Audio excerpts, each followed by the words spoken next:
This is the Big O Show. This is the Big O Show. This is the Big O Show.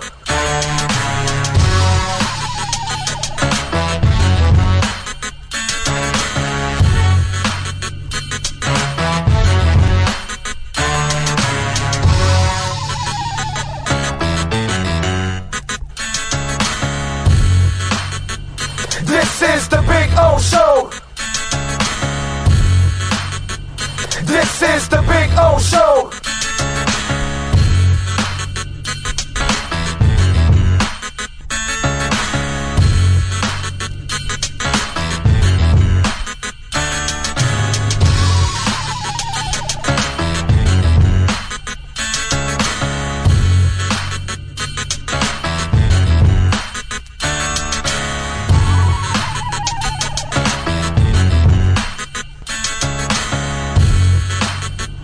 This is the Big O Show. This is the Big O Show. This is the Big O Show. Welton Rayom has more than 62 years of litigation experience handling insurance disputes. They're committed to resolving even the toughest insurance claims quickly. Call them for a free consultation. 954-966-4646. At Welton Rayom, they don't get paid unless you win.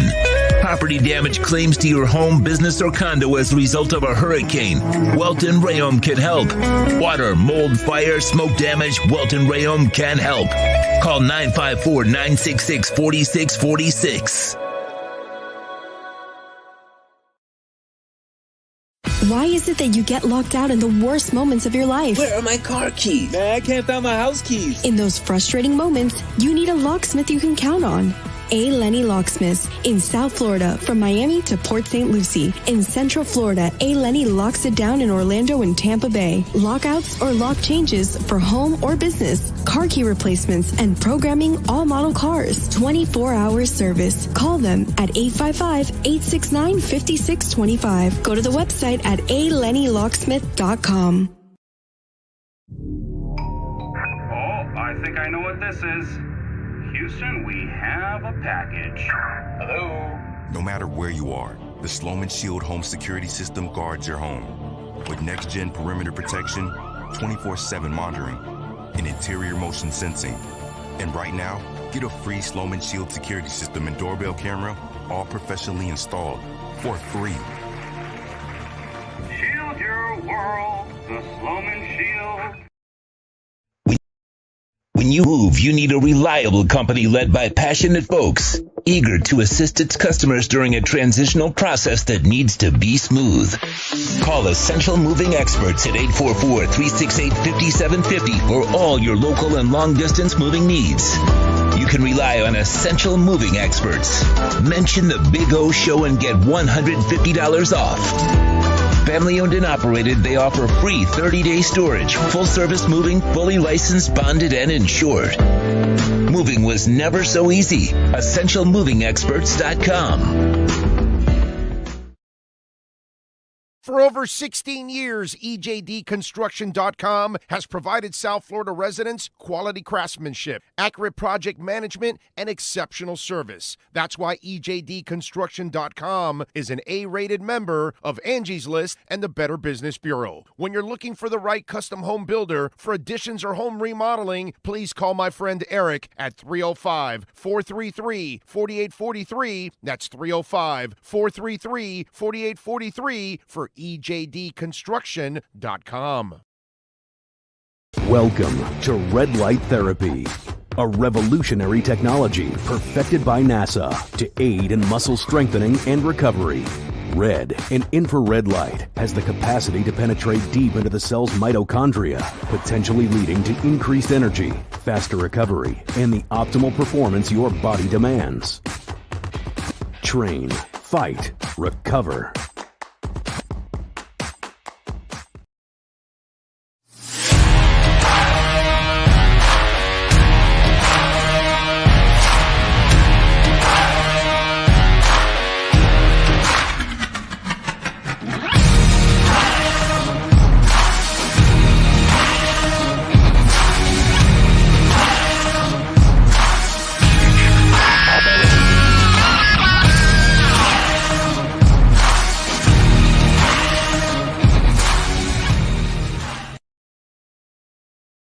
viewpoint statements or beliefs expressed on the following program by the host, guests, or callers are not necessarily the opinions of FantasyXS.com, Media Group Inc. ownership, management, sponsors, or website.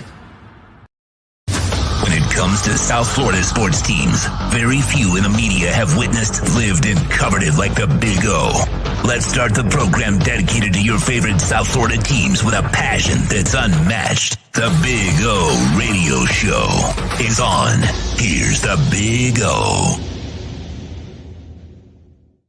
Good morning, boys and girls, and welcome aboard on a beautiful hump day. Hope you all are doing well. We are ready to rock and roll bright and early here on a Wednesday. Sean Stanley, of course, the man that masters this program all day and every day here on the platform. Good night last night, by the way. For those of you that missed our state of Florida gridiron roundtable with Ira Schofel, with Kevin Brockway, and with Manny Navarro, as we talked Canes, Knowles, and Gators for 3 hours. So some of you have been asking me, hey, man, what about some Seminole talk? What about some Gators? It's not only a Canes thing. And I know I'm a Canes guy and all that, right? So I get all of that, but, you know, we want to give some love to everybody else. And so we have come up with an entire hour where we get to talk a little bit about each of the state schools. And then obviously Mike McCoy had John Square on yesterday also. So we had our Miami Hurricanes watch. So you've got 2 hours of college football talk that you can download at any time at your disposal. So you can talk, so you can hear about what happened this past week and what's going to happen ahead of time. And you know, we had an interesting conversation about the 3 state schools and what kind of powers will they be in the future, you know, that kind of stuff. So if you get an opportunity, check it out, please. Download the Miami Hurricanes watch with Mike McCoy and our state of Florida gridiron roundtable. And there you go. Hialeah Park. So tomorrow we get to sleep in a little bit.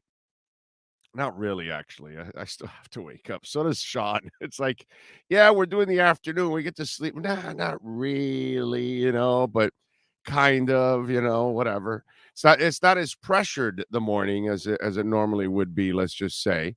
But we will be there now Thursdays 3 to 6.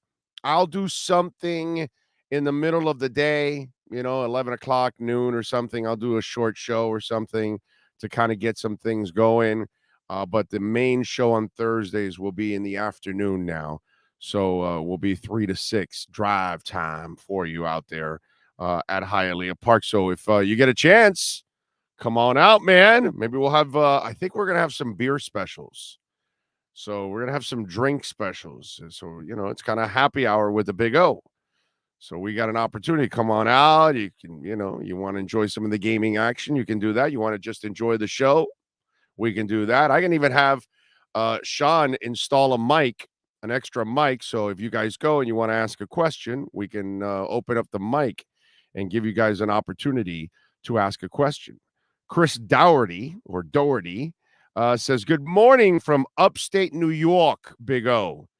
With a banged-up secondary in the Bills, we definitely stand more of a chance against the Bills if Tua has the time in the pocket like last week. Fins up. Mr. Doherty, I agree with you. Listen, they've got all kinds of injuries right now. What? Russia moves to annex occupied Ukraine territory. Putin renewed his warning of a nuclear threat. Wow. Really nice. That's fantastic. What a scumbag that guy is. His own people have to take him out. Unfortunately, that's what's going to have to happen. But for the Bills, Bobby Hart, backup offensive lineman, swung at a Titans player, ended up hitting a Titans coach in the head. So he got suspended, but he's a backup, so it's not really that big of a deal. Dane Jackson dealing with the neck, Mitch Morse dealing with the elbow, and Jordan Poyer dealing with the hyperextended elbow. So they are probably, I don't know if Dane Jackson is going to play or not. Jordan is definitely out. So yeah, they're banged up now. Remember, Miami is also missing one of their key guys. Byron Jones has been missing overall, so that's you lose that experience. Buffalo is loaded. While they have some injuries, they're still a damn good team. Miami's going to, even if they were healthy, I still think Miami has a shot. That's how crazy I am. I really like this coach. I like this team. I think this offense can be really dynamic. And one of the things that we're kind of overlooking a little bit, I believe the line played better this week than they did last week.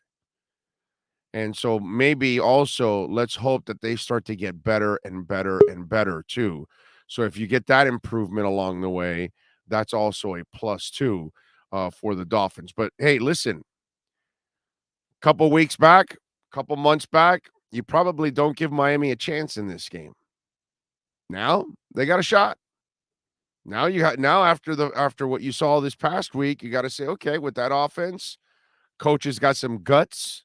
So he's going to take some chances. These are the kind of games that sometimes you're going to have to take some chances. So you got to give Miami at least a chance in this one now. I was the nutbag that said they would be 3-1 to start the season. So I had them 2-0 already. Honestly, I have them losing to the Bills and then beating the Bengals. But hey, man, now I got to say they got a shot at beating the Bills. They got a shot at making this a game. What you don't want, this is what you don't want. What you don't want it to be is a shellacking. That's what you don't want. You want it to be a really close game if you lose, or you want to win the game. That way you feel like you've made progress. That way if you're 2-1, but that loss is to the Bills in a really close one, that a player or two could have gone either way and you could have won the game, you're going to walk away going, okay, well, by the end of the year, maybe you're a better team and you got a better shot at beating the Bills at that point in time. But at least it seems like you've, bridged the gap, which, over the last couple of years, the gap is Grand Canyon-like. You know what I'm saying? So that's an issue there in itself. So you've got to at least show that you have closed the gap. Worst case scenario this week. This is why the people that didn't pick the Dolphins to get into the playoffs, I disagreed with, and why I felt this was a playoff team. It's because you've won 9 or 10 games with incompetence on offense. If you have competence on offense, then I expect you to win another game or two. And by the way, this was probably one of them, right? Down by 21, you probably weren't supposed to win that one. And this is why you think, okay, you got a shot because you got an offense that can put some points up. And this is an offense that's hard to defend for any defense, including the Buffalo Bills. There's so much speed on the field, and you have a really smart coach that just has great play design that just, gives you all kinds of advantages as an offense. So no doubt they've got a shot. The injuries obviously help, but Miami's got their share of people too that they'll be missing in this game also. So we'll see. But it's a beautiful thing, man. What was the Mike McDaniel line? Every week you get a chance to prove yourself and you become a good team by beating good teams or something. I'm kind of paraphrasing the whole thing, but that's what he said yesterday, and he's right. And in a twisted way, I want Mitch Morse to play. I want Jordan Poyer to play. I want as little excuses as possible. Okay? It's like watching the anti-Tua people. He's having success, and they're like, well, he's got weapons now, and he's got a coach, and, because, of course, all quarterbacks have tons of success without any weapons and coaching or anything like that. Only Tua has to have, weapons and coaches in order to succeed. No one else needs that, that kind of stuff. So it's going to be fun, man. It's going to be fun to see how this whole thing plays out. And I hope they're as healthy as possible, because that's how you get a realistic measurement on where they actually are at. And less excuses, less things that people have to talk crap about. So there you go. Brooklyn Rob says, good morning, Big O and Sean. Can't get here fast enough. The good thing is it's already here, right? We've been waiting for the whole damn season. Finally, it's here, and 2 weeks have been played, and you're sitting here at 2-0. And that's the beauty of it, right? If you're 0-2, you're like, damn, the season started and it's already hell. I was checking out a website today that they don't start to put the draft order to like week 4. And I'm like, thank the Lord, this is one right now that Dolphin fans don't have to worry about, don't even have to think about, don't even want to even know about it. They don't care about it right now. They want their team to have the last pick in the first round when it's all said and done. That would be a success, having the last pick in the draft. So it's nice to see that they're not going to be anything in that mix. We're going to get the boys here at the top of the hour. We're going to get Kurt Helin in. We are awaiting Kurt Helin to step into the batter's box and do what maybe Aaron Judge did last night, hit number 60, which is really exciting for some of us that are kind of rooting for him. I'm not a Yankee fan, but I'm rooting for at least what I imagine is right against what's been wrong, holding the records. So there's a bunch of us kind of rooting for Aaron Judge because, I don't know, it kind of makes us feel better that, okay, maybe he did it the right way. And those other guys that own the records, yeah, they didn't do it the right way. It's interesting. So we await Kurt Helin. I don't know. Sean sent him another link or something because I sent him a link. I know I sent him a link. So I don't know what the hell is going. Oh, really? Holy crap. He just told me the Dolphins locker room moved to like, what is it? 4 to 4. Oh, okay. So it opens at 4 now. Wow. Damn, dude. Do they realize I got to drive south from there, Sean? It's all about me. I like going early so I can get out by like 3 or something, and I can beat the traffic back to West Kendall. You start at 4, I'm getting out at 5:36. I'm stuck in traffic forever. Yeah, they're letting you know how I feel going to some of the other remotes today. I sent them the note saying, hey, can we change it to later so O can feel my pain every once in a while? Yeah, dude, come on. I don't have Kurt's email, actually. Can you send that to me? Sorry. Oh, you don't? Okay. I mean, I'll send it to you. But what the hell is going on? Maybe Kurt has the what's it called? The sleeping, he may be a little sleepy right now because it is 6 a.m. over there. You know what I'm saying? So I'll send you now his email. Let's bring Ira aboard as we get ready for a little redrecover.com Inside the Paint show. Ira, how are you doing, sir? I'm doing good. I'll have one more hit with you this week, our Acura Pembroke Pines report on Friday, and then it'll be off to the Bahamas for training camp. And as you know, when you do your remotes, it's all up to the wireless in the Bahamas. So I'm very hopeful for next week that when we do a Red Recover Inside the Paint show next Wednesday, you'll get both audio and video, but I will test it as soon as I get there on Monday night. I remember doing the 2003 Marlins World Series post-game show, all right?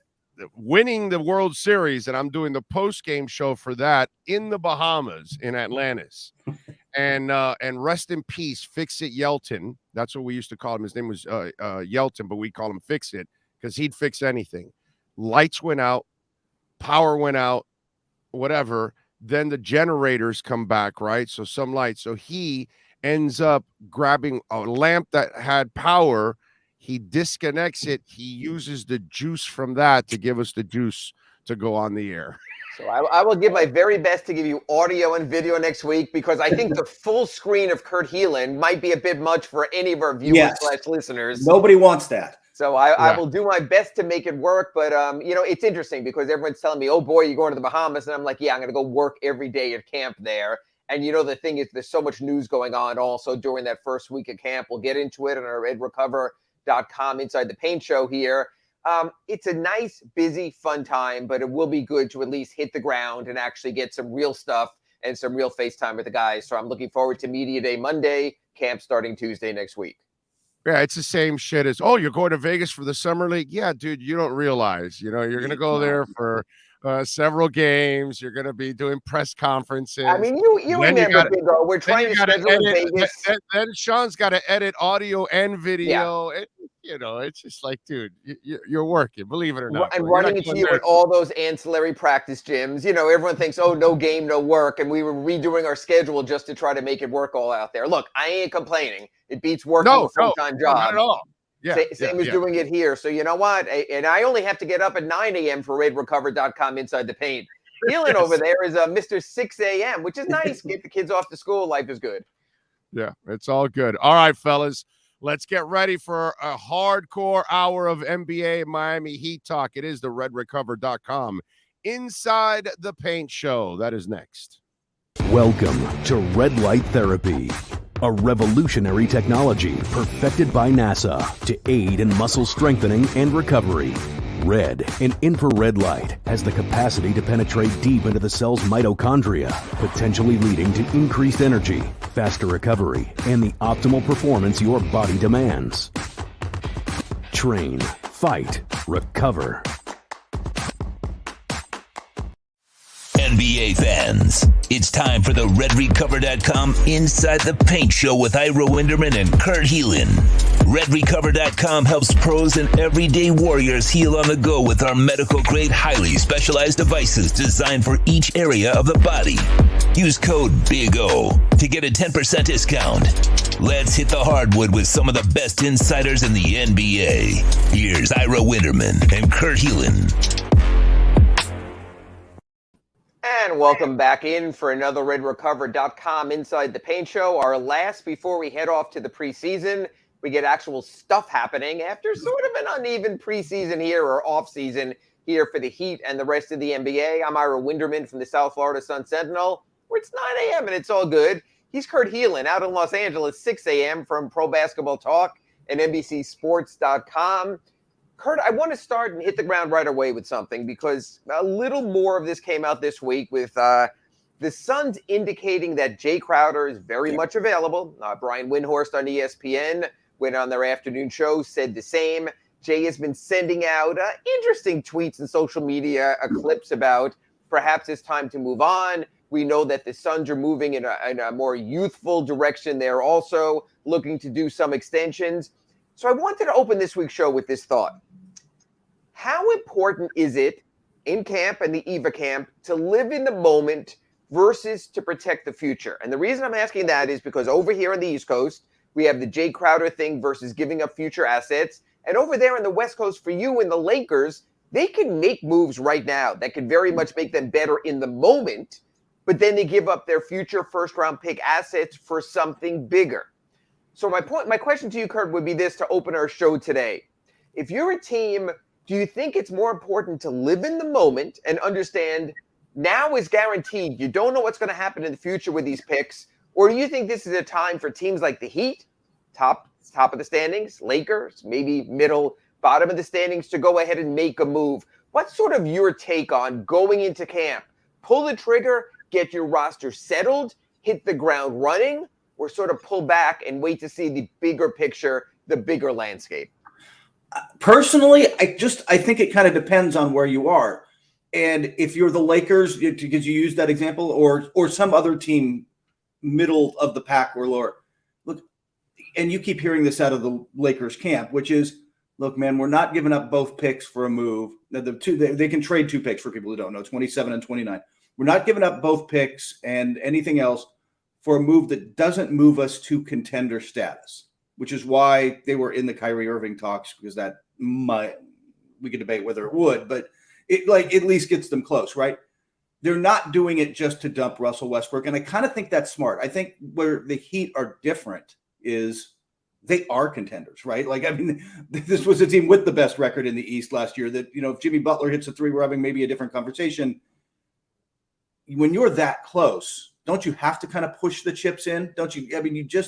There aren't as many opportunities, and I think you're should be more willing to give up future assets to win now, because at the end of the day, flags fly forever. I mean, that is the goal, man. It's not to be kind of good every year unless you're in Indianapolis. Like, the goal is to win this thing, man. And I get that.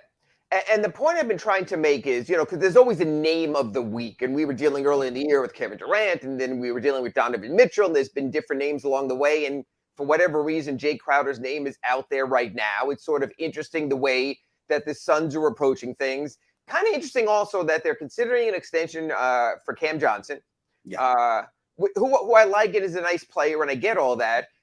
But I don't necessarily see him as a power forward either, although in today's NBA, I don't know what a power forward is. So, and I think this is a good place to sort of stop and reset here for this reason. Because Jay Crowder has been to so many teams and so many places, we've seen him in different landing spots. Your thoughts, Kurt Helin, when you rate your NBA players and you look at different landing spots and different players, is Jay Crowder at his age now in the 30s and what he's done, and look at it. He's been in the NBA Finals 2 years ago. He's been on a very competitive team. He was the starting power forward on the team with the best NBA record last season. So there's a lot there in the resume, even recently, to say that. But looking at the Eastern Conference, me telling you the only way I make a play for Jay Crowder, well, I guess it's two things. The only way I make a play for Jay Crowder is if I know he's going to be my starting power forward. And the only reason Jay Crowder would want to come to Miami is to be the starting power forward. If he's going to have to be a backup somewhere, that's his journeyman life. He doesn't want to do that again, apparently, based on his social media. Kurt, I want you to sort of go through your analysis a little bit here quickly. Don't need to get into too many metrics because probably don't have another computer screen open anyway. But I don't either. How good is Jay Crowder? And my question to you is this. Would Jay Crowder even be close to the middle of the pack of Eastern Conference starting power forwards? Maybe. Boy, the problem is that it depends on how you're defining positions. There's some really good power forwards in the East, though, is the problem. Especially with the other teams at the top, with Boston, with Milwaukee, with other good teams, Brooklyn, whatever they're going to do. Like, there's really good and where you label guys, but maybe a little below that. But I think the other question you have to ask yourself there, Ira, is he, how big an upgrade is he over what you've got if you don't have him? Which is, I think, where Miami comes in, jumping up and down. And by the way, you're right. I'm not Cam Johnson's biggest fan, but Cam Johnson has what they think they really need, which is shooting. I think they're going to try to get the ball more to Ayton this year. If you're going to do that, then you better space the floor. And Cam is just a better shooter. He's a good shooter. But Jay Crowder, I think, for the Heat, you have to look at it and think, man, that is a serious upgrade. It's just, then it becomes a question of price, right? And I want to get into that in a second, but I want to go back to the analysis. Also, if you're watching us live on Inside the Paint, redrecover.com show today, feel free to join us on the YouTube chat board. Great or good. I appreciate the compliment here. Say something nice about Kurt. I'll read that also. If you're not listening and watching live, remember you can catch us on the podcast. Just smash those like buttons everywhere. And Kurt, that's why sometimes he'll get here a little late, because he's smashing like buttons across the interweb. So that's important also. I want to look at the Heat at power forward and what they have. And I have an idea. I'm going to throw something a little out of the box after. But right now, I think we're looking at two things. Primary component number one is Caleb Martin. Nice player. Came out of nowhere a year ago. Caleb Martin was a two-way contract player who had just been released by the Charlotte Hornets. And we would have been sitting here if there was an Inside the Paint, redrecover.com show then saying, who the hell is Caleb Martin? I think the NBA knows who he is now. Just like his brother Cody, both had breakout seasons, proved from two-way players and nominal talent that they belong. So one option for the Heat is Caleb Martin. That seems to be the number one option. Again, I'm not going to ask you to rate him in terms of East power forwards because he's not a power forward. He's just playing one. Kurt, your thought in today's NBA, especially Eastern Conference, the West is bigger, where you have Gobert, Karl Anthony Towns, and some bigger lineups, Anthony Davis and Thomas Bryant probably at the Lakers, another bigger starting power rotation. Eastern Conference, do you think, when you're doing your Miami Heat previews on Pro Basketball Talk at NBCSports.com, is Caleb Martin viable, or is that a big red flag when you're doing your Miami Heat season preview at power forward? And I want to say this with all due respect to Caleb Martin, who you have to love the self-made men of the NBA, right? Who power their way up like that. He's a playoff red flag. like during the regular season, during the first 82, I think he's competent, right? Like you can get by with that and still win a lot of games in that. And look, and we've talked about this before, and the fans all know this. Nobody really gets all the talent out of their players every year like the Heat do, right? Like their just ability to develop players and raise them up. But when you get into the matchups and really drill down in a best of 7, I'm going to look at that lineup and say Caleb Martin is where I want to attack. I'm not attacking Bam. I'm not attacking playoff Jimmy and on down the line. But I think I can attack Caleb Martin, and I can put him in switches, put him in more difficult situations. Crowder that's where I think Crowder becomes the upgrade, right? Like he is just a proven playoff guy that you can count on, who is a big physical body who can do a lot of things. So I love Martin. I love Martin in a role, but I think they're asking a lot of him as a starter. And number 2 option here, and I'm going to get to my surprise number 3 in a second, is a lot of people are talking about Jimmy Butler as a power forward.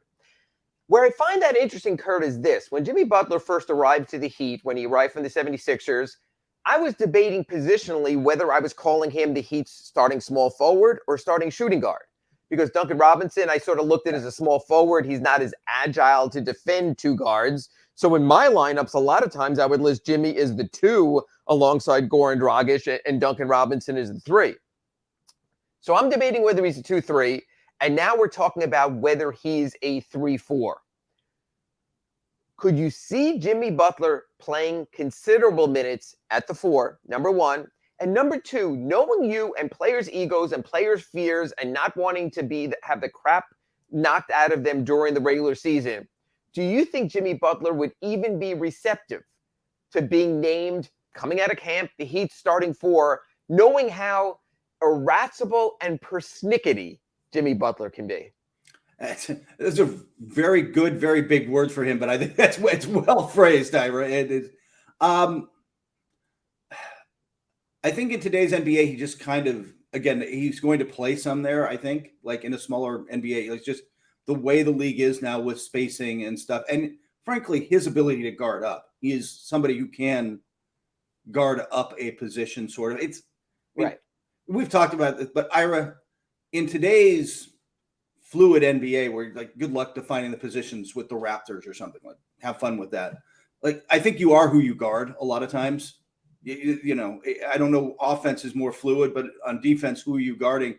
Jimmy can guard 4s. I think you could bring him out of camp as a starting 4, but I think you run into exactly what you said, which is now you're asking a lot of a guy that you I don't want to say take it easy on, but like you do need him at 100% or close to it, as close as you can get entering the playoffs, because he is critical for your playoff success, and you can't wear him down having him bang with bigger bodies a lot of nights, and having just tough covers with the 4s across the NBA, across the East. So you're asking a lot of him if you're doing that. In the same way, like, you know, you mentioned Anthony Davis. Anthony Davis likes to play the 4. Well, part of that is he just doesn't want to bang, right? He just doesn't want to bang. Every year, Anthony Davis, whether it's been with the Pelicans, whether it's been with the Lakers, you always hear how he doesn't want to be the starting center, how he bristles at that. You know, different players can sort of, you know, in their own way, make their statement without making it. And Anthony Davis for years didn't give a crap if it's a JaVale McGee, if it's going to be a Thomas Bryant this year, the placeholder center. How many teams have we seen play? The Miami Heat had it in Myers Leonard. I can go way back in NBA history to Mark Ivoroni with the 76ers, where you just start a guy at center, you play him the first 4 minutes of each half, maybe never see him again just to get that placeholder, because power forwards notoriously don't want to be centers. Small forwards notoriously don't want to be power forwards. You don't want to start a game with that arm bar up, using both of your legs as that base, holding off someone. That wears on you when you get to the 30th and the 40th and the 45th minute of a game. So I could see Jimmy Butler not doing it. And I know this sounds kind of crappy. And I love Caleb Martin, not only as a player, but as a person. So my question is here is, or my statement would be, I don't give a rat's ass if Caleb Martin gets tired during the game. I don't give a rat's butt if Caleb Martin gets in foul trouble guarding power forwards during the game. Because, Kurt, it comes down to what we never talk about when we do these type of things, the closing lineup versus the starting lineup. Yep. The starting lineup is ego, is, oh boy, they're throwing a jump ball up and I'm going to be someone who's going to stand around the circle and dap the other 9 guys and maybe the referees, depending who they are. And you're just seen and you're announced as a starter and the lights go down and you get the whole introduction stuff, which is, whether it's the Heat with Michael Biamonte bellowing out your name or the Lakers with that remarkable curtain that they lower and they show pictures of the players. It's a big deal to players. I get that. Here's my question to you. Miami Heat closing lineup. What I see, and again, matchups might depend on this. Certainly if Robert Williams is healthy again and Al Horford is out there, they're a bigger team. If the Heat make the finals against the Lakers or someone, a bigger team. But for argument's sake, I'm saying it. I want you to punch a hole in this. And I want you to say, no, it should be X instead. That I think the Heat's optimal closing lineup for maximization of resources is Bam Adebayo, Jimmy Butler, Victor Oladipo, Tyler Hero, and Kyle Lowry. Punch a hole in that, Kurt Helin, knowing the rest of the roster. Who do you think in your closing roster? Again, I'm not talking specifics about specific matchups, but in general, that if I were to list the Heat's closing roster as, punch a hole in that. Problem is that was where my head was, which is exactly in the same place, which is that Jimmy Butler may not want to be the 4, but I think he's your best 4, frankly. And you're probably going to want to play him there a lot at the end of the games. I think where you can punch a hole in that is what you kind of said not to do, which is I think that's my core starting 4. And then there are matchups where I'm like, oh my God, we're playing Minnesota. They're bleeping huge. Yeah. We better go get we better roll out, even if it's Yurtseven, like roll out a bigger body somewhere. You may need to do that. But I think that Jimmy at the 4, and then, is Victor Oladipo the guy? I guess that's a different topic. And again, we have to see that. And we have to see if Tyler Hero's up to it. But my thought is this. Jimmy Butler might not be the matchup on what you just gave me, guarding Karl Anthony Towns. But I know this.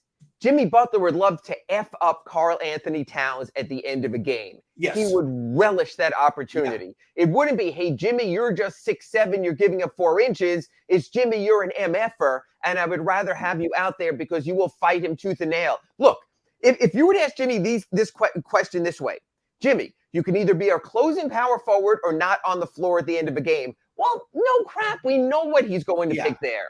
And before we go to break, I just want to give one name out here and one thought I have.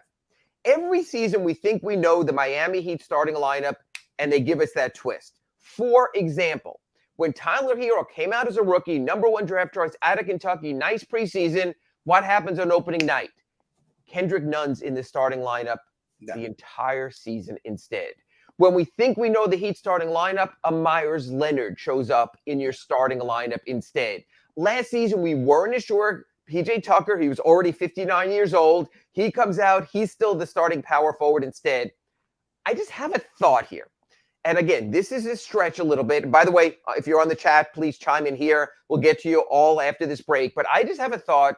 Don't count out Haywood Highsmith. The Miami Heat love them a project. They love someone you didn't know. They love a Kendrick Nunn, Oakland University. Who the hell is this guy? He couldn't even last in Illinois. That worked out okay. Myers Leonard, that big galoot, he wasn't even good enough for the Blazers. They wanted to unload him. It worked out at the start of the season with Myers Leonard. Last season, when you could look at the Heat rotation, you might not have expected a Caleb Martin. 2-way contract? Come on. He's in the rotation. I think the work they put in with Haywood Highsmith as a replica of a PJ Tucker #1, a spacer with his three-point shooting, and a time buyer. Because then you have Caleb Martin to come in, and you have Caleb Martin to defend wings, so you don't get maybe a Tyler Hero or a Victor Oladipo in foul trouble. So I just want to leave it there for the first segment here, as I think there is plan C, and it might be a little bit different.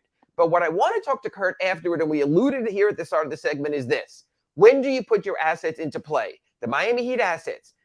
Duncan Robinson, $16 to $18 million contract. Your big lump sum to put out in the salary cap. Miami Heat 2026-28 first-round draft choices. Your last remaining major resources there. Possibly Tyler Hero, not extended yet, still in trade play. When do the Miami Heat make their move? Camp, start of season, mid-season trading deadline, We'll get into that in juicy bits, including your comments on our YouTube chat board after this break on redrecover.com Inside the Paint. You're listening to the RedRecover.com Inside the Paint Show with Ira Winderman and Kurt Heelan. RedRecover.com's wraps and pads are designed to deliver maximum benefits with each treatment, anywhere you go.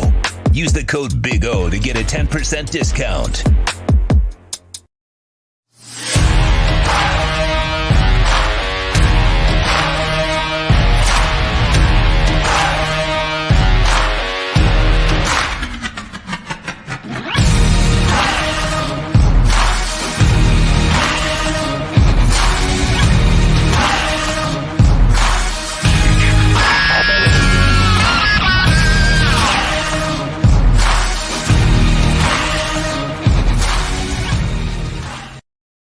There's no need to drive around South Florida wasting valuable time looking for a new or certified pre-owned Acura. Go to the #1 volume sales dealership in the Southeast United States. Craig Zins Acura of Pembroke Pines. Purchase with pace and space in a dealership tailored to your needs. From home buying to providing that personal touch. Contact the 2020 Satisfaction Award winner Craig Zins Acura of Pembroke Pines. 888-776-5123. That's 888-776-5123. Or visit them at 15601 Pines Boulevard in Pembroke Pines. When you move, you need a reliable company led by passionate folks, eager to assist its customers during a transitional process that needs to be smooth. Call Essential Moving Experts at 844-368-5750 for all your local and long-distance moving needs. You can rely on Essential Moving Experts. Mention the Big O Show and get $150 off. Family owned and operated, they offer free 30-day storage, full service moving, fully licensed, bonded, and insured. Moving was never so easy. EssentialMovingExperts.com. If you're a Miami sports fan, then there's only one store to go to, and that's Caneswear at Miami Fanwear in Davie. They're your one-stop shop for all your Inter Miami CF, Canes, Dolphins, Panthers, and Marlins merchandise. They have hats, t-shirts, game day jerseys, and so much more. Located at 2511 South University Drive in Davie, and open 24/7 online at Caneswear.com or InterMiamiWear.com. Call them at 954-835-5597. Caneswear, the spot where Inter Miami and all Miami sports fans shop. Red Recover now offers a simple-to-use, professional-grade light therapy device designed to help your dog heal and live a healthier life. Red Recover emits red and infrared light therapy based on the same science that NASA developed, all in a soft, flexible housing pad powered by a convenient, rechargeable lithium-ion battery. Say yes to science and give your dog the care it deserves with Red Recover. Welcome back to the RedRecover.com Inside the Paint program with Ira Winderman and Kurt Heelan. Go to RedRecover.com to learn more about red light with videos, blog posts, and 40 years of medical research to treat pain, inflammation, and overall well-being. Use code Big O to receive 10% off your order. Here's Ira Winderman and Kurt Heelan. And welcome back to our RedRecover.com Inside the Paint Show. We're here every Wednesday at 9 a.m. Eastern, or as Kurt likes to say, 6 a.m. Pacific time. But they got coffee out here, man. Problem. We're good. You know what? Maybe I'll get some late games, some travel. We'll go a little bit later. If you missed our first segment, we spoke about Jay Crowder, the Miami Heat power forward situation. You can pick that up at any of your podcast outlets, or just call Orlando Alzagari directly and he'll tell you what we said. So you can get that there.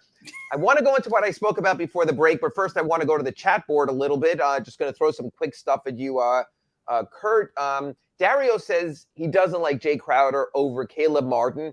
I can understand continuity. Yeah. I can understand cost. We're going to get to that in a little bit also. Kurt, going to put you on the spot again. Give me 2 or 3 reasons why Jay Crowder is definitively better right now for getting money, for getting assets needed for a trade. But right now, why is Jay Crowder a better player in the NBA right now than Caleb Martin? By the way, you talked about continuity. Bringing Crowder in is continuity, right? Like, again, he was here 2 years ago. This is not plugging and playing some guy. You're like, I kind of hope he fits. No, it's like Crowder fits. Crowder absolutely fits. He is more than Caleb Martin. I just think he's a bigger body. I think I trust him more defensively Caleb, look, again, Caleb gets everything out of it, but I just kind of trust Crowder to be able to guard up, to do what he needs to do as a 4. And I can also, you mentioned it, like he has been to the finals with the Heat. He was on the best team in the NBA last year. He has been on nothing but good NBA teams for a long time. Yes. I trust him in big moments. Spoelstra will trust him in big moments. Caleb has to earn that. I don't want to, again, I don't want this to be Bash Caleb Day. I just trust Crowder to make that play more. I just think he's at this point in their careers, a slightly better player. The concern, or better player, the concern, like you mentioned, is more at what cost. Right. And we'll get to that in a second. Greater Good chimes in here. Caleb already is playing in the East and can hold his own. Kurt and I mentioned this in our first segment. Regular season, yes. But in the playoffs, coaches pick and they prod at your lineup. They'll change what they do to gain an advantage. They will go big and bigger. Now, you get a matchup like the 76ers. Okay, you have Joel Embiid. No one's handling in the middle. You probably can play Caleb on PJ Tucker because he's going to stand out at the three-point line anyway. But other teams might pummel you. The Celtics, if it's Robert Williams inside on the boards, if it's Al Horford as a roll man using his height difference. So, Kurt, we were talking in the first segment, the playoffs are different where you might need more true positional delineations. Milwaukee is the other one that came to mind where they're starting Lopez. You've got to have Middleton's just big and can do a lot. And I mean, I don't know what position you want to define Giannis as, but Giannis is his own problem. But now suddenly that size and ability to guard up, you can't just hide Caleb Martin somewhere. He's going to have to guard somebody good. And I think you hit the nail on the head. They will be fine through the first 82 and they will be top 4 seed. I still think, we've discussed how the East is, but they're in the mix there. Should be home for the first round. But beyond that, when you get to the postseason and I can go at a matchup, I'm looking at that starting 5 we talked about during the first segment of Inside the Paint on the Red Recover Show. I'm going to go at Caleb. I mean, unless if Kyle Lowry's healthy and back to being, and that's a whole different conversation. Then I want Caleb. Caleb is the guy I'm going to just circle. And that's fine where you're attacking, and I get all that. I'm not sure about top 4 only because I think, Kurt, you could at least make an argument. Milwaukee, Boston, Philadelphia, Brooklyn.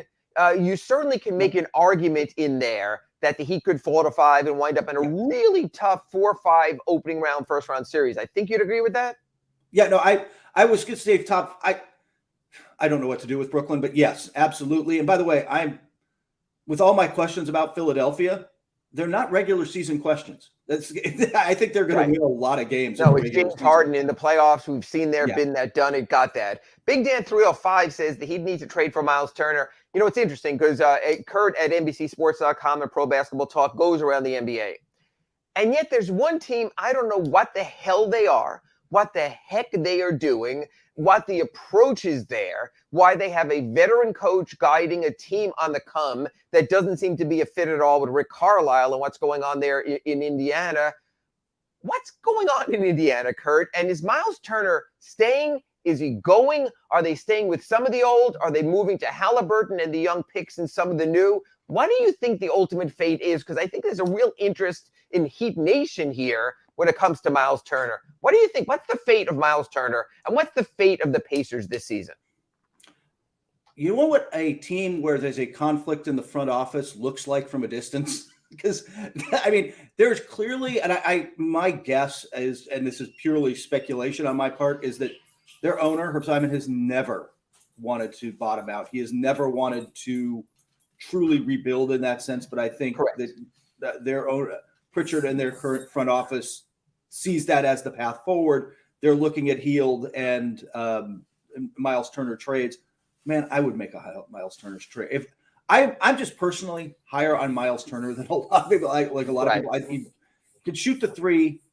He is a very good paint defender, shot blocker. I just think he can fit as a modern big in a lot of places.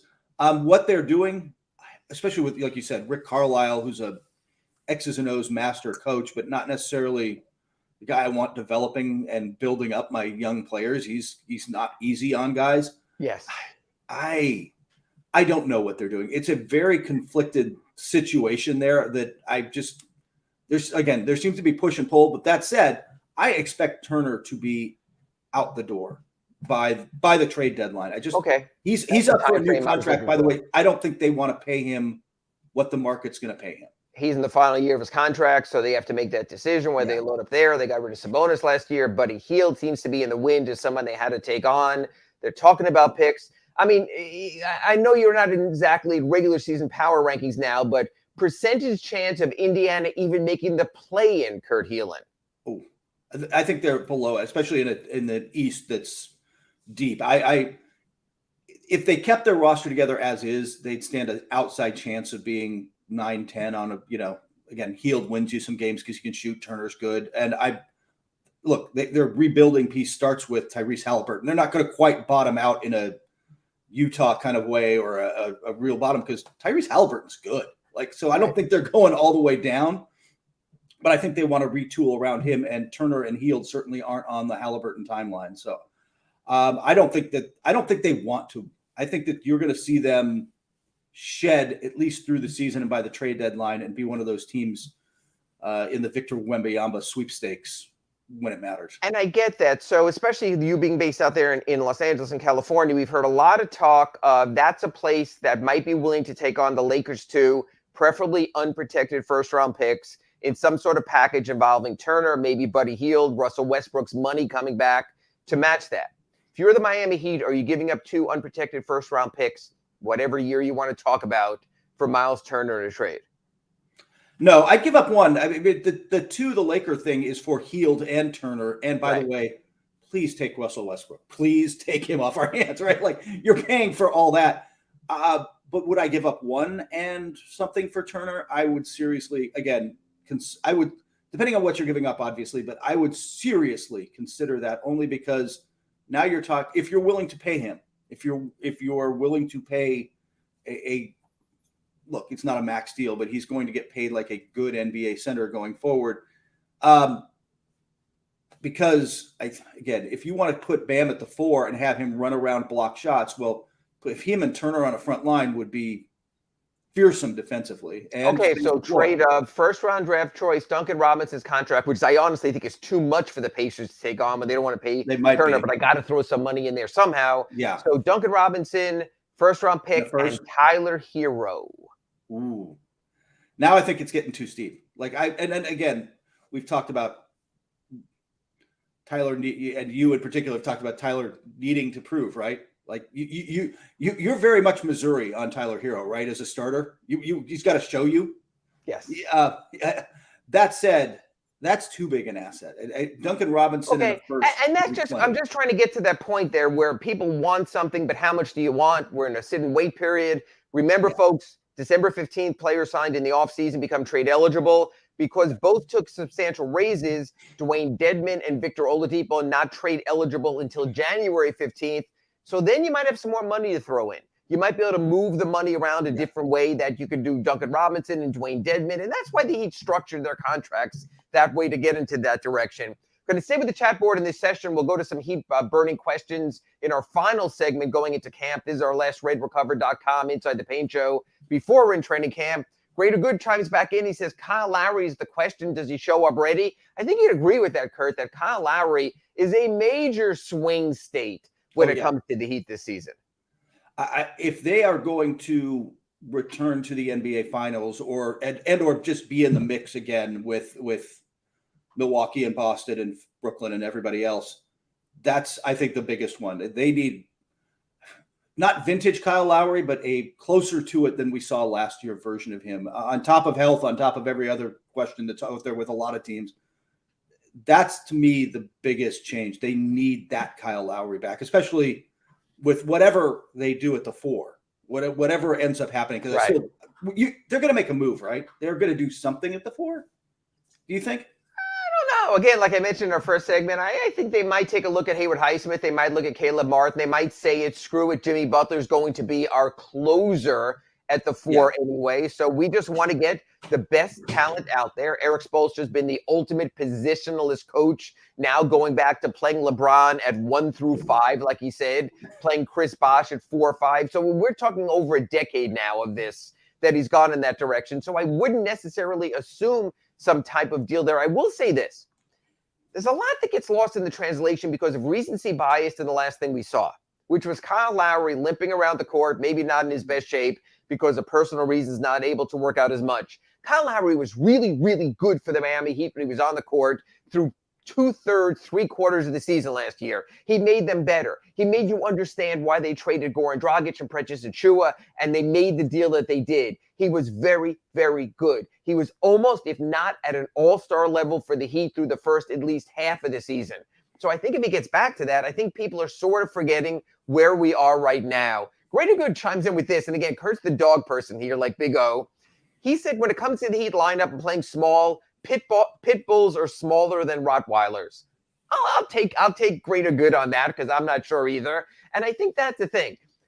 If Erik Spoelstra can get an undersized power forward to play at level 9 during the regular season, and if the great power forwards are going to be dogs, I'm not mentioning Anthony Davis or anything, but if the great power forwards are going to play like dogs, not mentioning Anthony Davis or anything, and only play at level 5 or 6 because it's just the regular season, I think you can equalize that to a degree. Yeah. I think the younger, hungry guy versus the veteran conserving for the playoffs, even like a PJ Tucker, I think, like Kurt said, I think I can agree that you can pull that off.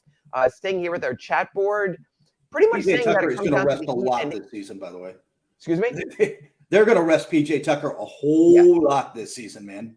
Yeah, I don't think he has. They gave him 3 seasons guaranteed, and I don't think that they can go more than any way than half a season counting on PJ in order to maximize that $32 million 3-year contract they gave him, the one where even he drew the line. So we were going there. One of the questions here John Yang brings up is Bam Adebayo getting out-muscled by big centers. And again, I don't know how many there are. In the East, there's Joel Embiid. Please help me here if I'm missing someone. No. Do you have concerns about Bam at the 5? That if we lock him in as the Heat 5, whether it's a Rob Williams, whether it's an Embiid, do the Heat have too much of a deficit size-wise by playing Bam Adebayo when I think you would agree, Kurt Helin, that a decade ago or 5 years ago, Bam was your prototypic power forward body. Yes. Any concerns about Bam enduring through his career being told you're the 5? No, I think every team still needs to have an old school big guy 5 on the roster for some nights, right? Like you just need somebody you can roll out there and take that punishment. But you mentioned it. Who are the other 5s who are scaring you in the East? Brook Lopez isn't banging you inside. And that's if you're even guarding him, you might have a wing on him if he's going to shoot his 3-pointers anyway. John Collins fell in love with the 3-point shot, so he's not necessarily the same player there. You can play that way. Chicago looks like they're going to go a little smaller, maybe with Pat Williams, who's a career. Steps out anyway. Vooch is a step-out guy anyway. And again, Bam is pushing everything. First play of every game, and I can't freaking stand that because I don't know what level of curse word I can use.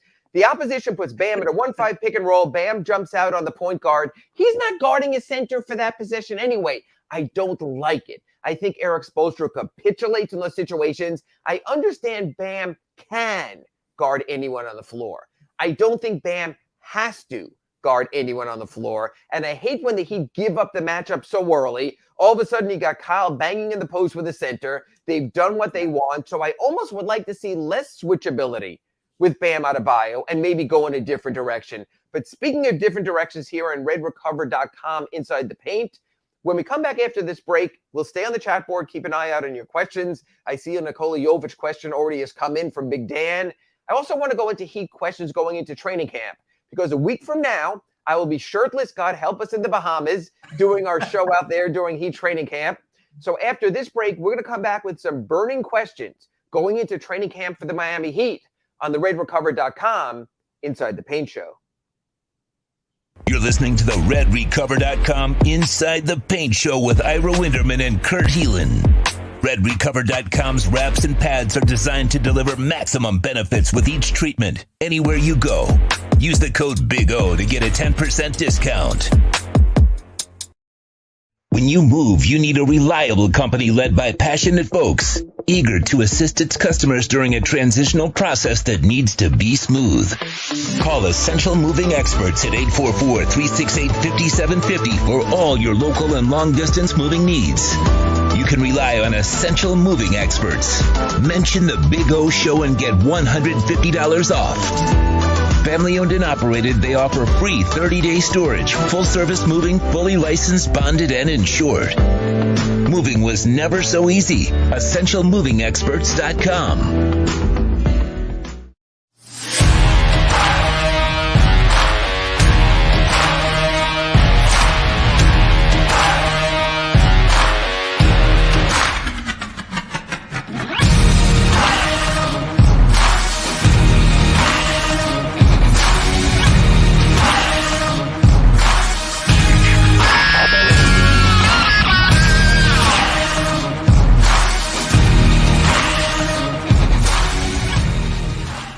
There's no need to drive around South Florida wasting valuable time looking for a new or certified pre-owned Acura. Go to the #1 volume sales dealership in the Southeast United States. Craig Zinn's Acura of Pembroke Pines. Purchase with pace and space in a dealership tailored to your needs. From home buying to providing that personal touch. Contact the 2020 Satisfaction Award winner Craig Zinn's Acura of Pembroke Pines. 888-776-5123. That's 888-776-5123. Or visit them at 15601 Pines Boulevard in Pembroke Pines.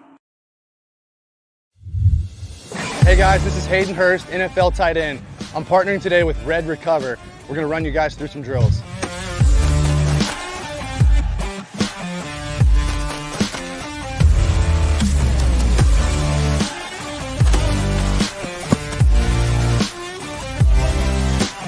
I started using Red Recover last year, my 4th year in the NFL. It just helps me on Mondays after games, get my recovery process started, get back into the fold of the week, and get ready for the following Sunday. And if you want to recover like me, use Red Recover.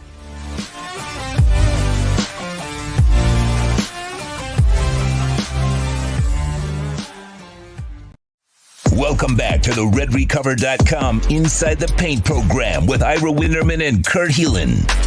Go to RedRecover.com to learn more about Red Light with videos, blog posts, and 40 years of medical research to treat pain, inflammation, and overall well-being. Use code BIG-O to receive 10% off your order. Here's Ira Winderman and Kurt Heelan. Ira Winderman from the South Florida Sun-Sentinel, and he's Kurt Heelan from Pro Basketball Talk at NBCSports.com. And this is our final segment this week on RedRecover.com Inside the Paint. Had a question before the break. Big Dan asked, any chance of Nikola Jovic having a role this year? And it's interesting. We mentioned all the Heat's options at power forward and didn't mention the 6'11" beanpole guy. My thought is he's sort of like a Porzingis, or I'm going to bring up a kind of scary name, a Nicholas Skidishvili, as one of these tall, lanky Europeans who might or might not make it. So, Kurt, I don't see a future. And again, I think when you drafted 27, it's a wing and a prayer. It's a project. Youngest player in this year's draft. Do you get any sense that Eric Spoelstra and the win now Miami Heat with 36-year-old Kyle Lowry and 33-year-old Jimmy Butler are about to let a 19-year-old crash their party?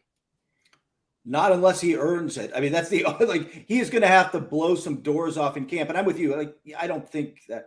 I'll just say in general, I'm talking to people when you run up to the draft, and you've probably heard this from Miami. Big men taken after 10 are considered projects. Like if you take a big guy in the top, you take your Joel Embiids and your Anthony Davises and whatever, high up the board, you're taking them for a reason. Big men taken later are considered guys. Hey man, I hope this works out. I hope we can develop this guy to something. He's going to have to, I mean, I'll ask you, is he going to be spending some time in the G League this year, or is he going to be doing it on the bench? It's funny because I've gone with Big O and the Big O show back and forth on that. On one hand, I think he could use it. On the other hand, the G League is such a crappy league for big men where all the centers are 6'8", and they're all a bunch of hungry NBA Rottweilers like we used in our previous segment who are trying to get in the league. I don't know if that's the best way to teach him. I'm not so sure that having him at Heat Camp and working with an older player like a Dwayne Dedmon, having an Alonzo Mourning available, having Malik Allen on the staff wouldn't be his better training mode. Udonis Haslem. Last season we heard about guys and the big guys getting the crap knocked out of them with Omer Yurtseven going up and Udonis Haslem destroying him at 3-on-3. I think that might be the way for Nikola Jovic to go to work in camp versus to go to the G League. You know what? Nikola Jovic can go to the G League, can average 23 and 14. And I think they'll be empty numbers, Kurt, because I think he'll be doing it against guys where, like, you'll be going to me, wait a minute, that guy's still in the G League? He's still playing pro ball? It's a league of Norvell Pellies or whatever. That's what the G League is. It's a great developmental tool for guys you need to get run for. But I'm not sure that I'm with you. I think there's some logic to you get better training just being with the big team. I mean, if you're around an NBA team, the stars, Jimmy Butler and your Bam Adebayos and stuff, they put in their work. Don't get me wrong, but they also focus so much on recovery. They do not practice that hard. This is the NBA is a recovery league, but for guys 11 and down, 10 and down on the roster, they are putting in the work. They are banging with coaches. They're, like you said, they're running 3-on-3s. They're getting a lot of coaching and individual work. And for some players, I think that that's the better spot than just, hey, he needs to get run. We're going to throw him out there in the G League. I agree. I want to go to our questions going into camp. Again, Miami Heat Media Day, Monday at FTX Arena. Tuesday, they started. Have you bought enough resort wear for this? You know, I'm just trying to get enough sunscreen with this complexion. So I'm going to start easy there living in Florida. But it's funny, Kurt, because so many people like, oh, boy, the Bahamas. But to me, it's almost like when the Lakers or a team goes to Hawaii, when you sort of already live in paradise and you live by the beach and you have the year-round good weather. It's like the Bahamas are like, I don't know, like 30 miles from Fort Lauderdale. It's the same place, just at resort prices. So I would have been fine at FTX Arena. But you know what? It's the job. It's what I do. Never going to complain about covering pro basketball. Speaking of complain or not, there's a lot of players in the NBA that don't like to be called out.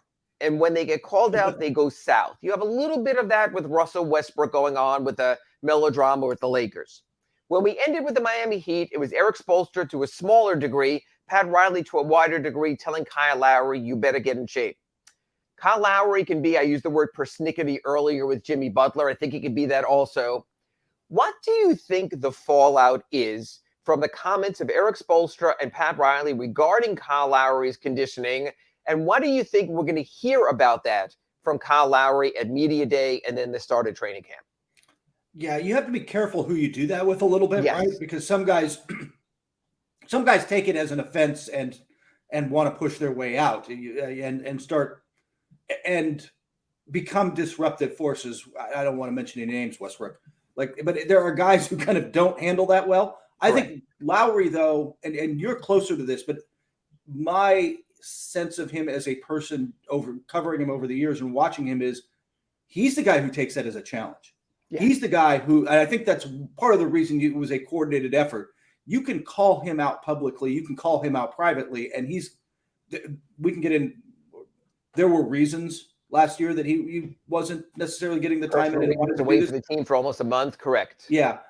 But he comes back this year, I think, with more of that fire. And I think he knows how last season ended, how the season ended for the Heat. And he wants to be a bigger, he wasn't the role. He wasn't the impact in the postseason that he wanted to be. And I think he takes that personally. I think he's the kind of guy who that's fire for him. That's fuel. And he comes back, if Instagram is to be believed, he comes back in better shape, right? And I think that works, but you better know who you're dealing with when you do it, because some guys, this is not a one-size-fits-all league as a coach. You really have to know your player. Yes, and Eric Spoelstra has been great at that. We remember Kyle Lowry's final comment on the podium after Game 7 against the Celtics when he said he thought this season was a waste of time because they didn't win a championship. Pat Riley a week later said, hey, that's too strong. We were within one game at the finals, best record in the East. We did a lot of good things here. So there's been a sort of back and forth push-pull between the two of them. I think this becomes Kyle Lowry's FU season. His FU to Riley, to Spoelstra, to Heat fans, to anyone who doubted him, to anyone who posted pictures of him in his Dockers or whatever bursting out. I think that's his FU season to everyone. I think he's the kind of person who takes names, maybe even the names Kurt Helin and Ira Winderman, and he gets back. But I will say this. Won't be the first. Kyle Lowry's personal situation, the Heat will still allow him any time off that he needs. The Heat will still treat him as a 36-year-old point guard and therefore be careful when it comes to not overusing and overextending him as well. Question number 2 on Kyle Lowry there. And we've gone back and forth on this, and I've had some Ask Ira questions here at sunsentinel.com. I've seen it on the interwebs also. Do you feel comfortable enough with the Heat depth at point guard and backup situation with Gabe Vincent that you can give Kyle Lowry the needed time off and not force his hand? First off, Ask Ira is still one of the best columns out there. Like, it really, I hope Heat fans appreciate how good that is, because that kind of insight doesn't come with every team. And I mean, there's a lot of good beat writers out there, but answering the questions like that is a fantastic piece. I think Gabe has kind of earned some of that, right? Like, I think you can trust him. This is a case where you can trust him a little bit because, and he, again, for the first 82, you can lean on him because he's proven he can take some of that on. He did such he came on and has taken on so much last year and took such. And he did it in the first round. And Trae Young left the first round of the playoffs saying, "Hey, that guy, pay attention to that guy." Yeah. So I think you can trust doing that. I also think you just have to. I think that at the end of the day, with this Heat team, you've got to make sure Jimmy Butler doesn't wear himself down over the course of the season. You've got to do it with Kyle Lowry. Bam's a little younger, but I think all those guys just have to be. And here's my thought. When it comes to playmaking, the Heat aren't a traditional team with point guard. Jimmy Butler's a facilitator. Jimmy Butler prefers to pass than to shoot so often. So I think you see him as a playmaker. Bam Adebayo is a facilitator. So I think you'll see Bam. He's always at the elbow. He almost likes to pass too much more than that. Victor Oladipo has always been a combo guard. Not pointy enough to be considered a point guard, but certainly can do that also. So I think that Heat's facilitators and playmakers sort of come in different directions. The beauty of our show, not only do we have our YouTube chat board, but Kurt and I have our phones handy, which means Big O chimes in at any time. He just sent us a story, one of Sports Illustrated aggregational stories, not the good writers, not Chris Mannix or Howard Beck, but their guys put out there that perhaps DeMar DeRozan shakes free from the Chicago Bulls. And it's interesting because Kurt does some of that also. He'll take national stories and then he puts a spin on it. You should read them at probasketballtalk.com. Some of the stuff is credible that gets put out there. Some of the stuff you slap aside and don't even follow up on. Yeah. This story was, if things don't go well for the Bulls, might they make a move where DeMar DeRozan, I think we both agree, had a career year last year. Yeah. No one expected that from Chicago. I understand that. Based on the salary and based on the age and based on what you would need to give up, I can't see that coming into play. I can understand. And Kurt, here's the problem. All these stories are always a half a story. You can look at side A of an A-B equation and say, you know what? Yeah. If it doesn't work out for the Bulls and they want to play Patrick Williams more and they want to go with their young players, and when Lonzo Ball comes back and healthy, maybe they go younger and they move off Nikola Vucevic, move off DeMar DeRozan, but I can't see that at the moment. As a matter of fact, I'll put it this way. So you're sitting in the worldwide Pro Basketball Talk headquarters, which I got a feeling is the same setting you talk to us every Wednesday here on RedRecover.com inside the paint. When you saw that come across, someone speculating someone like that, give me the Pro Basketball Talk slap down. When you see that, does that go into you? I must follow that up. I must aggregate that. I must debunk that. I must ignore that. Where do you put that in your continuum over there at NBCSports.com? Yeah, by the way, I'm looking forward to the season starting where I can get back to writing more original stuff and not as much of this stuff. This would probably be an ignore because, like you said, for me, it starts with if things go bad for the Bulls have put themselves in a position where they're good. And that's as good as they're going to be. Like they are, they're a play-in team right now. And in this East, with this depth, I think we talked about the Big Five teams, and I think Cleveland and Toronto battle for that 6-7 spot, and then Chicago's next. And maybe they move up a little with injuries, but I don't think they're an actual make the playoff. I think they're a play-in team, and that's who they are. I don't think there is a demand for DeRozan around the league. They're the Bulls kind of, when they signed that contract, how many eyebrows were raised around the league, Ira, by people going that I talked to? That was a terrible deal. What happened to work out because no one saw DeMar DeRozan sort of wanted to have his own FU season and put it in our faces. Yeah, he was fantastic. I don't want to take anything away from how good he was last year, and I get you can make the leap, well, then sell high. I just don't think there's a market because everybody looks at that contract, looks at his age, looks at what he did and look, he's never bad. Guy's never bad. Right. But what happened, who he was in Toronto, even who he was in San Antonio before last season, is I think who teams think he was. I'm like, they think, wow, he had a breakout career year at that age. That's good for him. they don't see that as a sustainable thing. And here's the other thing, and I can't see two kings of the mid-range on the same team. Look, maybe the mid-range was sold off too quickly, but Jimmy Butler's a king of the mid-range. DeMar DeRozan is the king of the mid-range in the NBA. You can't be giving up that many three-pointers in exchange for those two-pointers. That's what the other team wants. Going really quickly. Sorry. I was going to say, if you watch the WNBA Finals, Game 5, the final game of that, I did. Twos from Connecticut and threes from the Aces, and I'm pretty good at math. 3 is more than 2. Yes. And you're going to win more than that. There are exceptions where the good 2 is still better. That's what Eric Spoelstra preaches. But the Heat have too many twosies right now, and that's been a problem also. Greater Good chimes back in. Kyle Lowry hopefully gets infected with Jimmy Butler's competitiveness. No. Kyle Lowry is as competitive as anyone. He's a son of a bitch, correct, Kurt? Absolutely. Look, Kawhi Leonard gets a lot of credit for that Toronto title. That was Kyle Lowry's team, right? They had traded DeRozan and made the move. Kyle Lowry was still the locker room leader, the heart of that team. That's not who, frankly, locker room leader is not who Kawhi is. Like, he leads by example, sort of. But, like, that was Lowry's team. He is fiery, and he pushes back. Yeah, that's not the problem. That's not going to be your issue ever with Kyle Lowry. I want to go real quick because, again, we're running up against it here. If you missed either of our first 2 segments, you can catch them at all of our podcast outlets here on redrecover.com inside the paint. Kurt, going to put you on the spot because, hey, that's what I get to do. Miami Heat opening night starting power forward is?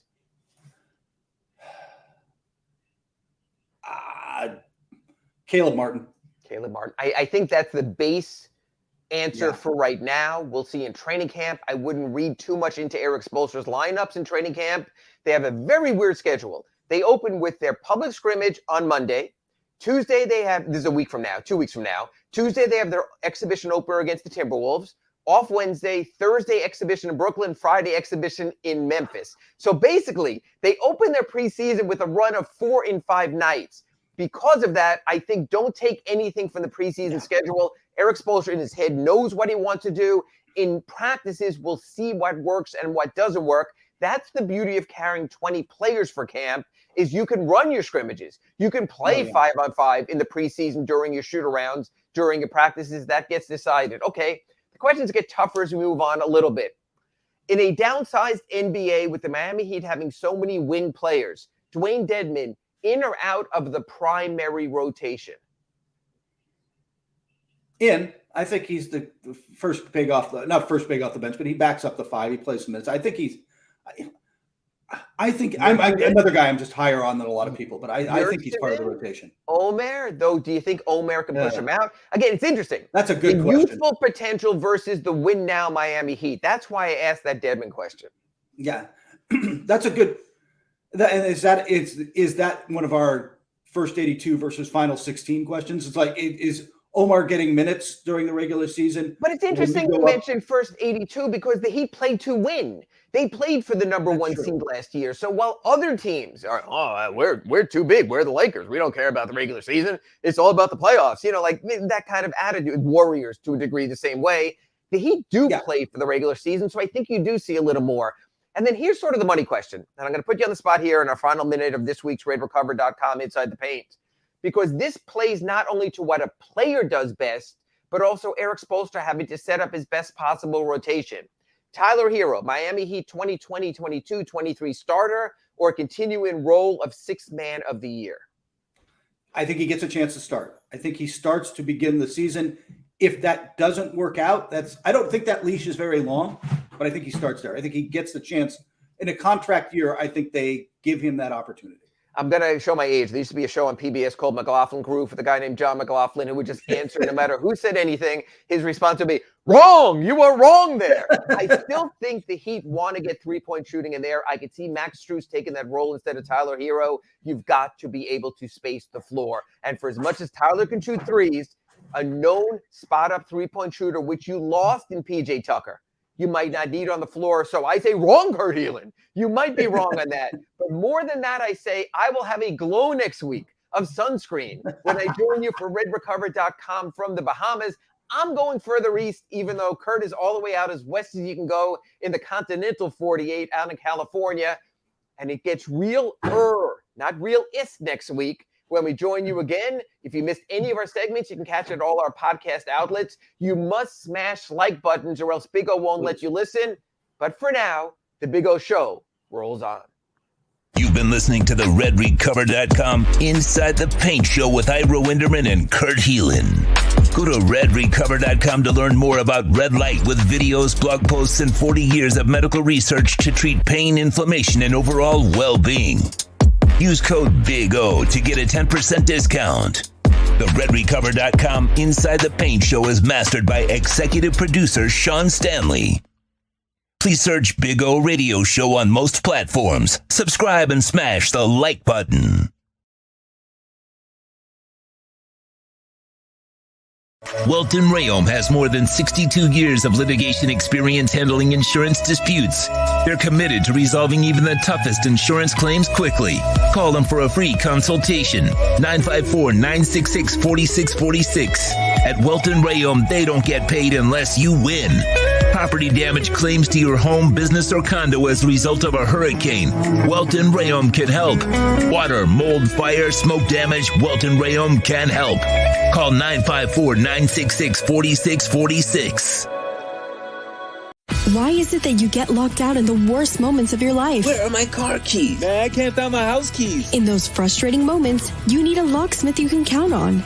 A. Lenny Locksmiths in South Florida, from Miami to Port St. Lucie. In Central Florida, A. Lenny locks it down in Orlando and Tampa Bay. Lockouts or lock changes for home or business. Car key replacements and programming all model cars. 24-hour service. Call them at 855-869-5625. Go to the website at alennylocksmith.com. The viewpoint, statements, or beliefs expressed on the following program by the host, guests, or callers are not necessarily the opinions of FantasyXS.com, Media Group Inc. ownership, management, sponsors, or website. When it comes to South Florida sports teams, very few in the media have witnessed, lived, and covered it like the Big O. Let's start the program dedicated to your favorite South Florida teams with a passion that's unmatched. The Big O Radio Show is on. Here's the Big O.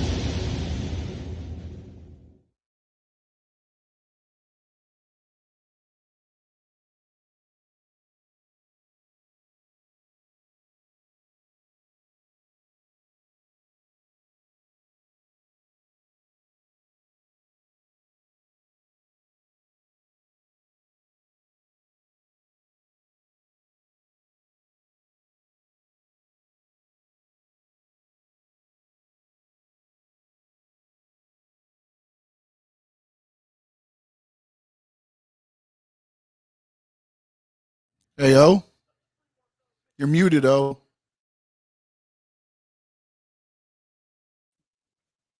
Sorry. Great hour by Ira and Kurt. Great job by them. As always, appreciate it. And thank you there for giving us the heads up that I still had the mic muted. I didn't realize that, actually. That's all right. Anyway, well, thank you all wherever you're watching. If you're watching on Twitter, if you're watching on Facebook, if you're watching on Twitch, if you're watching on either one of our YouTube channels, the home base, or of course the Cuts channel, which we've got folks over at the Cuts channel, and thank you.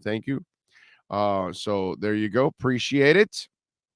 As always, just in case, depending on what you hear, okay. They're still saying no sound.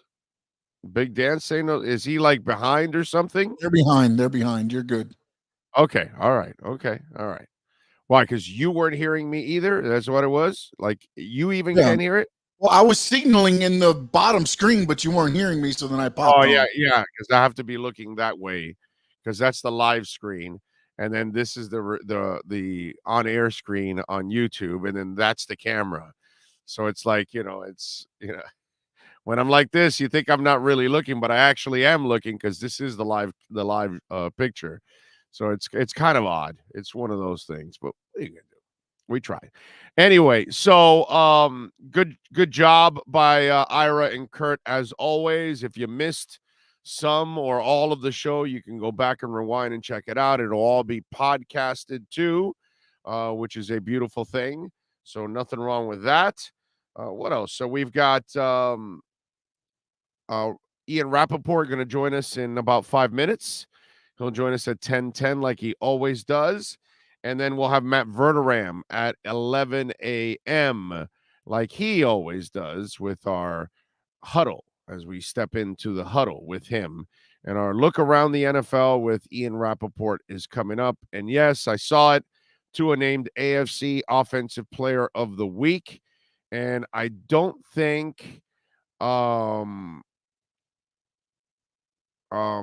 I don't think that, what's it called?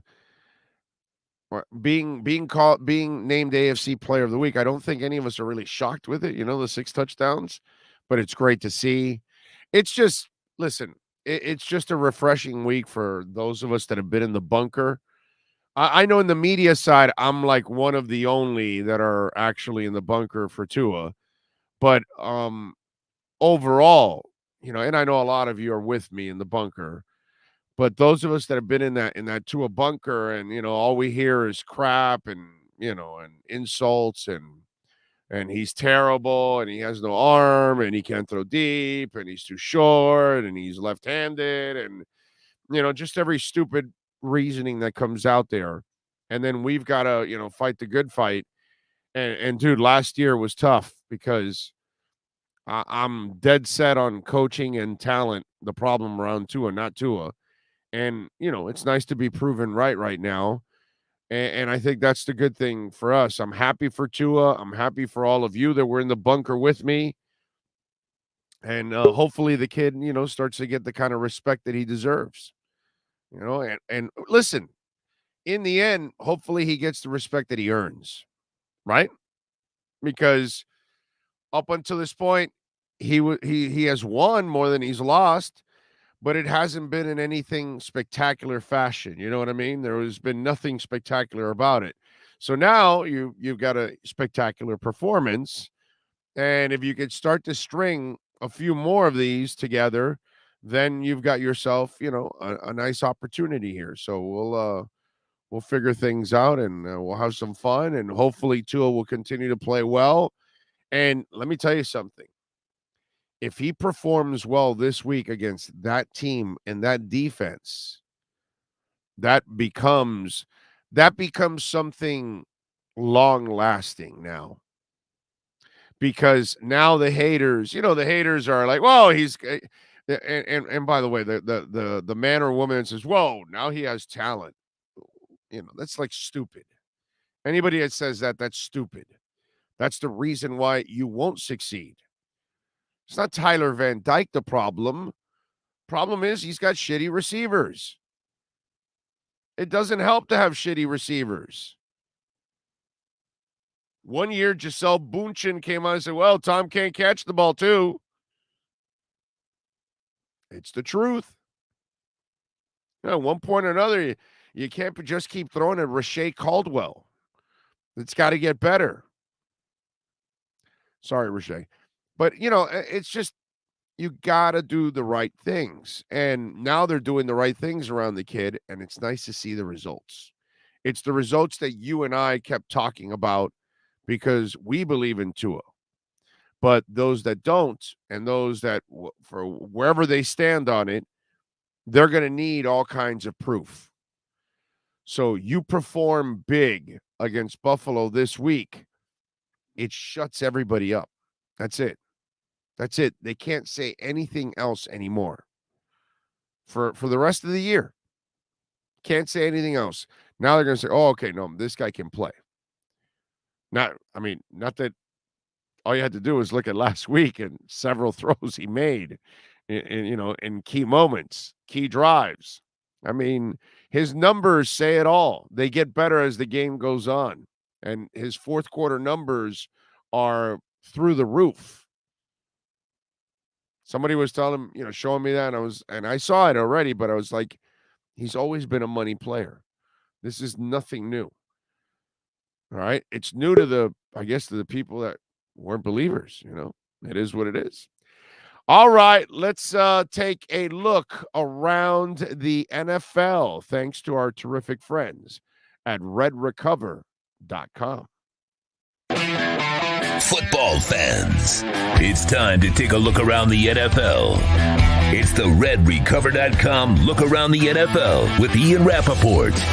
RedRecover.com helps pros and everyday warriors heal on the go with our medical-grade, highly specialized devices designed for each area of the body. Go to RedRecover.com to learn more about red light with videos, blog posts, and over 40 years of medical research to treat pain, inflammation, and overall well-being. Now, let's find out the latest in the NFL with one of the best reporters in the business, Ian Rappaport.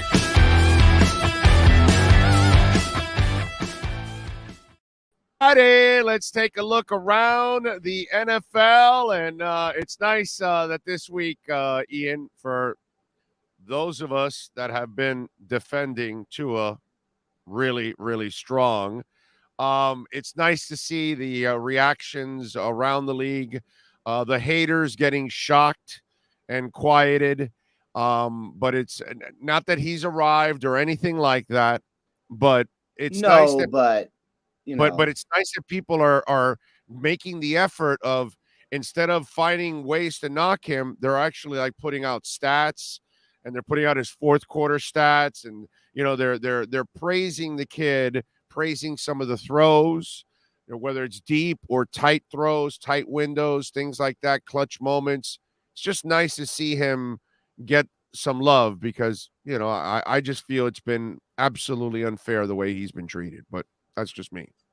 Yeah, I think he got a couple hugs after last week, and it's interesting because, like we've talked about, it does feel like every start is a referendum on, is he the franchise guy or not? And for the Dolphins, if he was the franchise guy, that would be great. That would be the incredible outcome because you don't have to spend the picks on another quarterback. And I know they nearly traded for Deshaun Watson, and we went over that the last 2 years, and Deshaun would still not be playing for them now. And amid all of that, Tua not only withstood it and sort of shrugged it off and honestly didn't seem like he cared that much, he also continued to quietly improve. And, of all the outcomes, him coming out of this as just a star-studded franchise guy was honestly not one that I was totally expecting, but pretty impressive, I would say. Yeah. And listen, last year I harped on it. It was coaching and talent. And that's exactly what has changed. You brought an offensive mind.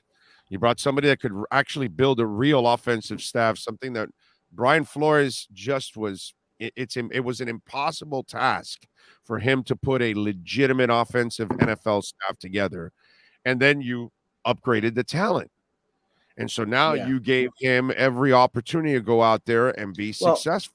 1 year, Gisele Bündchen came out and said, well, Tom can't catch the balls either.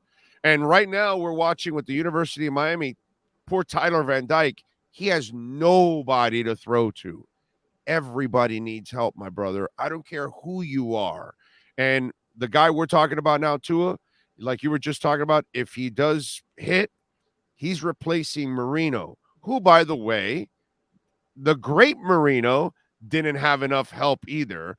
That's why he didn't win a title, because he never had a defense, never had a running game. Hell, he didn't even have a right side of the line either. On top of all, it's really the left side of the line that we all brag about. So every quarterback needs help. I don't care how gifted you are or whatever it is. He's got the help now. He does. And, you bring in Tyreek Hill, and that's great. And, those guys were, they were wide freaking open on Sunday. And I don't know what's going on with the Ravens secondary, but certainly there was some busts and some issues that, you never want to see happen. But just Tua finding them and being able to exploit that is impressive and important, especially with the game on the line at crunch time. He's out there with, we talk about the throws and, how far he can throw a football. Like, that's all whatever. Honestly, who cares? But to me, most important thing is when it's all going crazy, he's the guy that's calm and is like, all right, I'm going to find this guy and with this bust. And I thought that was awesome. The other thing I was going to say was, it's not just, you brought in Tyreek Hill and you give him some weapons. It's also like the guys who are there are being developed, right? So like Waddle looks good too. And he's kind of on his way to being a really good, complete receiver also. And nobody did anything to him. He was just there. He just got better because that's what happens. Craycraft came in and boom, touchdown to Craycraft. Yeah, you know what I'm saying? So right. Mike brings him from San Francisco, and he's a fifth receiver or whatever. Comes off the practice squad, they activate him. Boom. Let me tell you, the Ezukama kid that they drafted in the 4th round, that kid had a monster camp in preseason, and they're not even using it. You haven't even seen much of Cedric Wilson yet. And by the way, speaking of Gesicki, the 2 throws, the one in the middle of the field that he put in a tight window with a guy on his hip, and then the throw he put in the back of the end zone, Gesicki had to go up in the air, but that throw had to be perfect at that spot so he can go get it. And had to make sure that only he could get it too. Exactly. And where Tua threw it from the 3-yard line deep into the back of the end zone, that's a 30-yard strike that he throws.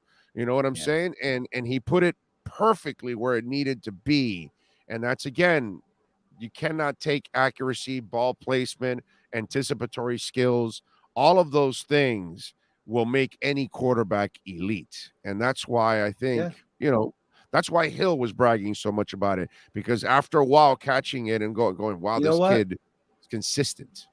You know what? I have to say, so it's interesting about the Tyreek Hill podcast stuff. Like, you sort of roll your eyes at it. There's a lot of hyperbole, whatever. But it maybe sort of doesn't seem like hyperbole right now. You know what I mean? Like, it's sort of like maybe he just knew and we just didn't know, and he was right and we just hadn't seen it yet. You know what I mean? Like, all that. There's a lot of things that have been interesting about the Dolphins offseason, but that is one of them. The fact that he came out with all this stuff about overly positive about Tua, and I think a lot of people were like, okay. But he might end up being right. I mean, what did we forget in Alabama? He was throwing everybody in stride, bro. I mean, everybody. Nobody cares about that, Like, all anyone saw was what happened as a rookie, and then he kind of got injured, and everyone's like, all right. So anyway, it's all been really fascinating, I would say. Really fascinating. And by the way, your boy also was going through a test, because all offseason was, oh, yeah, no, Mike McDaniel. Yeah, he's a funny guy. Oh, yeah, the jokes. Yeah. Yeah, let's see when the shit hits the fan. Let's see how those jokes work out and all that. Well, guess what? Game 2, shit hit the fan, bro. Halftime, nothing was working. All hell broke loose. And guess what? They responded for Mike McDaniel. So not only Tua, but McDaniel also passed the test too. Well, yeah, and I always like listening to the post-game speeches and post-game locker rooms, because not only do you get to see guys jubilantly excited, but you also get to see what's important, right? Like, what does the coach talk about?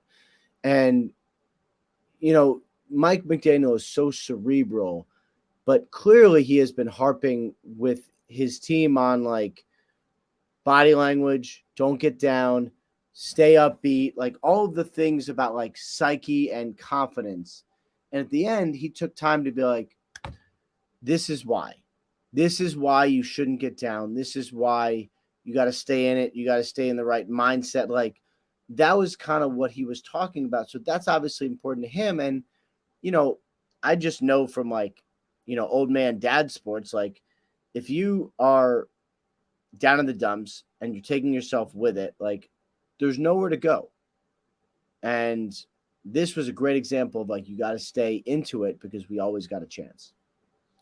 Well, a couple of weeks ago, couple of months ago, my brother, we're looking at this game on Sunday and we're saying there is no shot in hell that the Dolphins belong on the same field with the Buffalo Bills. And right now, the Buffalo Bills are the creme de la creme of the NFL. They are the best team in the NFL that is not up for argument or any kind of discussion.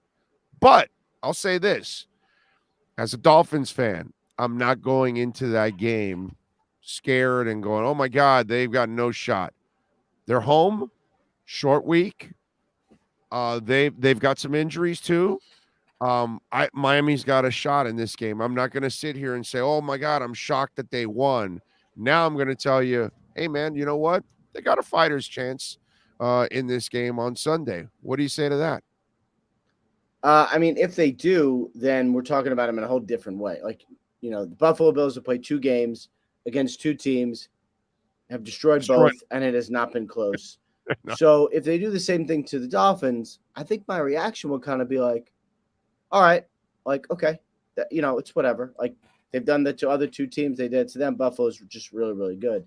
You're right. God forbid the Dolphins stay with them, then we will learn about the Dolphins too. And maybe we will find out that this team is like really in it for the long haul and really legit. Like that's a fun game. Like, I'm excited for a lot of them this weekend, but that's certainly one of them.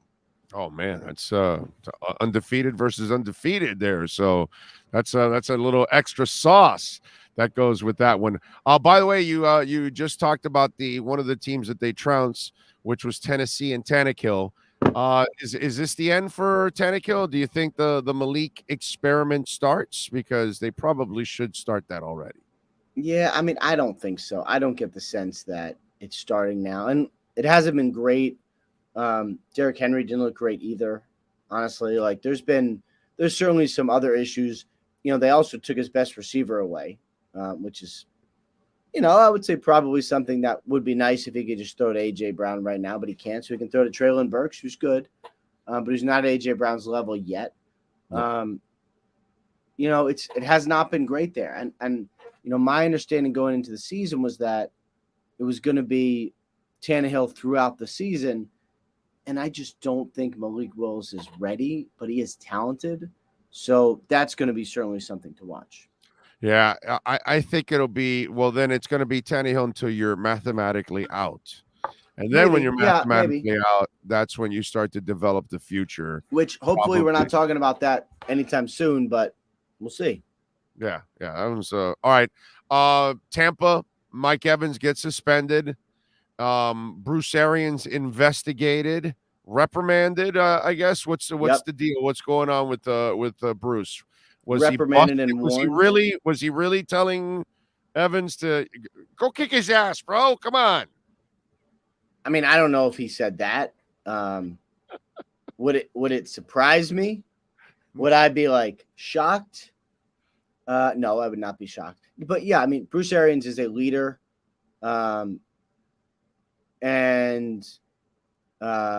He is someone who should be above all this. He should be in the suite, should be sitting with the owner. He should be talking about the game. He shouldn't be on the sidelines instigating. So yeah, the NFL reprimanded him and warned him. And next time it's going to be a fine and maybe worse. So I do not think you'll have to worry about seeing Bruce Arians on the sideline in the middle of fights anymore, which is good. Because the man is 70 years old and should not be involved in any of that stuff, honestly. No, definitely not. It's remember the Yankee thing with was it Pedro that he threw the Yankee coach down and there was a brawl. Zimmer? Yeah, Zimmer, exactly. Yeah, that was you don't want to see that kind of stuff. No, you do not want to see that. Yeah. Listen, my crazy ass said that the Dolphins would be 3-1 in the first 4 games. I didn't think that they'd beat the Bills. But I did think they'd beat the Bengals. Well, guess what? They're beatable. How bad is what's going on in Bungletown? 0-2. They spend a lot of money on the O-line, yet he is getting he's headed for another knee injury. Let's just put it that way. If he's going to get hit like this at this pace, Joe Burrow is not going to last the season for the Bengals. So what is going on in Mike Brown's world? Yeah, I mean, I'd say there's a lot of – I don't think the Bengals are going to be this bad. I mean, they've lost on the final play twice in 2 weeks. So, like, I do not think they're bad. I think they're going to be okay. They make a kick. They make a PAT, and they win one of those games. So, like, I think the Bengals are going to be fine. I don't think the sky is falling. As far as Burrow goes, I think there's blame to go around because he needs to get rid of the ball too. And part of the reason he's Joe Burrow is because he holds on to the ball and tries to make a play.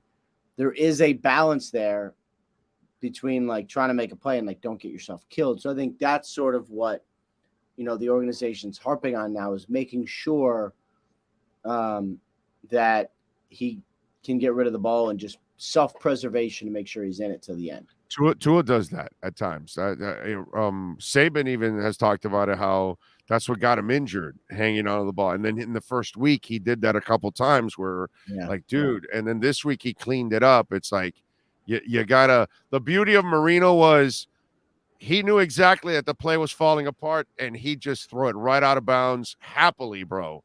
And it was a beautiful thing because he just lived to fight another day. And the great ones, they understand that, and they're quick to just get rid of it, find somebody, throw it at their feet or whatever, and just get rid of it and live for another day. And it's just, Burrow's already suffered one knee injury, dude. I mean, what was it again? 6 sacks again this week? Yeah. That's a lot. That's a lot. That's a lot. All right, what do you got going on in the NFL Network, my brother, this week? Yeah, we got some big stuff. We got the Thursday game, big Thursday one this week, which we'll of course be heavily involved in. Then we got all day Sunday, and then after this week, everybody gets to London, and then the focus shifts to the London game. So a lot of good stuff, I would say, coming on the network. Thank God we're not part of that London stuff, bro. Those are some early ass pregame shows I don't want to be a part of. Follow him on Twitter at Rap Sheet. Catch him every week here with our look around the NFL. Ian, thank you, my friend. Be safe in your travels. Right. Appreciate you. Thank you. Got it. There you go. That's our look around the NFL.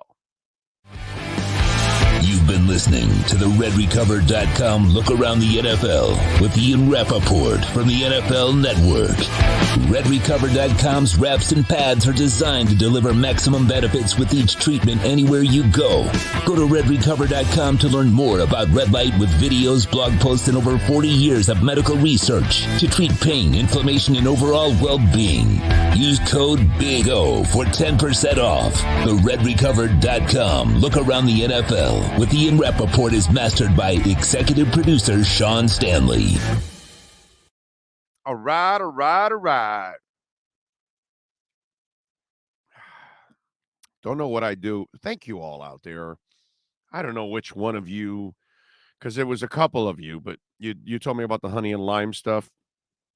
That has been an absolute blessing. I gotta say, it really has helped out, and we're doing a lot of talking, man. 7 days a week, sometimes twice a day. Hell, we did Dolphins talk. I do it with Dougie every week, and then it's just we're all over the place. So, thank you for turning me on to this concoction there. Prior, there was a super chat. Is it still there? Yes, Devin Jordan. Thank you, sir. You put, good morning, Big O. I can't wait for this Bills-Dolphins game on Sunday. The stadium needs to be super loud. Hashtag fins up. Thank you, sir, for the love on the super chat. As always, remember you can also make a donation through Cash App and Venmo at Cash Big O Show. Even on Cash App, you can send some Bitcoin if you want to donate a little Bitcoin to us instead of cash. Same thing. I got no problem with that. We love collecting a little Bitcoin. Nothing wrong. It's cheap now too, man. God, it is a steal right now. Greater Good says Tanny has 15 games left in his career. Don't see him signing a backup QB contract next season. Oh, he will. He will, Greater Good. He'll sign a backup contract for sure, bro. It's easy money. Plus, remember, he'll go to a place like when he went to Tennessee, that Mariota, and then he took over. So he'll go somewhere where they don't have a strong starter, and then they'll use him as the backup just in case. If that strong starter doesn't, then you use him as a stopgap. That's what he's going to be next now. Hey, listen, it took the league 10 years to figure out what he was. Our stupid asses down here didn't know. I mean, I did, but, I'm a Dolphins fan, so I got to go with our team. That they were really stupid keeping him around for 7 years. Frankie Fresco says Wrestling Wednesday, AEW Moxley or Bryan Danielson. Well, look, this is really easy, Sean. I know how to break this Moxley-Bryan Danielson match down simple. I'm going Miyagi on your ass. All right. And when I see that, all I think of is Danielson. So Danielson will win today. So I'm going Danielson over Moxley. That's all. That's it. All it takes is, 2 words, Karate Kid. And, I mean, I could think Gary Danielson with the Lions, former quarterback. Was Gary Danielson was after Eric Hipple, or Eric Hipple was after Gary Danielson? What came first, the chicken or the egg? The Hipple or the Danielson? I think Hipple came after Danielson. I'm going to go Hipple after Danielson. That's what I'm going to say. We need a Lions fan to be watching the show right now. A Lions expert. A Lions hardcore.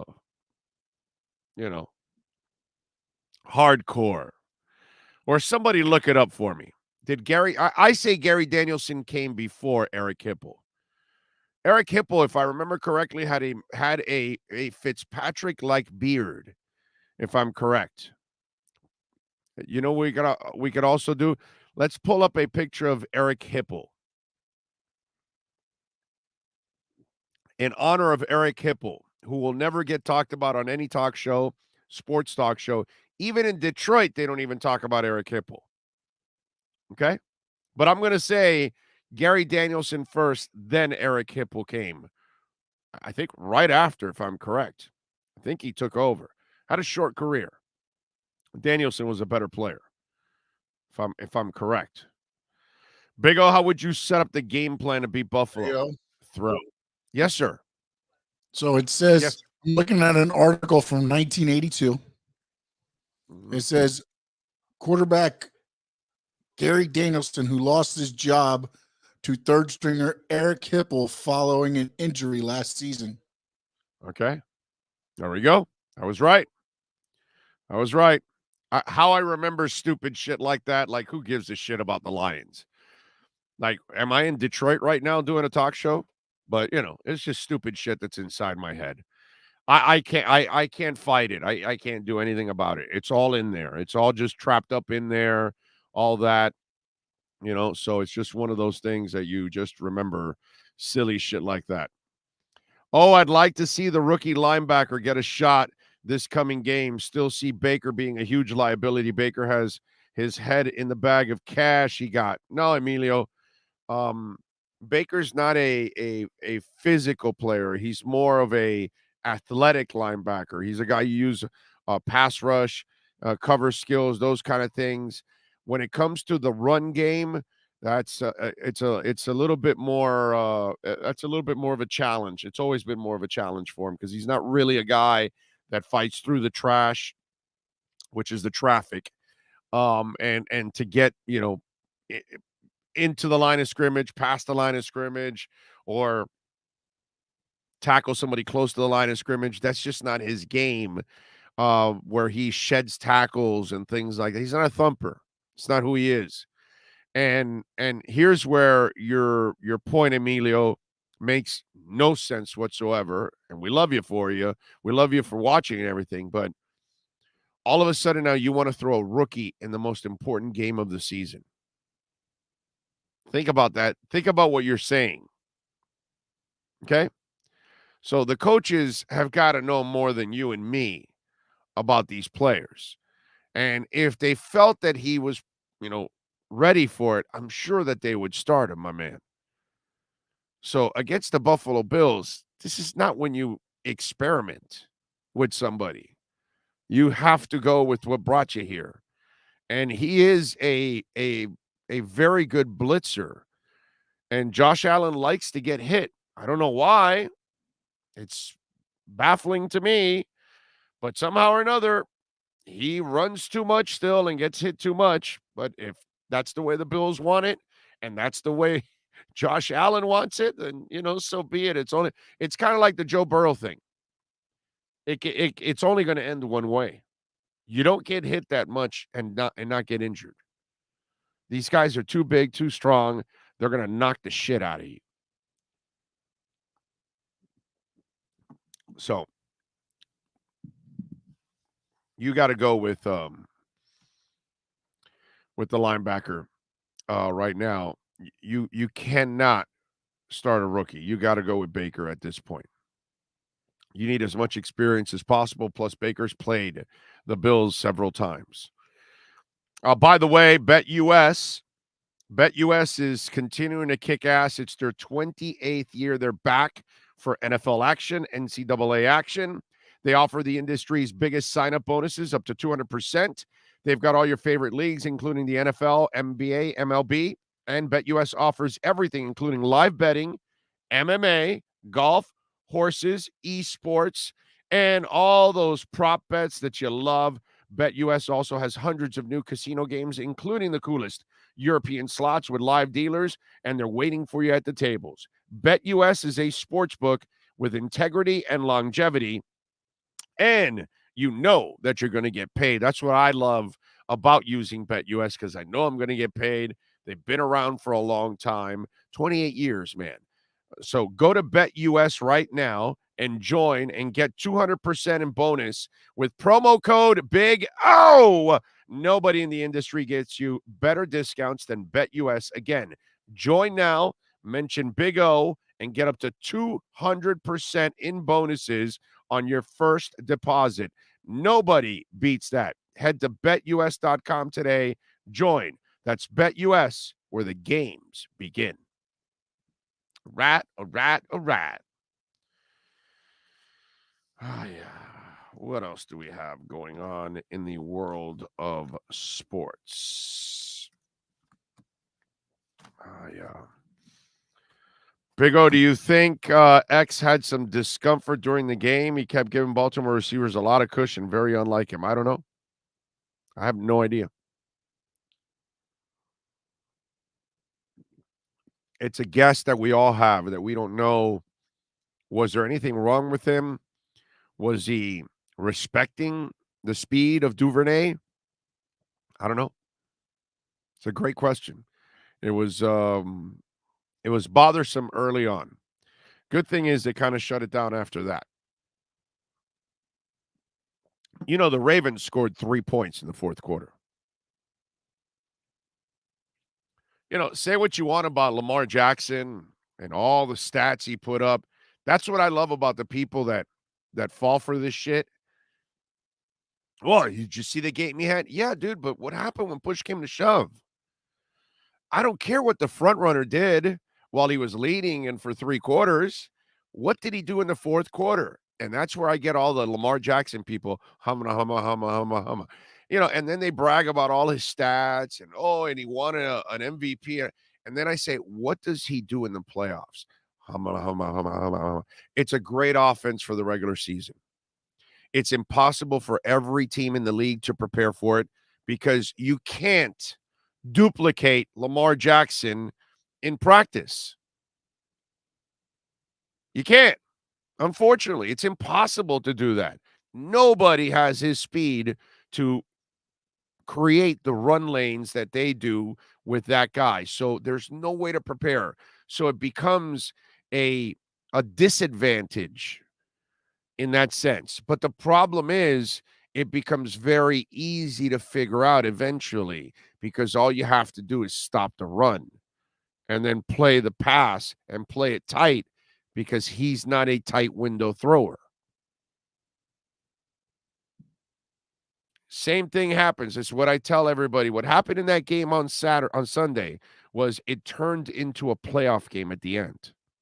And once it becomes a playoff game that you're facing another passer, okay? Because that's what Tua Tagovailoa is. He's a passer. He's a real quarterback, not an athlete playing quarterback. And that's where people just keep missing the boat here. It's kind of like the Tannehill thing. It's just 2 different ways of doing it. Tannehill's not the one that runs. He has to depend on Derrick Henry. And if Derrick Henry's not dominating, was he dominating on Thursday night? No. That's why they lost. What do you have, like 30 yards? They kicked their ass. If he's not rushing and going 140, 150, 170 yards, the Titans never win. because the other guy can't bail you out. And it's the same thing with Lamar. If his running game and the running backs aren't working, and then you put the ball in his hands and he has to make all the tight window throws and all that kind of stuff, he cannot do that. If everything is on what's it called? What's the word I'm trying to on script. Same thing with Tannehill. If they're on script, they can facilitate. But once it starts to get hairy and you're blitzing them and you're getting them off and they've got to go past their first option, scatterbrain. And then those guys, the athlete in them now needs the quarterback, and they're not quarterbacks. That's the beauty of what you saw on Sunday. That's why that offense is fantastic for the regular season, but it's not built for the postseason. Because, unfortunately, you don't have the passer to complete the job that you need to complete with Lamar Jackson. And that's why they'll brag about all the stats. You say, but dude, when it counts, what did you do? Just like with Tua Tagovailoa, go look at his stats. When it counts, fourth quarter, his stats go through the roof. That's the sign of a great quarterback. You're getting better as the game gets tighter. Jason Romero, thank you for the love on the super chat, my friend. He says, good morning, O. Have you seen Parker's stats through 2 games? 1 catch for 9 yards. Is it that bad? It's the 1 catch he got for the Dolphins. He didn't catch anything this week. Wow. I know the offense is terrible. I mean, it's just horrible. Amazing Tua was asked to look like a top 5 pick with no O-line offensive coaches and receiver group. I know, Jason, huh? I wonder who talked about that all year long. I wonder who kept harping on that while all the other fools are saying, oh, Tua can't play. Tua can't play. Please, dude. Please. And somebody did it again on the chat board. Let me see. Somebody's I don't know. I'm just but I want to remind you. Apparently one of these guys, one of you reached out to me and said, hey, did you see, I don't know if you said Skip or Calturd or whatever. Guys, don't send me videos. Don't tell me what they said. I don't care. Okay? I saw it in the chat board, and I think we were on a commercial break or something. It's like, yeah, that's your problem, dude. If you want to listen to those people, then you go ahead and listen to those people. This is the part I don't understand with some of you out there. If it's somebody you don't like, why are you listening to them? Why are you watching them?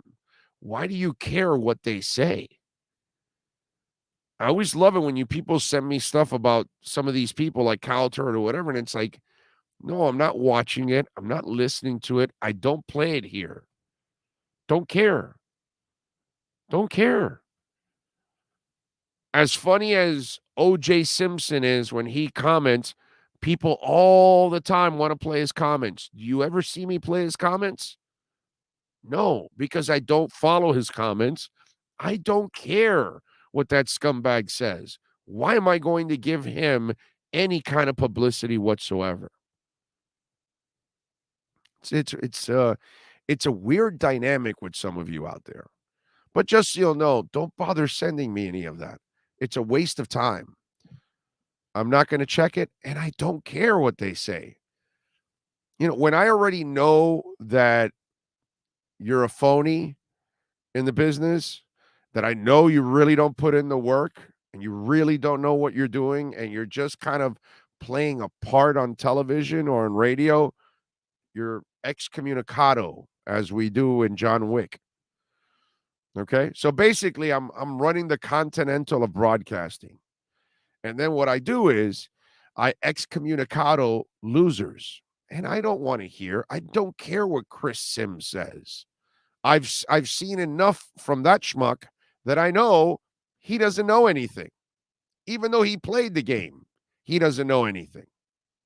Oh, by the way, there are players that really don't know much, and they played the game. Yeah, it's probably why they weren't very good, why they didn't last very long, why they were kind of mediocre, because they probably didn't work at it that hard. And then, after and you expect them to work hard after? No, it's not going to happen. So just to give you guys, there are certain people that are just excommunicado. I don't care. What they say means nothing to me because I know they know nothing. It's like screaming A. Like, I don't.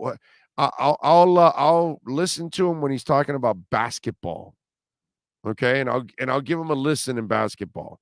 Once I hear that he's talking football, off. Don't need to hear him at all.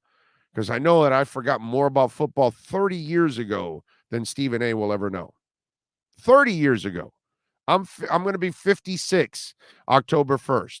When I was 26, okay, I knew 10 times more about football than Screaming A will ever know, ever in his entire lifetime when I was 26. Why am I going to listen to people like that? Why? Because you people just watch it because it's just a mouthpiece to put some shock value out there and stir it up and get some kind of fan base riled up for something. Silliness. Doesn't need to be supported. Rub-a-dub-dub, a man in the tub, said, I watched a video on Hill. Crazy how many times he was underthrown or waiting for the ball during the comeback in the Super Bowl, had to stop and wait for 44 yards, and no one critiqued Mahomes. Rub-a-dub-dub, we have a lot of sheep and tools in this world. And why? Because people are lazy.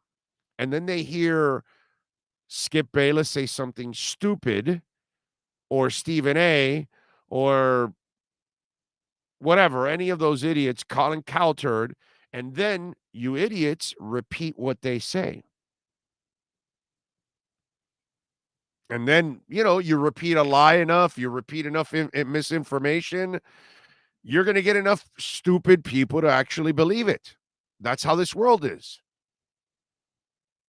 Why? Because you're not going to go check and see if it's a fact. You just see it on Facebook and you use it as a fact. And that's the problem. That's why I've had fun showing, Josh Allen. There's a guy 8 yards away and he throws a ball that falls 3 yards short. The guy's 8 yards away. Big, strong Josh Allen. Oh my God, he underthrew somebody. Pat Mahomes. Oh my God, he underthrew. Oh my God, he was almost intercepted. All the things that happen to every quarterback, but in the idiot's world, it only happens to Tua.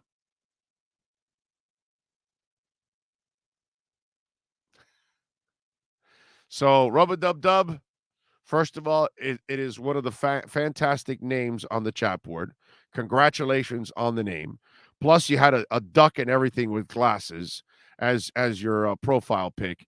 I mean, it's really hard to top that. Rub-a-dub-dub. Hank Goldberg's left nut is also a classic name that's on the chat board. Although I haven't seen Hank Goldberg's left nut in a while. Okay? I haven't seen him on the chat board, by the way, is what we're talking about. So thank you, Rub-a-dub-dub. Appreciate you. Morning to you, my handsome Big O. Ooh, that's a stretch. Last season, the Dolphins were tied at halftime at 3-3 with those idiots, and they still don't think we can beat Buffalo. Time to get respect. Fins for life. Well, you listen, people are going to hate, and they're going to disbelieve, as they say. And Tua will have to go and make them believers with his play as the season goes on, and the Dolphins have to do it too. Because it's 20 plus years of never really believing what they do. Oh yeah, even when things are good, you're like, nah, they're going to fall apart, this, that. And so people are going to, it's the same old Dolphins, same old Dolphins, same old Dolphins. So the Dolphins have to prove that they're not the same old Dolphins. Mike McDaniel has to prove that he's not Joe Philbin, and he's not Adam Gase, and he's not Brian Flores, and Tony Sperano, and Cam Cameron, and and Jimmy Johnson, and all the buffoonery that we've had here for many, many years. And by the way, Jimmy Johnson, belongs nice and comfortably with all the buffoonery, okay? Because he did a lot of stupid stuff on offense. He was also a detriment to his own coaching because he was so. Once he found out he had to keep Marino, he made it harder on Marino. You know that gif of the guy with the wavy hair, and he's, you know, that one that everybody uses? That's exactly it right there. Okay, so the owner says, no, we got to keep Marino, bro. He's the face of the franchise. I'm not trading a guy that needs to retire as a Dolphin, which, by the way, Wayne was right on that. But then he goes, oh, so we're going to keep him? Okay, in spite of that, I'm going to get rid of Kirby and Byers, and I'm going to trade away everything Fryer, and I'm going to take away the audibles, and I'm going to take everything away to hurt Marino. Oh, by the way, all quarterbacks need help, including Dan Marino. Blasphemous. Oh my God. Did I just say that? Did I just say that Dan Marino no, because, you know, in some eyes out there, Tua doesn't need help because Marino never needed help, and neither did Montana, and neither did Terry Bradshaw, you know, and Tom Brady, and no quarterback, Pat Mahomes, they don't need help or anything at all. So somebody threw out a stat. I forgot who it was, because I don't want to credit somebody when they don't deserve it, but I also don't want to throw out the stat and not credit the person. I'm going to say it was Alf. Okay, I'm going to say it was Alf Artiaga, by the way. I think he's the one that threw out the stat. I saw it on Twitter. If it wasn't you, Alf, well, you get the credit. And if it was somebody else, I really apologize because, you know, I'm reading stuff all day long. So, you know, a lot of it sticks here, but, you know, I'm not perfect. Did you know that Tyreek Hill has more yards receiving than the entire Kansas City wide receiving corps? One more time. Did you know Tyreek Hill has more wide receiving yards than the entire wide receiving corps of the Kansas City Chiefs? So it's going well, but maybe they are going to miss him. We're going to talk to Matt Verderame at the top of the hour, and I'll ask him about that. Like, you know, you're overcoming it because Andy Reid is last year, what did I talk about? Right? They have no talent on offense, that is. They have no coaching on offense. And part of coaching is what? Play call and play design, right? What do you think Andy Reid is one of the greatest coaches of all time doing? He's right there with Bill Walsh. He's right there with Sid Luckman. He's right there with Hank Stram. He's just one of the great offensive minds we've ever had. Shanahan, you know, there are certain people that have made their impact as offensive minds. You know, I know some of you will say Eric Coryell, but as much as I love Eric Coryell and I love his style of play, I think it kind of came off of a lot of Sid's stuff. So I'm going to go with more of the people that kind of establish a lot of the things that have been used throughout. And so to me, that is so important. You know, one of the things I thought that would hurt Tennessee is losing Arthur Smith to Atlanta. And if Arthur gets the talent, then he'll be able to obviously, you know, have a great offense there. But that is so important. Miami did not have that. Everybody needs it. So Jimmy takes over. No, you can't trade Marino. Okay, so let me just make it harder on Marino because that's a lot of fun and that makes a lot of sense. Let me tell you something. I love following the Dolphins and covering the Dolphins, good or bad, whatever. Obviously, I don't want the bad because it sucks. But those 4 years of watching that man have to deal with Jimmy, can't forgive him for that, man. Never will. Never will. Never will. Jimmy with me, sorry. I don't put him in the regard that a lot of you put him in. Because I got a taste of it in person, watched it, and I wasn't happy with it. I think he's a little overrated here. Seriously. He's overrated here. Dallas, he's not, but here he's overrated. Let's be honest. Okay? I mean, did Pete Carroll underachieve in Seattle? You would say so, right? Because if you have to hand it off to Marshawn Lynch. Stupidest call in the history of the Super Bowl, playoffs, anything. It's not the 64-yarder last week instead of Russell. No. It's not handing it off to Marshawn Lynch. It's the dumbest call in the history of mankind. So you should have had 2 titles, right? Well, he should have had 2 titles at the Canes. He had no business losing the Penn State one. And then what he did here with the Dolphins, yeah, he found some defensive players. Thanks. But you destroyed the offense. Destroyed it completely. You were going to draft those players anyway. It's not like you signed them in free agency. You drafted Jason. You drafted Sam. You drafted Pat. You drafted Zach. You're not buying them in free agency. You could have just re-signed them 4 years later, 5 years later, and you could have kept everything going with Fryer and everything else, but no. So it's just funny like that. But what can I tell you? What are you going to do? 1-800-ALARM-ME is what you're going to do. It is alarming the way Jimmy Johnson handled Dan Marino. That to me is just disgusting. But what is beautiful is calling 1-800-ALARM-ME, where we can get you a free doorbell camera. You mentioned the Big O, you will get a free doorbell camera. And you're going to remember me every time, because when you're driving home and you ordered some food and they're going to meet you there at the door, and they get there a minute before, hey, you got the doorbell camera. You can tell them, listen, do me a favor, leave the food right there. I'll be there in a second. Or you're in the shower. Doorbell rings, food's there, delivery's there. You can grab your phone, say, hey, just leave it there. I'll be out in a minute. Or in COVID times, you don't want the face-to-face exchange. Oh, thank you very much. Leave it there, please. They leave. You open the door. You grab your food. No exchange. Nothing. Right? So many positive things. What I also love is you control everything with your phone. You can set the alarm. You can obviously deactivate the alarm. And when you got your hands full and you're carrying a bunch of, packages, bags, whatever, and you've got to open the front door. And you've got to then turn off the alarm. Oh, man, what a pain in the ass. Grab the phone as you're pulling into your house. Turn off the alarm. Now you don't have to worry about it. You grab all your bags. You walk into your house. Boom. Sloman's makes it nice and easy for you. Listen, one of the sensors goes out. There are alarm companies that give you an alarm that if one of the sensors goes out, the entire alarm doesn't work. You can easily go into the keypad, find out which is a sensor. Oh, it's the window in this room.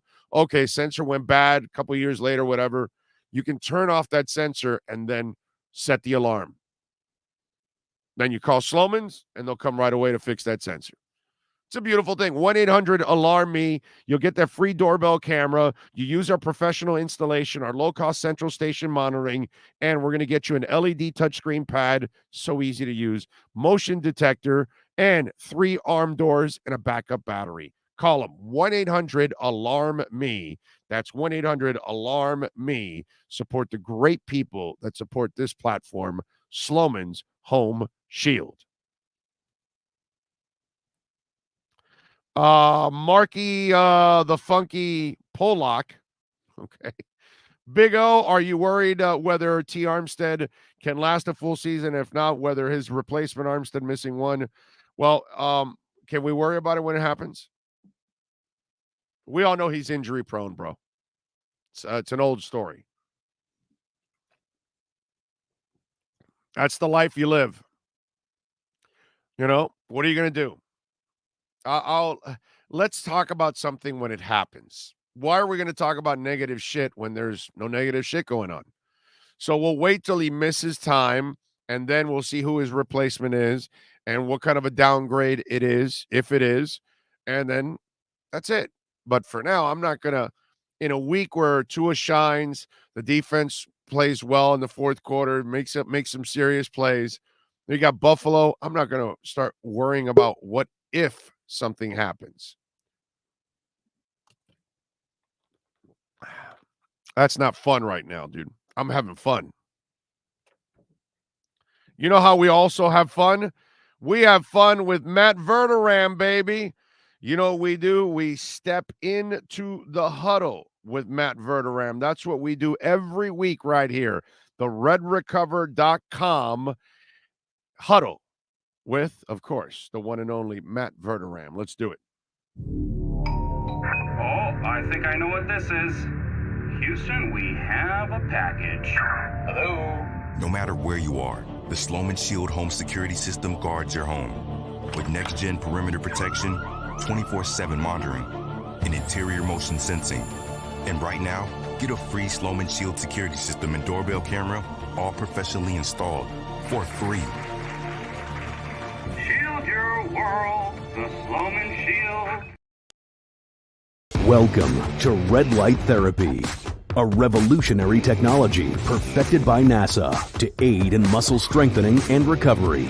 Red and infrared light has the capacity to penetrate deep into the cell's mitochondria, potentially leading to increased energy, faster recovery, and the optimal performance your body demands. Train, fight, recover. Let's huddle up with Fanside National NFL reporter Matt Verderam. The huddle is brought to you by RedRecover.com. RedRecover.com's wraps and pads are designed to deliver maximum benefits with each treatment anywhere you go. Go to RedRecover.com to learn more about red light with videos, blog posts, and over 40 years of medical research to treat pain, inflammation, and overall well-being. Here's NFL reporter Matt Verderam. He is the man, the myth, the legend that is Matt Verderam, stacking the box. How you doing, my friend? You doing good? Doing great. How are you? Dolphins 2-0. Tua lights up the world. Yeah. Life is good right for a week. Life is good right now for a week. You know how the NFL is, right? Kansas City loses this week. That's it. It's over. They'll never win again. You know, they're not going to get to the Super Bowl, all that. So, you know how it goes in this league. It's week to week. So, for this week, we're in good shape. If they get trounced by Buffalo, then we're like, oh, God, it was all a lie to us the first 2 weeks. It was all a lie. You know, that's what's going to end up happening. You know how it is. But hell of a performance by the kid. Hell of a performance. I tweeted out my NFL quarterback rankings an hour ago, and he was what I led with. He was awesome. I went back, I watched the game, and I've seen people say, well, a couple of the throws, guys were open. Well, first of all, yeah, I mean, that's football. Guys get open. You got to hit him. You got to see him. He hit him. Look, Tyreek Hill gets open a lot. That's why they traded for him. That's the whole point. He got open in Kansas City, too. It wasn't all just contested catches. And by the way, Mahomes also underthrows him. Oh, okay. Well, listen, everybody underthrows. Quite honestly, look, what is the most famous play with Tyreek Hill in Kansas City? It's that wasp play in the Super Bowl in Miami, right? That is the most famous play.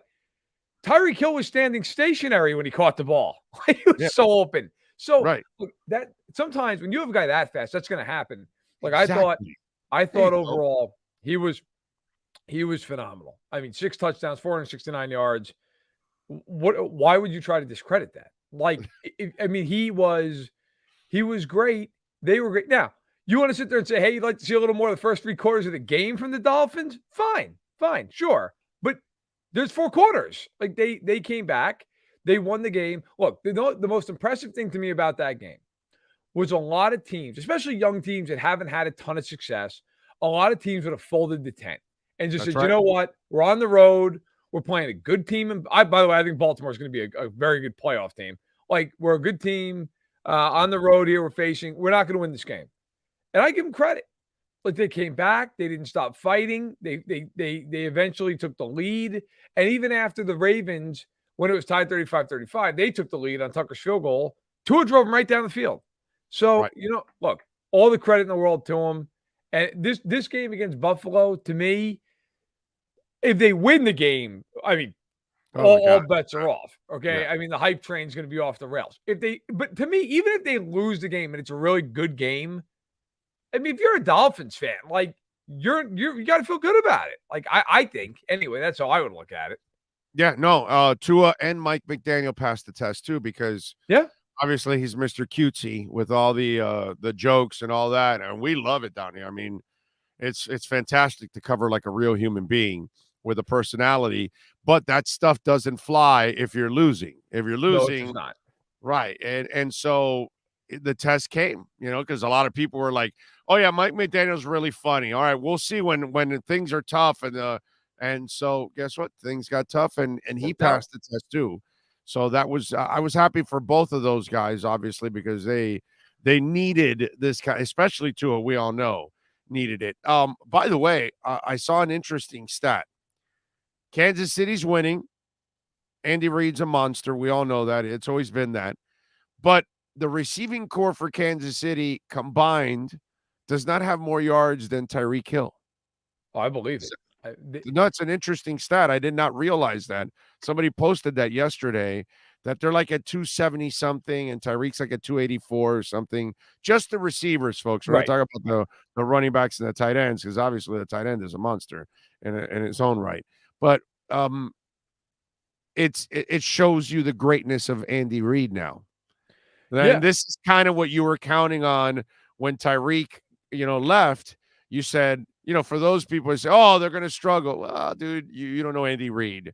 He will fix things and he will make things right for his quarterback and make things easier for his quarterback, even though it's going to be harder for his quarterback this year, because obviously if you lose Tyreek, it's going to be a little difficult. Yeah, look, I'm not surprised. First of all, I mean, Tyreek's leading the league in receiving yardage. Second of all, I mean, Kelsey has almost 200 yards. So, I mean, part of that is they just throw to him like he's the number one receiver. Have to. Yeah. But look, the Chiefs are a different team this year. There's no way around that. Is it better? Is it worse? We're going to find out as the year goes on. They largely traded Tyreek Hill so they could fix their defense. And I think so far, the defense is doing the job. They gave up 7 points before garbage time against Arizona, and they held the Chargers to 17 points until the last minute of the game when they were trading time for points. They also scored on a pick six in that game. So, I mean, look, they went into the season saying, we will be able to manufacture 27 to 30 points a game with this line, with Kelsey, with Reed, and with Mahomes. Well, so far they've scored 44 and 27. Although it should be noted, 7 of the from last week were defensive. Defensively, the thought was we are going to reinvest a lot of the money we would have spent on Tyreek Hill on this defense. Well, so far that's worked. They've been much better defensively. Truthfully, the most impressive thing with the Chiefs has been their pass rush. That's been the thing that most people in Kansas City going into the year felt like, who knows what you're going to get? I mean, they brought in Carlos Dunlap during training camp. They drafted Karlaftis, but most rookie DNs, it takes a while. He doesn't have a sack yet, but he's been all over the place. Jones has been Jones. Dunlap's played very well. And so they lead the league in pressures, which I don't think anybody in the world thought they were going to do. And that has helped them with this young secondary kind of figure things out. But so far, they're 2-0, and now they play a Colts team that, look, I think it's going to be very desperate. But the Colts have been, you could argue, the biggest disappointment in football so far. Wow. Damn, dude. It's funny because Kansas City knows how to find their tight end, but Atlanta can't. And that's just like, what a shame, dude. What a talent. And Arthur Smith's a pretty good play designer. So you just wonder about, it's the Mariota thing. I just can't buy. By the way, going back to your Ravens point, where I disagree with you on this one, I think that's an offense that's made for the regular season. I don't think it's made for the playoffs. I don't think the quarterback is made for the playoffs, because I'll give you an example. The fourth quarter, it became a playoff game. And then he had to answer the passer because the passer's moving the ball up and down the field. And so he ends up settling for a 3. And then here comes the passer and gets 7. And Lamar, his offense is so difficult to prepare for week in and week out. So it's hard in the regular season. But once you get to the postseason, the elite defenses step up. And so it's kind of like, it reminds me a lot of Tennessee. It's just two different types of running games. Ryan is a game manager when everything's on script. Yes. But once you take Henry out of the game and then things start to go off script, Tannehill's done. Can't do it. Lamar's the same thing. Lamar, once you take the run game out, and he has to then now really work the pocket and really try to be accurate in tighter windows, it becomes that much harder for him. And this is why he has fallen short every time in the playoffs. And to me, that's what happened this week. That fourth quarter, all of a sudden, you're no longer front running. You're no longer playing off script anymore.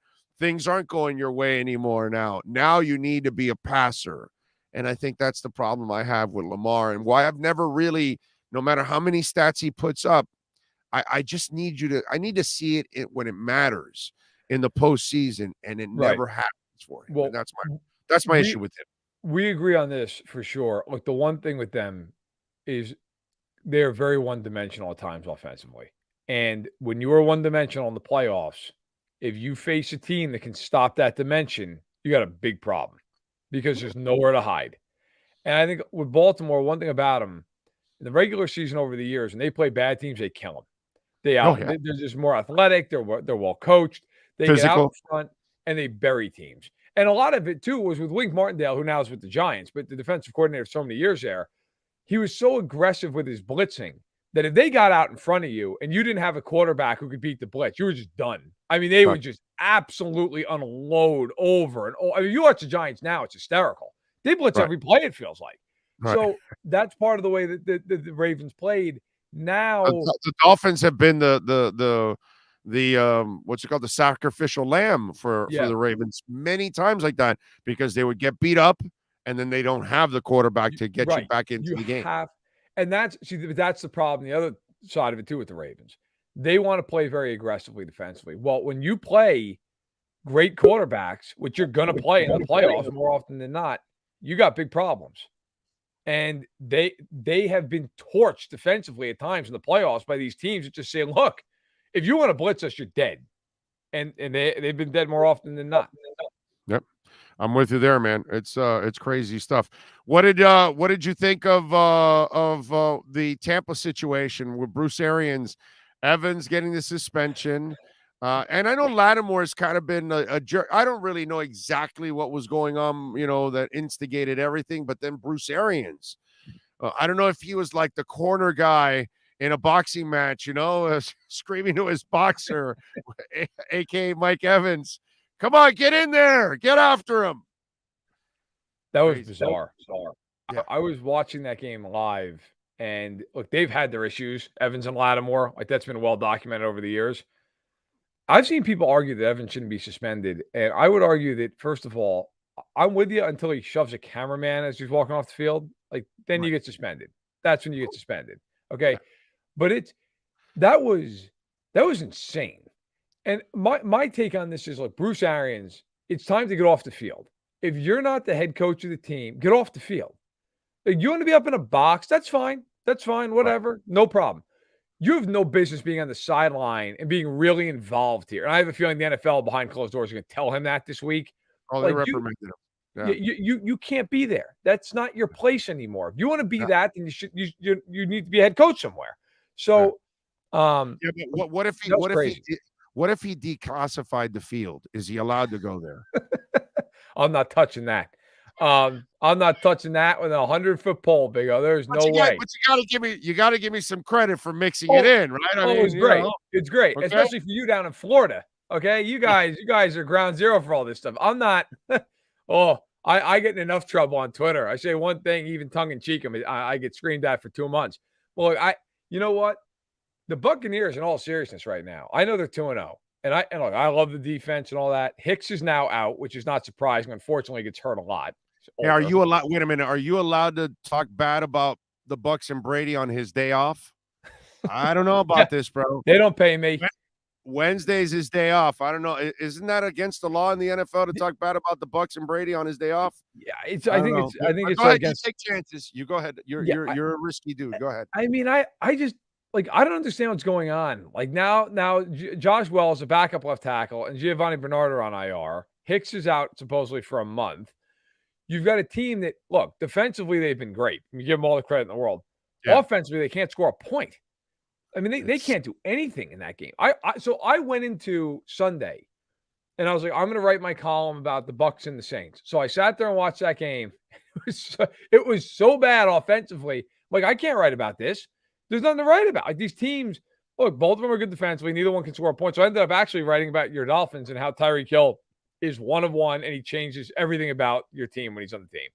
And how it completely took the Dolphins from being a fun team offensively at times with Waddle, but like limited because of the way they played. Like now you have both these guys. Nobody can we're stop boring. anybody.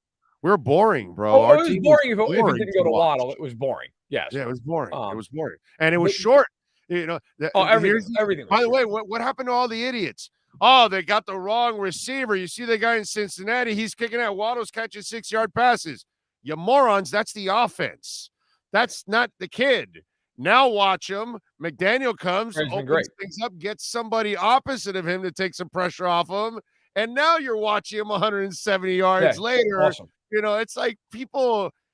It's like like this past week, dude. I had to deal with people that they didn't. There are people watching this sport that didn't recognize that short quarterbacks have trouble seeing over the line. And Tua was talking about how, shorter quarterbacks, we have trouble seeing over the line. And people were coming at me like, oh, how stupid are the Dolphins drafting a guy that can't see over the line? I'm like, yo, Greasy, Breeze, Montana, Tarkenton, a whole bunch of those guys can't see. Even 6'2", 6'3" guys have trouble at times seeing over the lines. It's called passing lanes. It's crazy how we have a lot of people that watch something and they really don't know what the hell they're watching. Oh, believe me, cheering shit on. I get it. I had a guy email me today who's a Chiefs fan who told me that he thinks Mahomes is killing them because of the way he plays. Like what world? I mean, the guy's 60-16. Like what? I mean, I get that all the time. Now, you know what though? I will say, and I was going to say earlier, with the Bucs Packers game fascinates me this week because obviously I think they're two of the best teams in the conference. Yeah. Can the Bucs score? Like if Evans gets suspended, they uphold the suspension. Can they score in this game? I don't. I mean, the next Green Bay's defense is actually pretty good too. Good, I know. Like you've got Green Bay this week for the Bucs, and next week it's Kansas City on Sunday Night Football. I mean, I am fascinated to see the Buccaneers these next couple of games. Now, I'm not saying they can't win. They've got Brady, all that. Brady has not looked good the first two games. Now, we've seen that in New England where he doesn't look good early, and then all of a sudden it's like he's just a Terminator down the stretch. Well, the year they won the Super Bowl, they didn't have a good first half. No, they were awful. They barely were 500. But this is when you look at them, the one concern I had about the Bucs going, and we even talked about this in the offseason, they're old. They're really old. And when you're old, you get injured. And when you look at this team, what is the problem right now? They've got a million guys who are injured. They're injured on the offensive line. And this ain't the NBA, bro. This ain't the NBA where experience does matter. Young teams rarely go deep. In the NFL, brother, you better have a really nice mix of youth. You have to. You got to have both. You got to have a couple vets. You got to have some younger guys who can play. And with the Bucs right now, I'm just looking at it. It's like, look, I love the talent on the roster, but talent doesn't play if it's hurt. I mean, they're hurt. They got guys like everybody went nuts about Julio Jones in Dallas week 1. Everybody. Oh, look at him. He looks unbelievable. And I hate to say this, but my first reaction was, is he going to play 7 games this year? Right. And immediately he's out week 2. You don't know if he's going to play week 3. Like, this is the problem with stuff like this. It's like they brought in Akeem Hicks. Akeem Hicks has had a great career. He's a really good player. There's a reason the Bears moved on. He's been hurt the last 2 years. He's never on the field. Now he's out for him. Like, it's kind of like the baseball team that they collect pitchers who have bad arms, but the guys are really talented. And you get the GM up there in March and spring training who's like, look, as long as he's healthy, it's like, yeah, but that's the problem. That's why he's on the free agency watch. Like, he's hurt all the time. Like, if he was healthy, he'd get $35 million a year from the Dodgers. Like, this is the point. And so I look at the Bucs. It's like, it's great you added Akeem Hicks and Julio Jones and all these guys. If they're not on the field, they're useless. And that is the problem the Bucs have right now. Is they have all these guys who, they're talented, but they're hurt. And that's what Tampa's facing right now. Are you an Eagles believer? I'm an Eagles believer to the point that I think they're clearly the best team in that division. That's not saying much. It is not saying much. So I will go further. I think they are very, very good. I've been a Hurts guy ever since he was in college. So I believe in Jalen Hurts.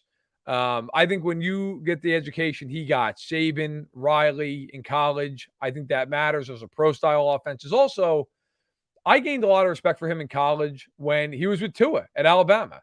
And, he had to kind of deal with some situations there where, a lot of kids would have just folded. He didn't. Oh, he's mentally tough guy. Very bro. mentally tough. I appreciate that, especially in a quarterback. You got to be tough, especially in that city. You better be, because you're going to face it. But you know what? Let me tell you something. You look at how Tua handled the whole Watson mess for well over a year. That's toughness. And then you look at Mayfield, how he lost his shit when they just mentioned it, that they may be interested in him. They weren't even making the trade at that moment or anything like it. Wasn't even close at that moment, and he lost it. You know what I mean? So it shows you the mental toughness that a quarterback has to have when you have to deal with all kinds of crap that's flying around, and yet you've got to overcome. You're overcoming a hip. You don't have great coaches. And then you've got your owner scheming behind you, trying to get Brady, and your head coach hates you and wants Watson.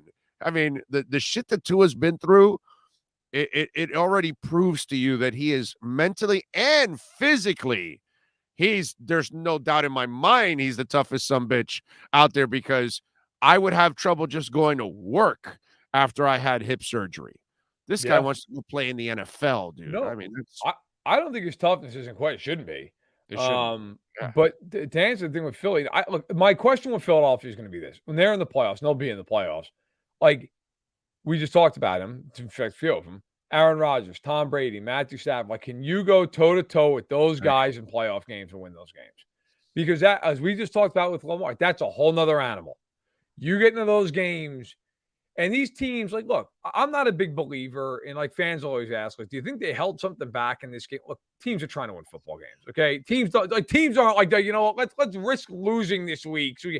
But I do believe one thing: when you get in the playoffs, you're not worried about showing something. Like, you're just like, look, we got to win, like, whatever it takes. And if you've got 5 or 6 plays in the playbook that you've kind of been sitting on for a special, you're throwing them all out there.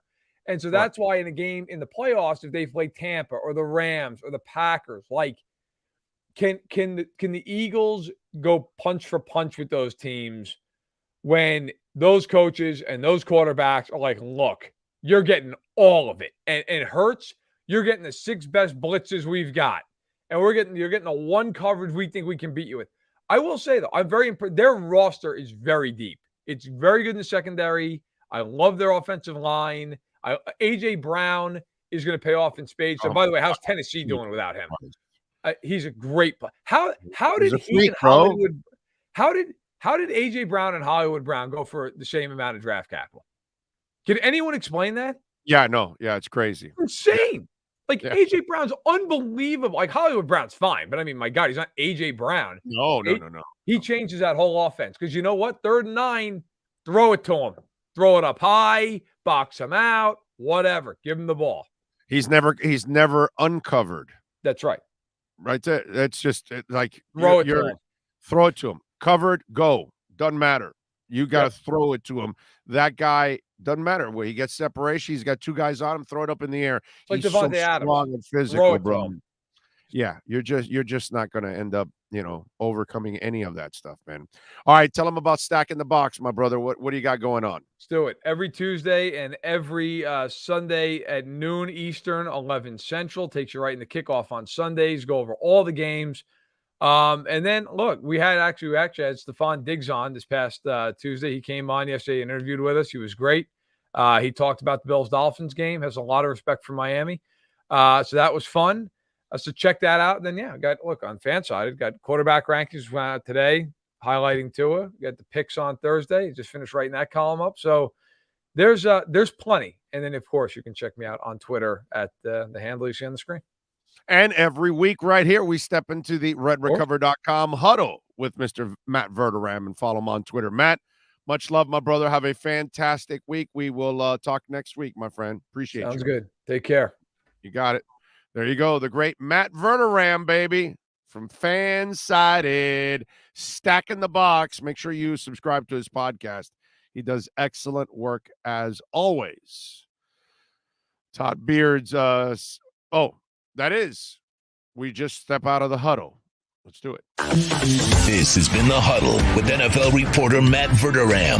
RedRecover.com helps pros and everyday warriors heal on the go with their medical-grade, highly specialized devices designed for each area of the body. Go to RedRecover.com to learn more about red light with videos, blog posts, and over 40 years of medical research to treat pain, inflammation, and overall well-being. All right. Oh, a little edge. Yeah, baby. I love living on the edge. That's what we do. A little Jack White last night, living on the edge. By the way, Edge energy drink, delicious, smooth, and zero aftertaste. And listen, here you don't have to waste your time driving around, going to this place, that place. Just go to myedgedrink.com. Go to the website. Use our code Big O. You will get 10% off. And this is the most delicious sports drink that's out there, man. I'm telling you, you want an energy drink that is delicious, that is smooth, that has zero aftertaste. You're gonna drink it and gulp it down like it's a soft drink all the time. 78 calories. It's nothing. Go to myedgedrink.com. Use our code Big O. And whether you're drinking it straight up or whether it's an elixir and you want to mix it up with a little vodka like I do, a little Grey Goose, it is out of this world, and Edge Energy Drink is a proud sponsor of our program. So please support the great people that support us. Go to myedgedrink.com and order the finest energy drink on Le Planète. Karen says it's the weirdest thing. The live chat is different between two of the live Big O shows. Yeah. Oh, because you're also looking on the Cuts channel. Yeah, we throw the live also on the Cuts channel just in case, somebody runs over to that one and then they can see us there and all that good stuff, make it nice and easy for folks. Yeah, but we have some folks on the Cuts channel. I see Robert Triana at the Cuts channel. Nick is at the Cuts channel. Stephen Allen, Tony Zagalis. Thank you for the Bitcoin, Tony. Appreciate it. It says, Big O, I would go with Danielson, but Danielson's already a winner. Check out his wife. Ah, there you go. What else there? And Heat Fins is also there too. So there you go. All right. So yes, we have both channels running and carrying le programme. So yeah. And thank you all out there, as always. If you're making a donation, Super Chat, Cash App, or Venmo, Cash Big O Show is the address. That is Cash Big O Show. By the way, what is going on with the market right now, the crypto market, that is, because that's the one I worry about. Bitcoin down to 19.2. It was at like 19.5 or 6 or something like that. So it's still holding pretty good overall. Ethereum up 0.75 of a point, 1,353. I think it's all going to go down now tomorrow when the feds announce their changes, and I'm sure that they're going to raise the rates. Some people think it's going to be 0.75 of a point. That's what are you going to do, right? What are you going to do? 0.75 of a point. I'm sure stock market has, obviously taken a bath, just like crypto. They will all go down a little bit more if they go 0.75 of a point. It's already scaring people as it is. Pat Freiermuth or Kyle Pitts, week 3. Dude, I got to go with Freiermuth. They throw to Freiermuth a lot. So Kyle Pitts is the better player by miles. But until Kyle Pitts starts playing consistently, I would go Freiermuth. All right, Jesse? I'm just saying, man. Let's see. Brian Walters. He was there for a couple of innings. Jack White is who I'm talking about. Oh, okay. Congratulations, Aaron Judge. You know, let me say something about the whole Aaron Judge situation. And yeah, we don't have a guest till Craig Mish at 12:30. We'll talk a little baseball, and I'm going to talk a little bit about that right now. You talk about Aaron Judge, and it's not so much about baseball and talk about the game itself, but I want to thank Aaron Judge. Look, I don't have the love and interest for baseball that I used to. And the Marlins don't help me out at all because the Marlins do nothing to make you interested in baseball. The ownership just does nothing, unfortunately. They give us zero hope whatsoever. Every year, you know the Marlins are doing nothing by just looking at the talent that they have on the roster. Every year, you know, it's just nothing. There's nothing to look forward to. And with Sandy, it's almost like, really, is he going to be here long term, or is this just another guy that's going to be here for a couple years, and then eventually you got to trade him because you can't pay him and you can't keep him? And I almost feel like that's what's going to end up happening. But Aaron Judge, I want to thank him because when you look at the home run king, if you want to label him that, or the home run juice king, it's Barry Bonds with 73. And then you've got McGwire with 70, Sosa with 66, McGwire with 65, Sosa with 64, and Sosa with 63. Okay? And here's my problem. Bonds, McGwire, and Sosa are nothing but a bunch of cheaters. And look, maybe Aaron Judge is cheating. I don't know. But I don't think so, at least. There's no indications whatsoever. They test like crazy. So I'm going to say he's clean. And here's the really cool part that old people will pick up on, young people will not. He tied Babe Ruth at 60, and he did it in 147 games. Remember, Babe Ruth did 60 in 154. Okay? Us old farts, we know this because we follow baseball. And then Roger Maris did it in 162 when he hit 61. That's why a lot of people said you got to put an asterisk next to Maris because he played extra games than Babe to get that record. Well, Aaron Judge has a shot to hit 61 and 62 before even 154 games. He's got 7 more games to get to that number. Now, he's got a lot more to get to 162, so he'll have plenty of opportunities to beat 61 and beat Roger Maris. But what I love about all of this is that in my eyes, Aaron Judge now is the home run king. Once he beats Maris, which I expect him to beat Maris. And so I thank him because baseball has been stained really bad by the changes it's made, the style of play, but steroids, while it was entertaining for a moment, okay, it really ended up hurting the game in the long run because now you've got people that are holding records and you are challenging their professionalism, their integrity. And for me, Bonds, McGwire, and Sosa have zero integrity. So I thank Aaron Judge for doing something that is incredibly special. And I thank him because now maybe I can look at the home run king and say, well, we've got a clean guy that beat Roger Maris's record. Because Sosa, McGwire, and Bonds, I wouldn't trust them as far as I can throw them. And I can't throw them, obviously, very far. So thank you, Aaron Judge. Thank you for cleaning up the records. That's what I'm going to say.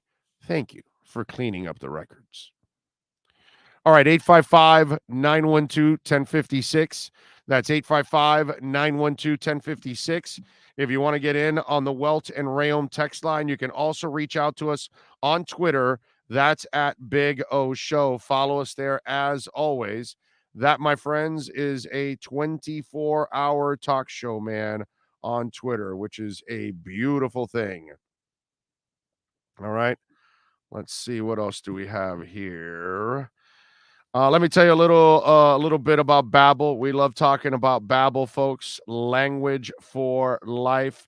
Been telling you about Babbel for a little while. For those of you that are looking, maybe you're going to travel, maybe you want to connect with somebody in your family that speaks another language, or you want to meet some of las chicas. You know what I'm saying? And Babbel, by the way, is a way for a lot of us to learn a second language. Maybe you did it in high school, but it didn't really actually work out. And I tried it in high school, and it didn't stick with me. So now Babbel, the language learning app, it has sold more than 10 million subscriptions, and they're addictively fun and an easy way to learn a new language. Whether you're traveling abroad, connecting in a deeper way with family, or if you just have some free time, Babbel teaches bite-sized language lessons that you can actually learn and use in the real world. They've got 15-minute lesson plans that make it a perfect way for you to learn a new language on the go. Other language learning apps use AI for their lesson plans, but Babbel's lessons were created by over 100 language experts, and their teaching methods have been scientifically proven to be effective. With Babbel, you can choose from 14 different languages, including Spanish, French, Italian, and German. Plus, Babbel's speech recognition technology helps you to improve your pronunciation and accent. Now, listen, folks, there's so many ways to learn with Babbel. In addition to the lessons, they've also got the podcast, the games, the videos, the stories, and even live classes too. And it comes with a 20-day money-back guarantee. Start your new language learning journey today with Babbel. Now, save up to 60% off your subscription when you go to Babbel.com/Big O. That's Babbel.com/Big O for up to 60% off your subscription. Babbel, language for life. All right.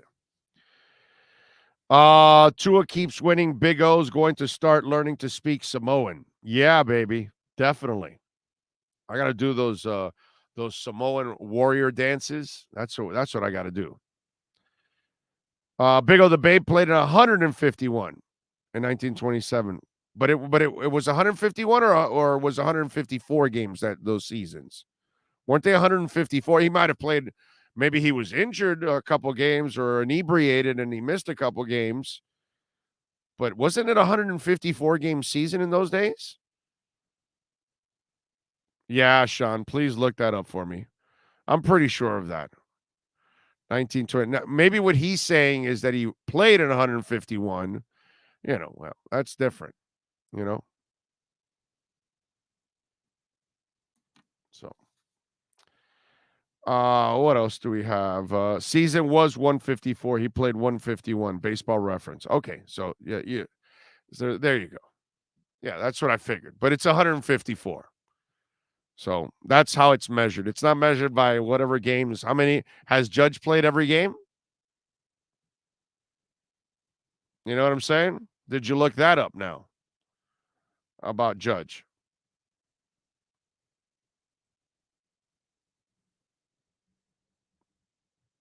That's what you got to look up. Because I doubt that Judge played all the games. Let's see. I got it right here. He has 143 games played. And they've played 147. So he's missed 4 games already. And you said 151 and 154. Guess what? He's already missed a game more than Babe Ruth did. You see? Do your homework. Okay? It's the Babe only played 151. Well, did you bother go looking up Aaron Judge? No, you didn't. Okay. Big O, who does the voices for your commercials? Is that Sean with a voice changer? Yes. Sean is super talented. Not only does he master the entire program and produce everything and host his own show on it, by the way, because obviously we know he kicks ass doing the wrestling show, but he also does many, many voices. In fact, right now, I'm not even talking. It's actually Sean talking. Yeah, I am merely just a puppet for Sean. right now. Yep. So that's Sean has got the skills, baby. All kinds of skills. Couldn't find it. Does anybody know the last Dolphin QB to win the AFC QB of the week? Oh, God. I'm going to say Fiedler was the last QB of the week. I want to say he might have been the QB of the week after the Washington Redskins game, where he came back and I think he threw 3 touchdowns in the second half, I believe. I'm gonna go with the one and only Jay Fiedler, baby. Jay Fiedler coming at you. Yeah. Yeah. You want Sean can talk like Jay Fiedler too. Right there. I don't know. I don't know how we could look that up. Oh, somebody's saying Fitz 2019. That makes sense. He had a lot of those crazy games that he might have thrown several touchdowns in one of them. That makes sense. I could go with that. I mean, not that it really happened. Big O just found it. Poupart wrote an article December 19 with Ryan Fitzpatrick. There you go. Okay. Yeah, I was thinking Pennington, that season that he had. I went straight thinking I forgot about Fitzpatrick. I was thinking Pennington. Yeah, no, but Pennington didn't have big numbers. I believe he only threw, I want to say 20 touchdowns that season. Yeah. No, that's true. But I was just thinking of like a good season where, because there hasn't been that many people when you think about it. It's like, no, but you need an explosive game. And so that's where I don't think Pennington was just solid that season. Not what's it called? Oh, wow. Okay. That's why. Not spectacular in the sense of that he was lighting up the world or anything like that. So yeah, I'm trying to look up to see if I was right on the 20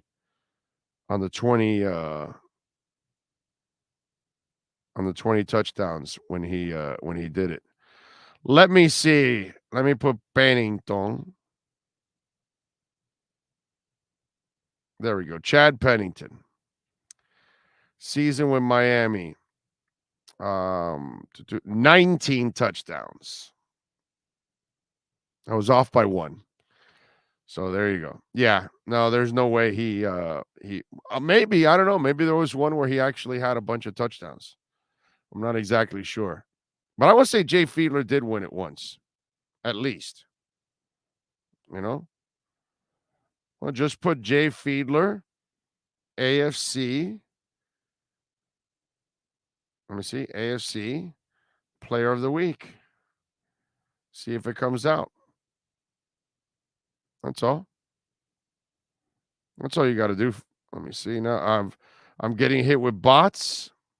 I got to prove that I'm not a bot. And damn it. I hate this stuff. They just got you always proving that you're not bots and stuff. Oh, and it's usually because I have my my VPN on. So that's why it does it. Does anybody know if Jay Fiedler got a Player of the Week honor? Huh? Did he ever get one? He was Player of the Week. He signed a 3-year, $3.8 million contract with the Dolphins in 2000. How about that, dude? That's crazy. I'm looking to see if there was any Players of the Week honors for him. I don't think there was. Oh, well. All right. I bet Joey Harrington did. Tannehill had one of those with the Titans. No, he probably did have one with the Titans. Hell, he might have had one with the Dolphins, right? Maybe? No? I remember Fiedler killed it in a Thanksgiving game against Dallas. I want to say sometime in 2002 or 2003. Because I remember the Washington game that he came back and threw like 3 touchdowns. It was at home. Dougie Fresh says, "Oh, I was a teen in Oakland when a skinny rookie, not on steroids, hit 35 home runs by the All-Star break, just like Lance Armstrong. All the talent in the world and no need to cheat. Sad." Yeah. It happens, man. All right. People getting sued. Let's see what else do we have here. Dead ball era was considered around 1900, 1919 or so. The Babe set all the records in 1920 and the 30s. Yes, sir. Tannehill did win one AFC Player of the Week in Week 7. For us or the Titans? For the Dolphins. Wow. And then it said he is the first Dolphin to be named Offensive Player of the Week since running back Reggie Bush in 2012. Okay. At that point, I'm trying to find the actual date because I had to go to NFL.com. 2015 was when Tannehill got it. Week 7, 2015. There you go. You know what? The sun shines on every dog's ass every once in a while, even on Ryan Tannehill. That's the amazing part. By the way, is Karen like on both chats? That's awesome. I think she's on both chat boards. That's fantastic, by the way. Bills suspend Bobby Hart. Did you hear about this? So Bobby Hart ends up swinging at a Titans player in the tunnel. Apparently, they must have had some kind of a difference. This guy, by the way, is a backup. Practice squad, inactive and things like that. So it's not like somebody they count on starting. But apparently he must have had some kind of beef with one of the Titans players. So he sought out that Titans player, and they were in the tunnel apparently, and he swings at the guy and misses and hits a Titans coach in the head. Now, I got to tell you something, all right? We're normal human beings. These people are not. Like that Bobby Hart guy, if he punches me in the head, I don't know if I'm going to wake up in the next 5 years.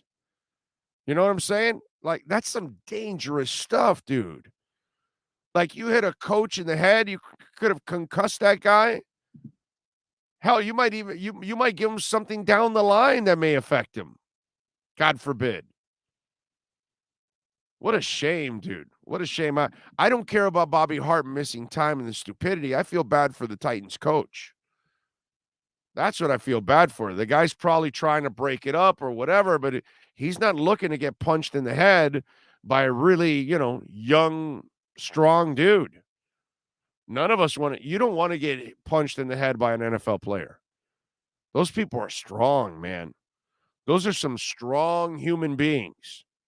And especially linemen, they hit a lot of weight. Okay? And I'm not talking about their bodies. I'm talking about the weight room. Your head is nothing to them. It's just like watching a cantaloupe get punctured. Scary stuff. They've got the Dane Johnson kid dealing with the neck injury. They freed him from the hospital, so that was good. I don't know if he's going to play this week or not. Man, he got bent up hard. And Mitch Morse dealing with the elbow.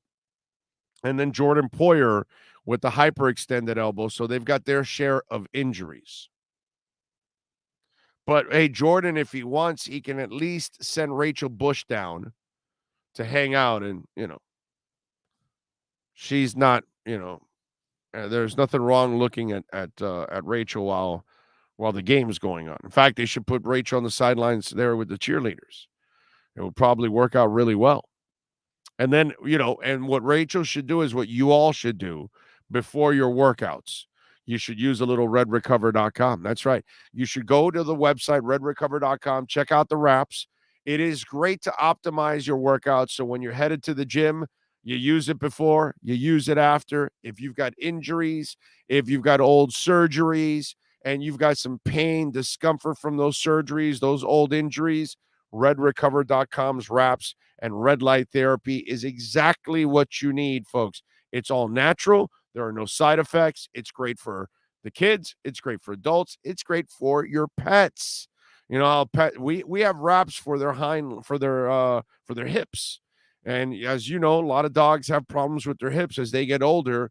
That treatment could help alleviate all that discomfort and pain and maybe further injury too.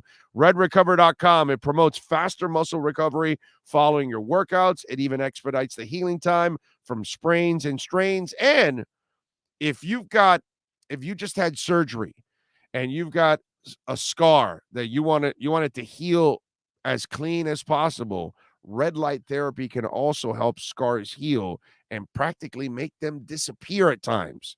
So go to redrecover.com, find out more about it. If your kids, after school, they've got baseball, they've got football, all those kind of things. And if they've got to do that, hey, listen, best way to do it is with redrecover.com. Use our code Big O and get 10% off. redrecover.com. All right, let's take a break. Sean, give me 1 minute. We'll be back in 1 minute right here on the Big O Radio Show. Oh, I think I know what this is. Houston, we have a package. Hello? No matter where you are, the Sloman Shield home security system guards your home. With next-gen perimeter protection, 24/7 monitoring, and interior motion sensing. And right now, get a free Sloman Shield security system and doorbell camera, all professionally installed, for free.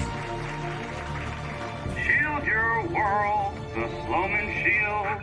For over 16 years, EJDconstruction.com has provided South Florida residents quality craftsmanship, accurate project management, and exceptional service. That's why EJDconstruction.com is an A-rated member of Angie's List and the Better Business Bureau. When you're looking for the right custom home builder for additions or home remodeling, please call my friend Eric at 305-433-4843. That's 305-433-4843 for EJDconstruction.com.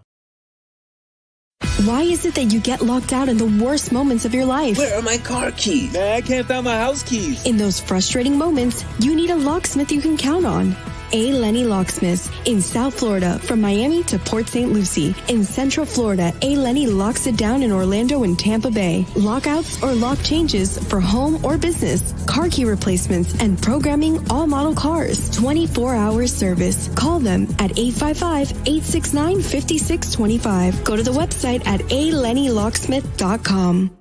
Welcome to Red Light Therapy, a revolutionary technology perfected by NASA to aid in muscle strengthening and recovery.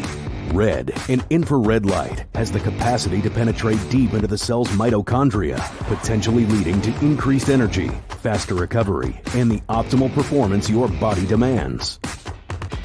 Train, fight, recover.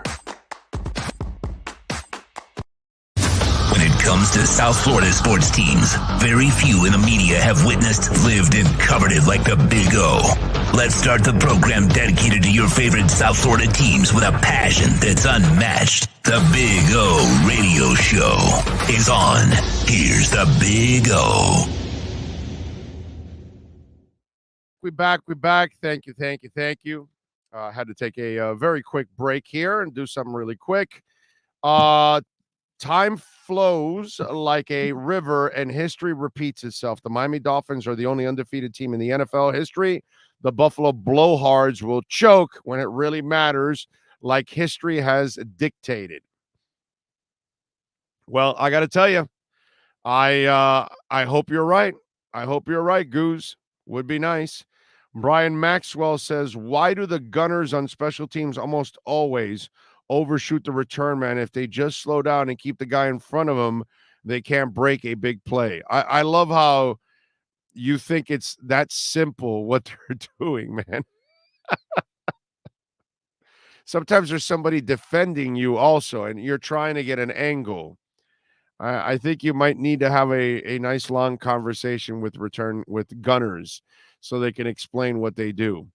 NorCal says, Big O, sorry if I missed you talking about this, but do you think this week will be a defensive battle or a shootout on offense? I say 21-20 Fins win. I think you'll get into the high 20s to low 30s. I think it'll be a little bit more offense than what you're thinking of, because I think mistakes are going to be made by both teams, and they have playmakers that can make big plays. I think it's really hard to limit both offenses. I really do. So I think there's going to be some points on the board, and maybe even a defensive score too. You know, I think that would be a very big possibility. All right, what else do we have here? By the way, Cubs defeated the Marlins 2-1. Pablo Lopez, 6 2/3, 5 hits, 1 earned run, 6 Ks. Tonight, it's Cubs and Marlins. Marcus Stroman taking on Jesus Luzardo. And I'm not making any picks here, but Miami is favored by 1.5 runs, and the over and under 6.5 runs. Plus 105 on the money line. Miami is minus 125 on the money line. Right now in our A. Lenny Locksmith lockdown segment, we are 36, 26, and 2. Still 10 games over 500. So we're still doing well, but we've got to build on it. I just don't like this game at all. I'm staying away from it, man. I am just absolutely staying away from it. Big O, if we play well and beat the Bills, would we be favored to win the division? I don't think they'll still favor them to win the division. I think you'll have to wait for a few more weeks to see how Miami plays the next several games. And we know that the schedule supposedly eases up a little bit. But they've got to add more wins to it. And then I think down the line, they can give them that, those guys are the favorite. But right now, even if the Bills lose, they'll still be the favorites of the division. The only way I see it, my brother, is if Miami goes out there and kicks their ass.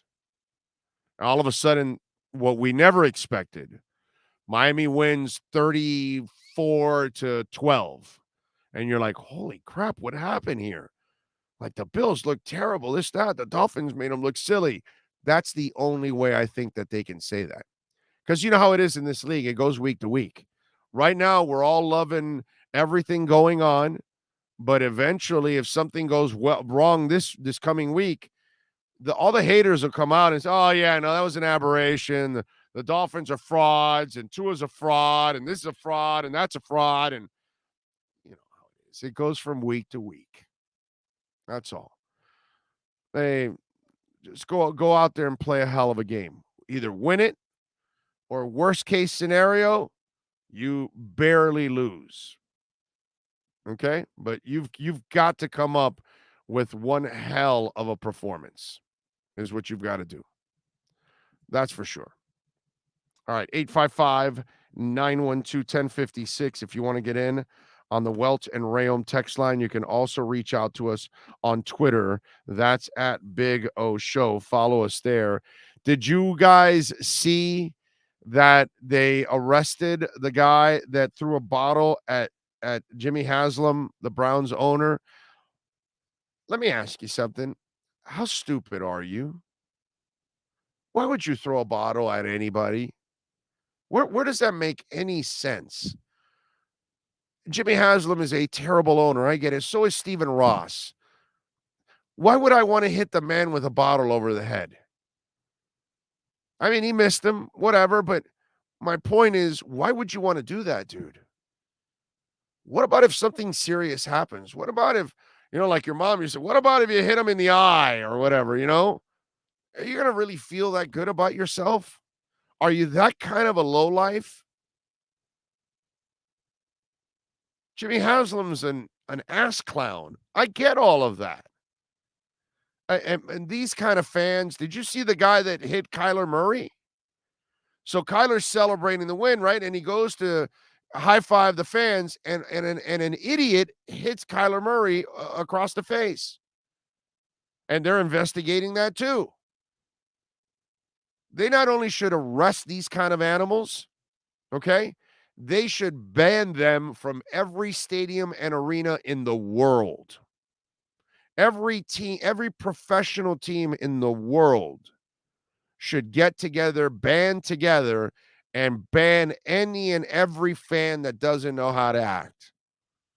Look, eventually all the entrances will have face recognition and all that kind of stuff, which they should already. So that way you can kind of prevent things from happening. Because maybe you can find people there before they actually do something. I have nothing to hide. You can record my face all you want. I don't care.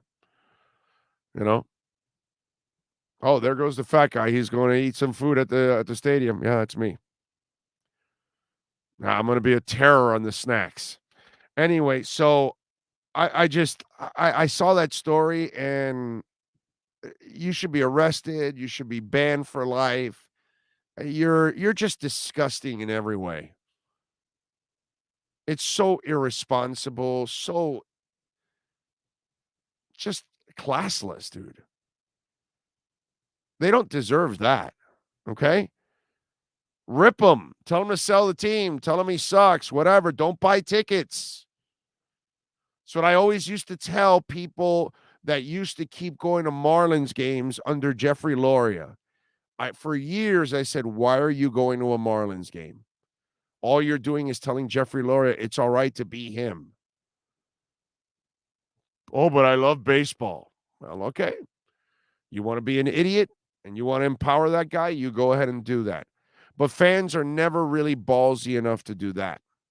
If you don't like Jimmy Haslam, don't buy tickets anymore. Don't go to games. Send Haslam the message.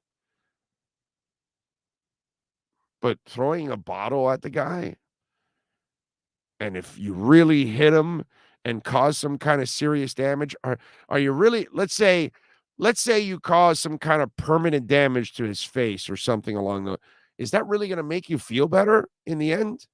For the rest of your life, you're going to feel good that you deformed somebody, or maybe you gave them a concussion that led to Alzheimer's or something like that. I don't understand that kind of behavior. I really don't. It's pretty disgusting. Justin Fields. Let's talk about, it's not disgusting, but let's talk about not very smart. That's what I'm going to say. And he tried to clarify it too, but you really can't clarify it. So he was addressing the media after the game, and he was talking about the fans and, you know, his teammates and all of that. And something you should never do if you're a player or a coach or an owner, don't insult the people that pay your salaries. Okay?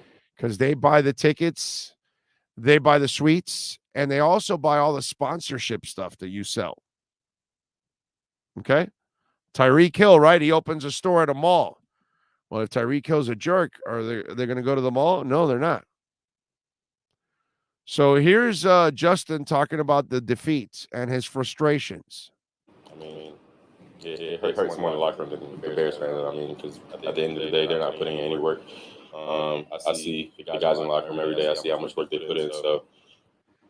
So that's what you're going to do. You're going to say that the fans aren't putting in the work. How does that make any sense, dude? Huh?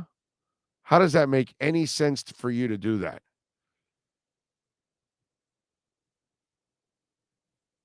Fans work hard to buy the tickets to see you.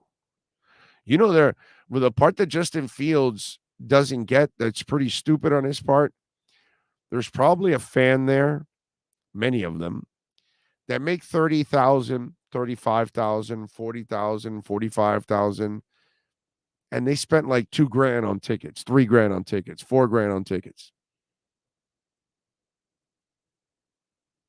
So they're spending a major percentage of their salary to go to the games. So fans, they may not be on the field working with you, but you better appreciate it, dude. Fans are traveling to go see you. We have hundreds and thousands of Dolphin fans every year that travel to go see their teams all over the world. Every year. You're going to tell those people that they're not working hard. I get it. They're not working hard on the field. I get that. But, man, they've been working hard at being a fan of the team way before you ever became a player on the team. And by the way, those people will be fans of the team after you're either cut, traded, or retire Justin Fields. You know, it's just interesting how you can dismiss. Listen, as a radio guy or as a talk show host or whatever, I could talk about the impact, this, that, whatever, but I'm not the football player and I'm not the coach living off the fans, paying for the entrance and the jerseys and the suites and all that other stuff, the NFL tickets and everything else that you pay for. The amount of money you all spend to just tailgate, the amount of money that you all spend just to have a get together on Sunday at your house. Justin, appreciate the fans, brother. I got it. You'll come on and say, well, I didn't really mean that. No, you meant it. We've got the coach. Let's go. Let's hear from the coach.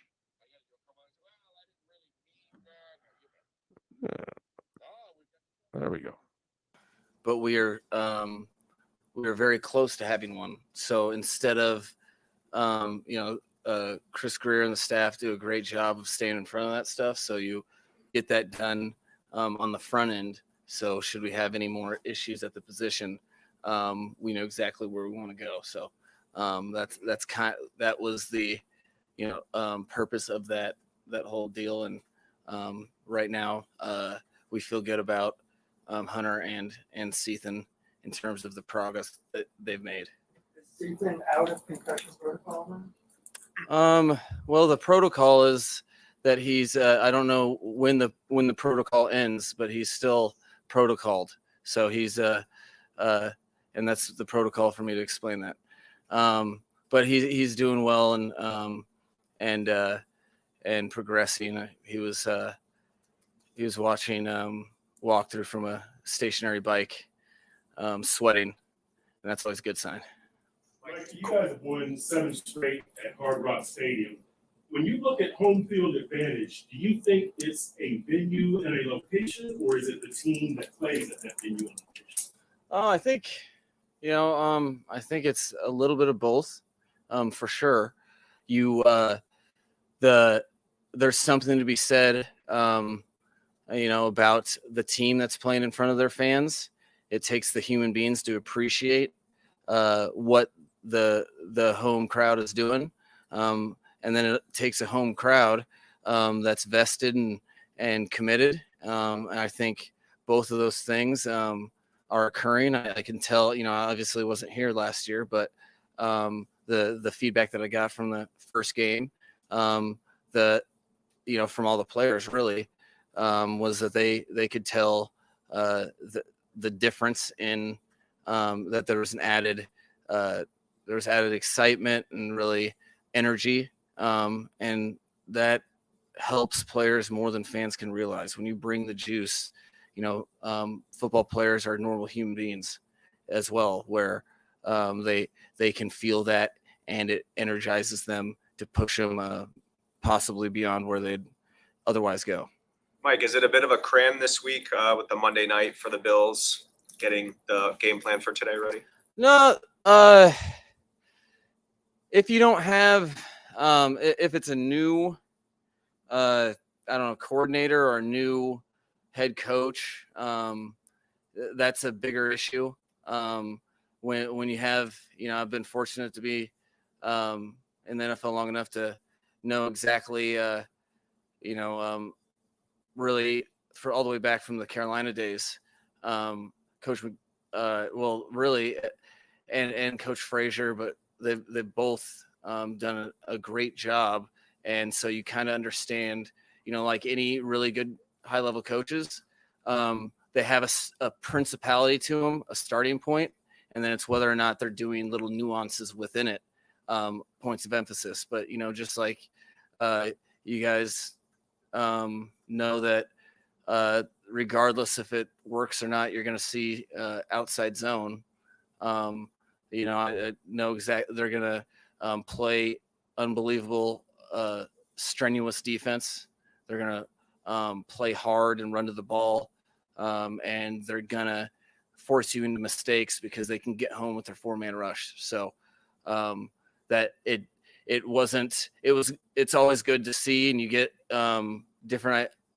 You get a different perspective of where they're at, especially game 2, but it didn't really put us behind just because they're that defense in general.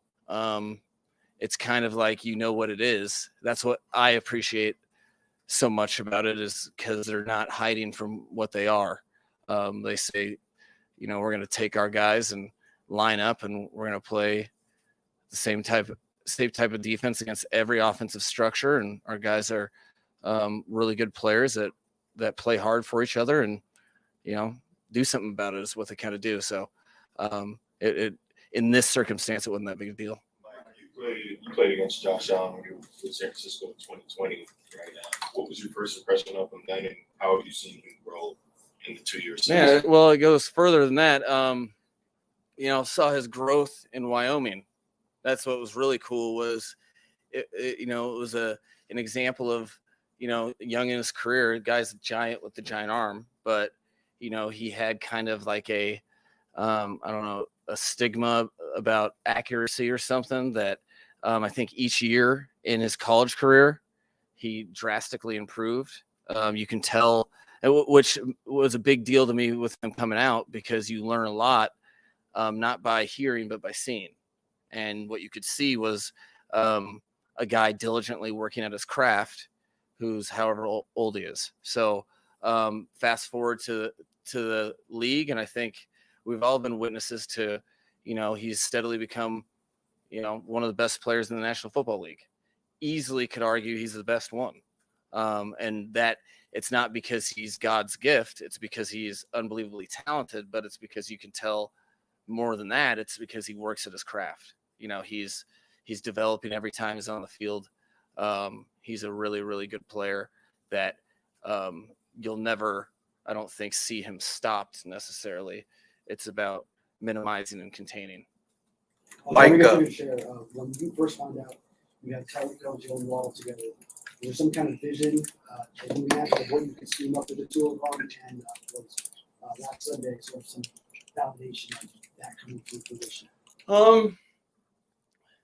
Yeah, I don't think it's always kind of difficult to, I hadn't personally been around two players in the same position group of that caliber.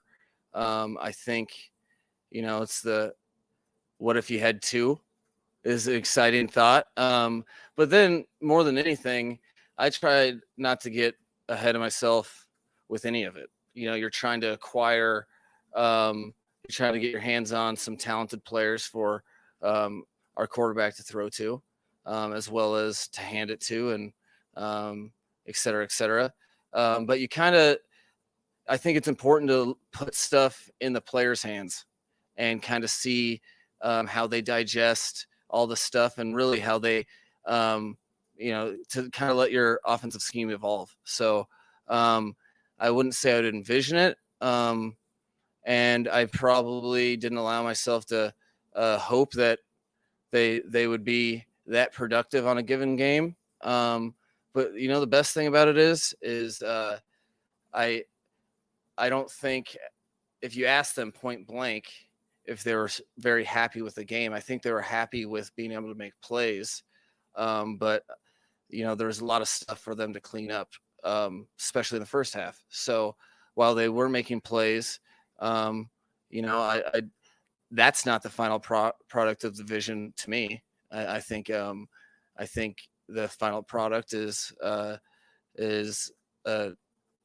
better execution with other things that where they're not at the point of attack. And then offensively, it would be everyone. I don't think you ever want to go that extreme with targets. I think the best your offense can be is when you can distribute the ball. But shoot, I'm not going to argue with hot hands. So I'm also not hard-headed that way. So I think there's a lot more to see from them for the rest of the course of the season. But they also know that's on them to develop their game within the offense, because I'm pretty sure every other defense also took note and will have a plan to get in front of them as well. Tyreek said after the game, it looked like you were playing Madden with your play calling in the fourth quarter. What is your experience playing Madden as a play caller, if you had it all? You know, I've taken, I don't know about all that. I think when, you know, when players are doing some video game stuff, it can look like it has maybe some to do with me, but I don't think it has anything to do with me. I think that's players executing plays. And as far as, you know, I was a college football. I used to love back in college. That's probably when I last really did it. And I was more into like building the program for like whatever it was. I'd be like the Colorado Buffaloes, and they'd be a historic national championship team, which you can tell is a video game. Which nothing gets. I mean, I love the Colorado Buffaloes still, but with Madden, I never really, once they started taking it to the next level where you could do multiple buttons for multiple moves and stuff, I'm kind of like a poor sport. So when I can't dominate, I just tap with stuff like that. Like, so my video game prowess isn't that high, to be honest. And I really haven't played since I was, you know, a couple of years ago in college, which is like 20 now. So Mike, I wanted to ask you a Mike McDaniel fashion question. You made some waves with the sunglasses on Sunday. I did? You did. On social media a little bit, they were noticed.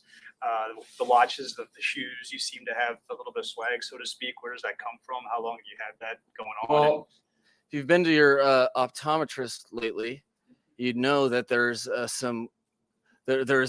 which I did trying to get contacts here, is they let me know that I had some sun damage on my eyes. And so how do you protect that? You wear sunglasses. Watches are important to tell time. And I like to know what time it is. There's nothing worse than the boss that's like, what time is it? You know, like, but outside of that, I think, I just think, I don't even think about it, to be honest, which is probably, get some judgment from here or there. But I think it's important when you do have the opportunity to be in a leadership role, if you're going to ask people to be honest with themselves and take an honest look at how they approach their stuff, I think it's important to lead by example.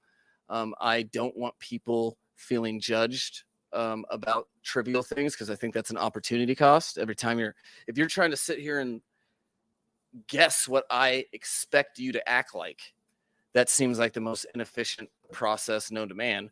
And when you're doing that opportunity cost, you're not thinking about what's important. So I think it's important from my vantage point to worry about the stuff that I think is important to my job and them and the players and the team. And to be honest, I don't put that much thought outside of my normal thought. I like shoes, so that I'm like, hey, on a given day, that shoe looks cool, I'll wear that. But yeah, outside of that, I was just trying to keep my retinas protected and know what time it is. Mike, I don't know if you've crossed paths with Ken Dorsey at any point in your career, but he's a big name down here, obviously winning the title with the Hurricanes. What impresses you? What's impressive about him as an offensive coordinator? I've known. I was in that generation, very enamored with. I always thought he was like I respect really thin ballers, because like if you're balling in a bunch of chaos, it means you're kind of fearless. Otherwise, because you'd probably break. So as a player, I loved him. As a coach, it's been very impressive, just because it's no tall task to replace the guy replaced. Offense has had a ton of success. So, that is a subconscious burden. You're interested to see how people react to that. I think what's been obvious on tape, and I don't know him personally, but watching the tape is he is not, what do you do? Call it rinse and repeat, or he's not just doing what they've done, which I respect. and take some guts. I think he's done what they do well, and then it's obvious that he's locked into what the quarterback likes, but he's also you can tell he's working at it because there's different presentations of things and different concepts week in, week out, which is very telling to me. So I respect the not only the coaching that he's doing, but I respect his authenticity for whatever he wants to be, because people really didn't know.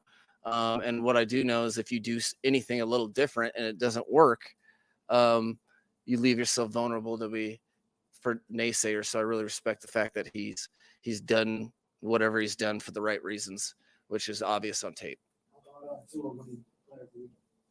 Yeah. How about that? It's awesome. It's a team award to me. But an award that he tremendously deserves, because when you're around a guy, and you see him work amongst noise and you see him, who doesn't appreciate an earned achievement?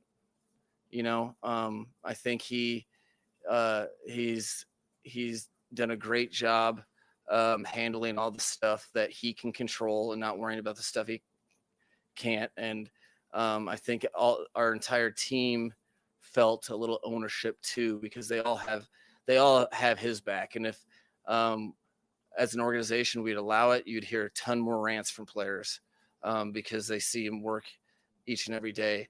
And like I said, on whenever I talked to you guys last, it was can't remember the day, that I don't think his teammates were totally surprised. They were just excited. What's the stacking is something coaches talk about a lot, stacking good days on good days. Mm-hmm. What's the next stack for Tua after a record day? Oh, it's using that day in a beneficial manner moving forward. So what that means to me is, situations, numbers, all those things. I'm not talking about statistically his rating or any of that stuff. It's that understanding that using that game for confidence, understanding how he got there. That was a ton of prep on the game week, and harnessing that moment where he, the worst pick, the second pick he threw was the worst that he's thrown in practice or games for me. And what he did after that, that's something to hold on to. So I think stacking, it's impossible. People are too good. Teams are too good. Coaches are too good. You're just not going to get better stats week in, week out. It's bigger than that. It's how he approaches his position and whether or not, if he feels himself pressing like he did when he threw that second pick, how fast can you get out of that yourself and utilize that whole experience for confidence moving forward. Cool. All righty. There he is, the head coach of your Miami Dolphins, Mike McDaniel. And not a lot of earth-shattering stuff actually coming out of that press conference. The only thing I would say, did it sound to you, Sean, like in that press conference they were trying to make it a thing about getting Tyreek the ball a lot in hot hand or whatever? Was that kind of the, is that supposed to be a problem or something? I don't understand. Is that going to be a created concern when it's really not? I don't know. It was just kind of like, he's basically like, I'm also not going to fight the hot hand, which, yeah, you're talking about a guy that's uncoverable in Tyreek Hill. I don't know, I just found it kind of odd when I saw that part. Can you go back to that part of the press conference for me? I don't know. Can we do that right now? Or is it too early? It's not established yet or whatever. It's not out yet. I don't know if you can. But it was kind of early just to get the question and the answer. I'll give you a couple minutes if it can be done. I don't know. But Yeah, I just found that kind of weird. The other one was Ethan Carter, concussion protocol still there, and Hunter Long, but he says they're progressing, so we'll see what happens this week with those guys. Carter, you definitely want him back because, like we've talked before, he's the backup fullback, so it's important to have him for flexibility purposes. God forbid something happens to Ingold, who had a terrific week this week. And let me tell you, Alec Ingold, in a game like this against the Bills, this must be one of those games that he must be just salivating for. Okay. Frankie Fresco, Big O, did you see the theatrical trailer just posted by the Dolphins on YouTube of the game with the Ravens? You should show it. Amazing. Would we get tagged if we show it, Sean? I don't know. Let me see. Is it on Twitter? Did they put it on Twitter? Did you say Twitter? Oh, they put it on YouTube. Okay. But maybe they've got the link on Twitter. Maybe we'll do that. Let's see if they've got it, because I know Sean is working on that soundbite, so he's doing something else.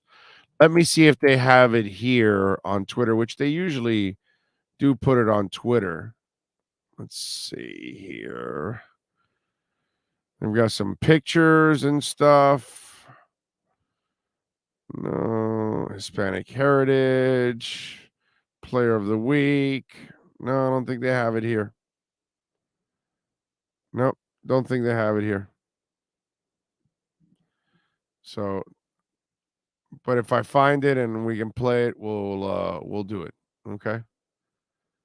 Right now, my man Sean is working hard right now, trying to get that soundbite for me, and so we could talk a little bit about it, because I just kind of found it. My problem with it, to be quite honest, it's almost like stirring up stuff just to stir it up when there's nothing to stir up. If you're getting the ball, you got to get the ball a lot to Travis Kelce, don't you? Because Tyreek's not there. It's kind of the way it is. You know, certain receivers or certain people on certain teams are going to get a lot of attention.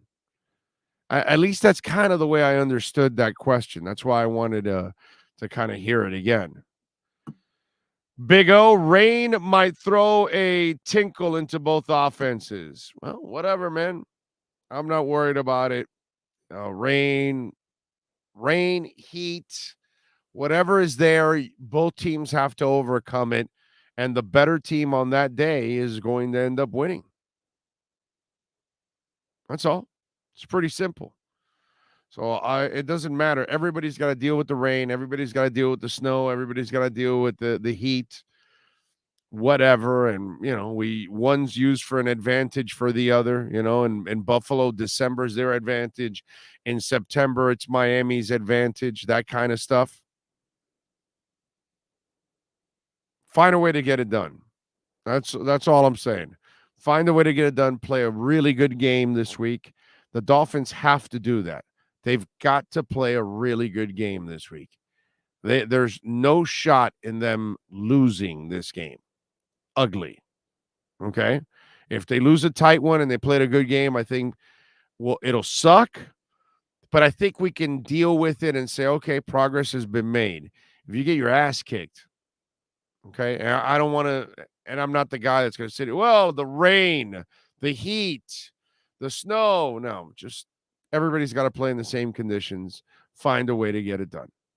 So I want, and I'm sure you guys want to win, but a respectable performance is a must for the Miami Dolphins. An absolute must. What else do we have to talk about in the world of sports? We talked about Mike Evans and Bruce Arians and Justin Fields. There isn't like a lot of big time stories today in the NFL, to be quite honest. Did you see the Lamar Odom story? Did you see that, Sean? The Lamar Odom story? Oh, man. This one's kind of interesting. You know, Lamar Odom has been a guy that has, gotten around, and he's gone out with all kinds of women, right? Well, Lamar Odom now has a new love in his life. There's a rumor going on that Lamar Odom is now dating a transgender woman. That's right. Lamar reportedly has a new girlfriend named Danielle Alexis, a popular Australian actress and model. She starred in Australian's hit TV series Wentworth. Danielle also has been open about her trans status. And in 2020 interview with Woman's Day magazine, she explained, my original name was Shane, and I was born a boy, and I can finally say that name and feel safe. I'm not about to get teased. So Lamar got a new love in his life. We wish Lamar the best. That man has taken all kinds of interesting twists and turns in his life. All right, let's get to a little baseball. Something special is going on in baseball. Something extra special is going on in baseball. Yeah, Craig Mish works in it. No, actually, it's Aaron Judge. So let's get into it, baby. Let's step into the Welt and Rheaume batter's box. Let's do that right now. Time to step in the batter's box with one of the best insiders covering Major League Baseball and the Miami Marlins, Craig Mish. The batter's box is brought to you by Welt and Rheaume Attorneys at Law. Personal injury, bankruptcy, or criminal defense. Call for a free consultation. 954-966-4646 or go online at WRFLAlaw.com. Here's insider Craig Mish. The man, the myth, the legend. How you doing, baby? You doing all right? Doing great, man. Coming down to the wire here with baseball, right? A few days left. Yeah, man. Yeah. And Aaron Judge making it fun for all of us to watch. And is it also are the old farts like myself watching because we're like, all right, let's go, a non-steroid guy get this record? Because that's kind of the underlying topic that comes with this whole thing, that while he's doing it, we're kind of rooting because we don't believe that Bonds, McGuire, and Sosa were clean. Yeah, I mean, I think it's just a good story no matter what. You're not going to be able to eliminate history, and going back, probably so many of the players were doing it at the time. I still acknowledge Bonds as the home run king, and probably the best player that I ever saw play. So I'm just sort of good with everything, but I think that this definitely makes it fun. And the other part of this too is that it's been so long since a player has done this. I think Stanton is the only one that really sniffed this several years ago, his MVP season. So I think it's great. It's great for the game. And I would love to see him hit 62. I think that would be the great number for Judge to hit. And I think he's got a great shot. Definitely. And how about this? So far, he's at 60 at 147 games. So you know how we play that technical. Well, Roger Maris got 61, but he played 162, and Babe Ruth played 154 and all that stuff. And, some guy chimed in and said, hey, by the way, Babe only played 151 out of the 154. And then I looked it up. Well, Judge has missed 4 games this year. So don't start with that shit. I'll play all that. But it's great. But it's fun that if he does get the 62 before the 154, that's actually pretty cool. That he gets to do it that way. I know that it's still 162, and that's how he's going to be measured when it's all said and done. But as you know, because you're a historian, that was the thing that was there always with the 60 and 61 for Roger Maris for many years. Lots of people wanted him to have an asterisk next to his because he played, the 8 extra games. Right, but the other part too is that how many of Maris's home runs were in extra innings? Now there's no more extra innings. There's a runner on second. There's so many different things that we could do, and I'm not going to go down that road. But it's just let's just enjoy it for what it is. I think the best topic of all going on, and I love this topic when it happens, is the idea of giving these guys the ball back after the fans catch the home run. I think it's such a no way, topic. No way, No, sell it, bro. Are you kidding me? It's amazing that they give it back, right? Oh my God. Yeah. I got to tell you, I catch it. I'm taking care of my family, dude. Okay? Yeah, you know what it is. I'm walking over to what's it? Tiffany's, right? Is that the place, right? Tiffany's. Sotheby's? Is that the auction house? Sotheby's or Sotheby's or whatever. right, the hell, but yeah. it's not even that. It's not even that. There's so many other auction houses now too. But what happens is the people who give it back, what they don't realize, and I know that this happens. It happened with remember Griffey hit his 600th here. I think if I'm not mistaken, he hit his 600th in Miami. Bonds hit somewhere at 749 or something like that along the lines here. But what happens, Orlando, is that the organizations, they have someone assigned to this duty, and that person is the person that is coming over to you, and they put the hand on the shoulder, and you really want to give that home run. There's an immense amount of pressure in that moment, Orlando, as just not you and me, but just like the average fan who just bought their ticket. They go to the game, and then that hand comes over. It's like, hey, you really want to consider right now giving them. It's not a friendly deal when that happens. It's Really not. And that's why a lot of the times the ball gets given back. Well, they haven't run into my ass, because if I catch that ball and that guy puts his hand on me, I say, hey, that just cost you an extra $500,000.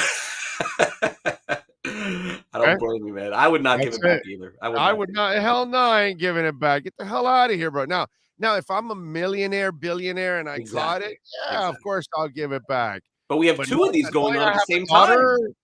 I have a daughter. No, I'm not doing that. No, so we have someone, like let's say hypothetically his 62 ball is worth, I don't know. Some people say it's worth like, a few $100,000. I'm still let's go over $1 million. It's gonna go over $1 million. Okay, so let's say, whatever. I don't think it is, but let's say that's $1 million. What is Pujols is 700. We have this going on at the same time. Right? Yeah. Although I know, but there's so much more meaning to that 60-second home run because of the underlying stories of steroids and all that. So there are people that are going to view that 60-second like he is the true home run king in a lot of people's eyes. Like, not for you, but for me, yes. Like I those three guys just bother me. Yeah, but that can be beaten. Beaten. Okay, well, when it does, then we'll celebrate that moment also. Right, but that takes away from the value of that ball. Like Albert Pujols, somebody may hit 700, but that's a huge number. Like that who knows? That may not get hit again. It's possible. Yeah, no, because you have to have longevity, and they make so much money now that there's no reason to stick around anymore that long. So yeah, you're right. Because in order for you to stick around that long, you have to really love the game, because you've made enough money that you could retire. You and your, next two generations should be able to retire comfortably. 700 home runs. Wow. Yeah, that is impressive, dude. That really is impressive. All right. One more. What'd you think of the Tigers' hire of Scott Harris, taking him away from San Francisco? What kind of a coup is that? And two, will Tiger ownership give him the resources he needs in order to win it all? Yeah, I think this is a great move. And Scott Harris comes from a very strong, both analytical and scouting background. So I think that this was sort of long overdue for Detroit. And, no disrespect to Al Avila, but, they gave him all the money and all the resources, honestly. And what happened in the offseason? Detroit signed Javier Baez. It was just a huge mistake. Anybody who watched that guy play should have known that. But they have a great manager in place in AJ Hinch, and now a great general manager. And I'm guessing AJ Hinch had something to do probably with this hiring of Scott Harris, is my guess, because AJ is fantastic. If he's not the best manager in baseball, Orlando, I don't know who is. He's right at the top for me. So I think that Detroit is going to be on the right track. It's hard to tell their fans that, given the fact that they've had a really tough season. They were supposed to take a step forward, but they had a lot of injuries. All their pitchers went down. Like, people talk about the Marlins injuries. Take a look at Detroit's injuries. I think all 5 guys in their rotation are all out for the year. Their starting rotation. So I think it's, and by the way, they will spend. So yes, I think that that's what I mean. Headed in the right direction with the move. It's nice to add somebody, but if they're not going to give you the money and they're not going to give you the resources, and Illich sold, right? If I remember correctly, no, right? He's still involved. Oh, he's still okay. So then, yeah, all right. They gave Miguel Cabrera hundreds of millions. They gave Javi Baez 200 million. So yeah, they'll spend. No, he spends. You're right. All right. So final. I've asked you this a couple times. Now that we've got a couple weeks left, or hell, less than 2 weeks. Tampa Bay or Seattle and San Diego or the Phillies? Who gets the wild card? Well, Tampa Bay and Seattle both get it. Oh, that's right. Yes, that's right. Who am I missing then? Who was the one that's right outside of them? I think it's all settled. Is it? Is that one also okay? So San Diego and Phillies. What do you think? Aren't they both getting in too? Am I wrong about that? No, I don't think so. I think look let me this see. up. I'll look it up again. I saw this right this morning. What am I nuts? Let me see. I think I think all those teams you mentioned are getting in. I don't think there's any drama. Is it no drama? I thought we had drama in the wild cards here. Hold on. Okay, so let's see here. So the wild card, so Atlanta, San Diego, Philadelphia. Oh, Seattle's just outside, right? Toronto and Tampa have it. Seattle's just outside. No, Seattle's in. You're totally wrong. Sorry, buddy. Isn't Atlanta and San Diego's in, and Philadelphia's just outside, No, right? Philadelphia's in. Sorry, buddy. You're way off on all this stuff. Well, which one am I looking here? It says I have no idea. They're all in. I'm looking at the Z's. I'm including the Z's with the rest. That's why, because they clinched. That's the problem. I included Atlanta. So in other words, there's no drama. So Milwaukee, right? Milwaukee. If you think they have a chance, then sure. Baltimore has no chance. But Milwaukee. I mean, the Philly lost 5 in a row, but Milwaukee lost 3 in a row too. I don't know. Milwaukee could catch Philly hypothetically, but that's the only drama left. Will Philly get in, you think? Yeah, I think the teams that are in are going to make it. Yep. Okay. All right. Good stuff. What do you got working on in the sports grid? Well, 2:00, I have a show coming up here. So we'll, do a lot of the business of sports betting. So that's coming up 2:00 Eastern. And we're, heavy into fantasy football, as you probably would imagine right now on fantasy sports. Two is the starter now, right? Two is a starter now? I don't know. Got to see some more. Maybe him throwing righty is the key. Maybe that's got to switch the videos around. Everybody's got to switch the kid and make him taller. I mean, this is just. I don't ever recall anything like this. But I would also tell you. Can I speak on this? I would also like to add this. Why is everyone in South Florida so consumed with what everybody else is saying? That's honestly a bigger problem. Yes. Like why does anybody care what people are saying on these Jerry Springer sports shows in ESPN in the afternoon? Thank you. Why does anybody care? Does anybody watch those anymore? Like, well, I don't even understand. Try to tell I've these never even people- watched those shows. Right. It's all clickbait crap. That's all they're doing. That's all it is. And One day we're they give you an concerned. opinion, and then the next day they flip flop, and then the next day they flop back, and And all then they're doing is people trying to get a rise out of people. Of course. That's all they're doing. And then I see people tweeting, it took 46 minutes and 20 seconds for them to talk about the Dolphins and Ravens. Who cares? What does it matter? I think honestly, South Florida fans have like this inferiority complex of some kind. What are you worried about? Who cares? The Canes, everyone still hates the Canes, and we don't get enough national attention. They took a long time to talk about the Heat on TV. Who cares about this stuff? Just worry about your own team. When has it ever mattered what kind of national attention you get? When you win a championship, then that's when you get the attention.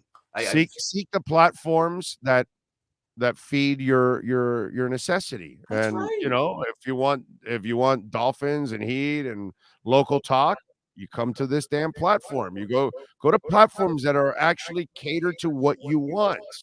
And that's it. Instead of going to listen to these people that really all they're doing is just it's just like you said, they're just Jerry Springer type sports. That's all it is, man. And the thing is social media drives a lot of all this. So the stupidity of the South Florida fans is just feeding into it, because what do you think that they do? Do you think that those shows are non-produced shows? No. Do you understand what kind of production goes into this? Those producers are the same ones that are following you fools on social media going, how can we get these people more pissed off? Oh, here's what we'll do. Let's stick it to them a little bit more because of this attitude that we're so scared and so paranoid as to what they're going to say about us. Just enjoy the ride. This is an incredible game last week, and we're still going to be worried about what.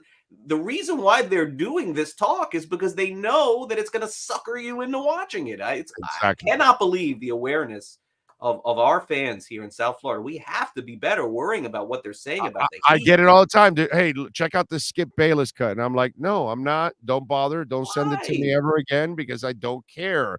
I know what he's trying to do, and you're falling for it every single time. And they know they fall for it with us. So just leave, and I think that the hustle that Skip and Stephen A, it's a fantastic hustle. They're the best in the business that has ever been done. Millions of dollars to feed into the people who are not working in the middle of the day watching your show. Like, this is the same thing that's going on for years and years about the divorce court shows. And is this going to be my baby? Was it her baby? Is it my baby? That's what these shows are. Like, And it's, not by the realize way, that by now. And if you haven't, if all you have to do is the one guy you mentioned there in Stephen A, all you have to do is watch him, because once they take him out of basketball and he starts talking about all these other things, he doesn't really follow them, and he gets exposed constantly because he's trying to come up with some controversial take. He and is, he but doesn't he's really amazing on television, and he's funny, and he's opinionated, and that's what pays. And he's the best, and I envy him, because if somebody wanted to pay me the kind of money that he's getting paid to do what he does, it's fantastic. Congrats. Like, I have no jealousy whatsoever. But as fans, the fact that you are such suckers watching this, thinking that this is true stuff. I mean, they have hours of production meetings at 4:00 in the morning saying, how can we get people to engage with our show? Let's rip the Dolphins. These suckers on the internet think that they have this inferiority complex. Let's just stick it to them some more. They'll watch. They'll talk about us. The two-anons will freak out. So Come let's incite them.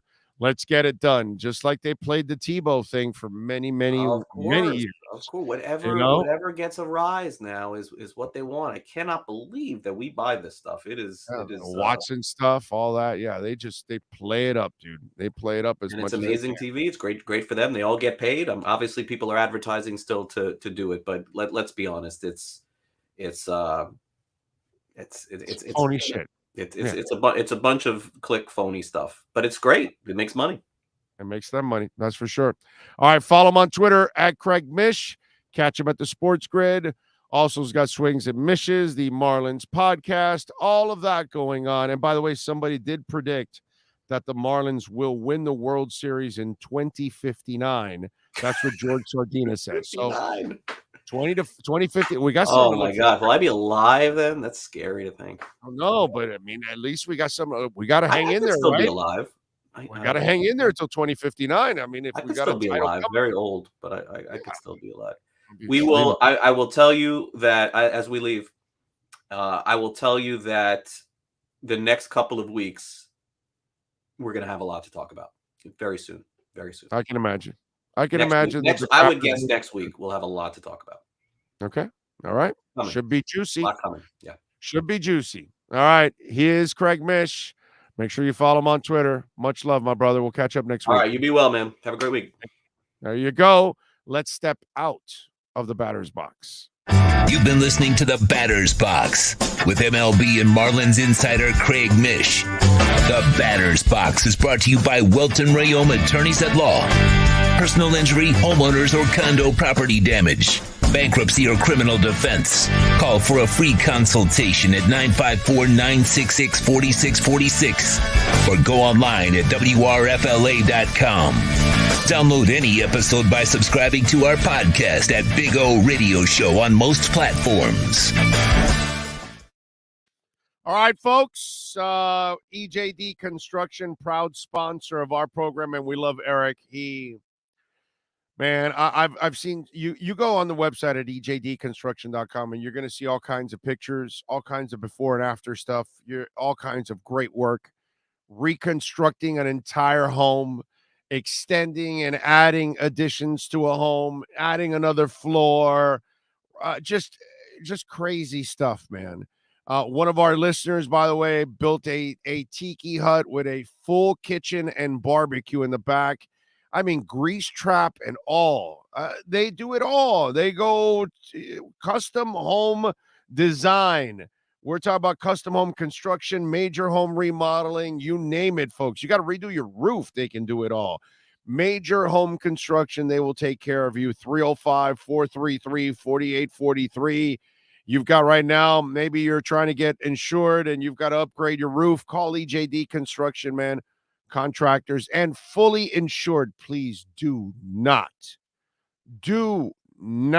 have anyone come work at your home that is not fully insured. Hell, if they're not fully insured, put it this way, I won't allow them to advertise on this platform. Cutter's Edge, fully insured. EJD Construction, fully insured. I make sure I ask them that, and they have to show me the proof, okay, that they're fully insured. Why? Because I'm not going to tell you to go call somebody that isn't fully insured, and then you get in trouble because somebody gets hurt in your home trying to work on something. They can sue you. You don't need that. Call the people that do it right, the people that got a AAA rating from the Better Business Bureau. That's EJD Construction, 305-433-4843. That's 305-433-4843. And that is Eric's cell number, the owner, 305-433-4843 for EJDconstruction.com. All right. What else do we have going on in the world of sports? Oh, you know, when sports and business collide, we like doing one thing, baby. Yes, sir. And that is the KSDT CPA Sports Business Report. This has been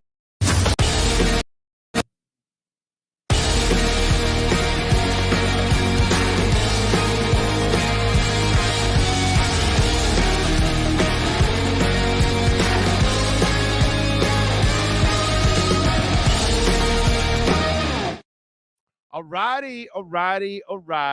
You know, sports in America has adjusted, and it's in the process of adjusting. And one of the sports that has forced America to adjust is soccer. And in soccer, there are no commercial breaks because it's 45 minutes straight. So now you're watching in-game advertising at times. They'll take a timeout and they'll go to half a screen and they'll bring in something else, you know, so they could try to fit in some advertising, because in soccer, you have to advertise while it's going on. Well, guess what? It's had an impact on us. Here we are. Here's the proud and great people from KSDT CPAs. Like, we have billboards all over us, all throughout. We don't take a lot of commercial breaks. Today, we're doing 3 hours, and what have we've had maybe a total of 5 minutes of commercial break, 6 minutes, maybe in 3 hours. You listen to regular radio in 3 hours, you're going to get about an hour and 20 minutes of commercials in 3 hours. That's a lot of breaks. So they have impacted in so many ways. Did you ever see advertising on jerseys? No, but it's changing, isn't it? Now you're watching it. Well, guess what? The Bulls are all part of it now. They're making a notable roster change. They're adding a new patch on their uniform, a multi-year relationship with Motorola Mobility.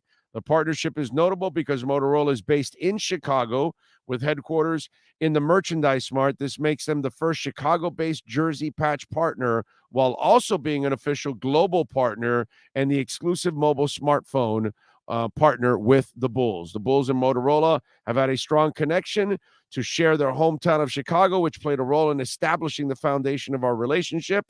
And we have worked together in the past, and it's exciting to see us take this significant step in a new expanded partnership that will have local and global reach. Now, the particulars of this deal were not shared, but I would imagine that it's a lot of money with Motorola. Motorola is such an interesting story. I don't know if you guys know this. You know, it's based a German company, Motorola, and they were the ones that got the cell phone. But you know, they were gifted the cell phone. Did you know that? When they came up with the technology of the cell phone in this country, and it was out, Bell South was the dog in those days. And they thought, that's not going to work. We don't want it. So Motorola took the rights to And then they started building their cell towers and all, and the rest is history. So it's interesting how Motorola has developed as a company over the years. And one of the things that boosted them early on was being gifted cellular coverage. And then after it broke out, obviously, then the American company said, oh, wait a minute, we made a mistake here. The world is changing. The world is going mobile. And we've never changed. We're going more and more mobile than ever. That is your KSDT CPA Sports Business Report. This has been the KSDT Sports Business Report. KSDT CPA is one of South Florida's largest and one of the country's fastest growing accounting firms. KSDT is recognized by Forbes as one of the top tax and accounting firms for 2022. KSDT CPA is a full service firm that also excels in crypto. Visit online at ksdtcpa.com or call 305-670-3370. Ragin, you've got to adjust your thinking, my brother. You said the greed is unimaginable. Advertising knows no boundaries. Without the advertising, you don't get what you're watching. The sponsors are incredibly important. You know, player salaries are only going up, my man. Coaches' salaries are only going up.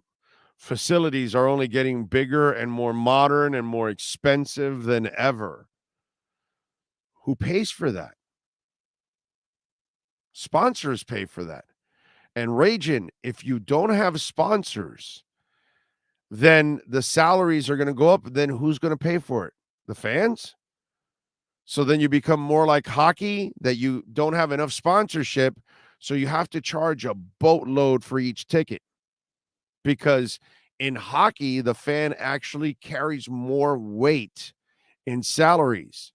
In football, pro football, the tickets, like the seats, not the suites and the advertising, but the tickets, they're like icing on the cake. It's not really big money.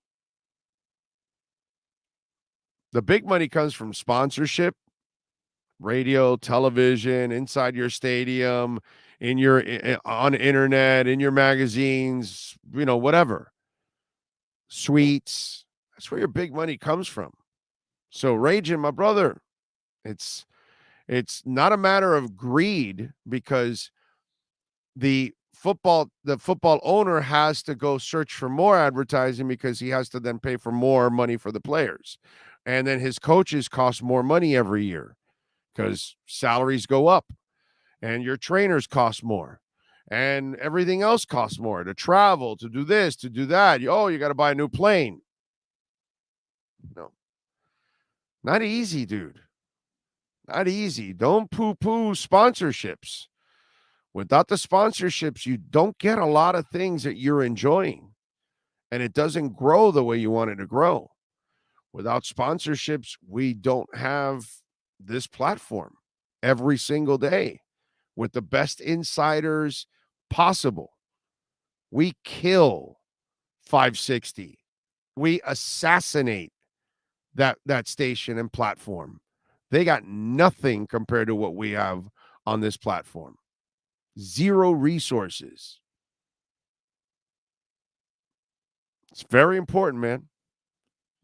Very important. And very important to go to Hijinks Sports Grill and tell them that you love Joe Shad's segment. Right? And the lovely ladies that work there at Hijinks Sports Grill, by the way. You're also going to love that. But appreciate it, man. Appreciate it big time. By the way, Cutter's Edge, a proud sponsor of our program. And listen, there is something so satisfying about changing the look of your house when you upgrade and you change the landscape. And let me tell you, my house was looking like a disaster zone for a while here, and especially the wall, which hopefully they're going to fix it very soon. Now it's coming this week. And by the way, Welton Rail, man, they body slammed the insurance company. I'm telling you, if you ever want the right lawyers to go after the insurance company, Welton Rail. But anyway, now we'll get this wall fixed, and I'll get my privacy. And I got to tell you something. Cutter's Edge, just did an amazing job. Will, Mike, all the great people out there, man. Total landscape solution. They do the lawns, the landscape, the maintenance from medium to large condominiums, corporate parks, large commercial building complexes. They do it all in Dade, Broward, Palm Beach County. Landscape, lighting. They do it for pathways. You name it. Listen, we're in the middle of storm season, and I know sometimes you've got to trim your trees, or maybe you forget about the storm season, but you've already got some issues. You've got some branches that are getting close to cables and roofs and all that kind of stuff. Don't go doing it yourself. That's really, really dangerous. You call the professionals, like the great people at Cutter's Edge, and they'll take care of it for you, folks, okay? Have a professional, an insured professional, make sure they do it for you, man. And when it comes from pest management, they will they do it all. Weed control, pest management, all of it is there for you. They do landscape, outdoor lighting, irrigation, artificial grass, which, by the way, I love our artificial grass for our doggies. It is amazing. So call them 954-472-0622. The website is cuttersedgepro.com. Go to the website, cuttersedgepro.com.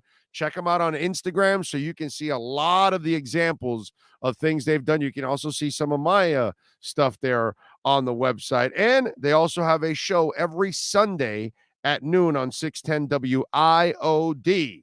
So you can learn everything about landscaping. There you go. Doubt you'll be the pros that they are, because they are, I mean, they are the Picassos of landscaping. Okay, that's all I can tell you.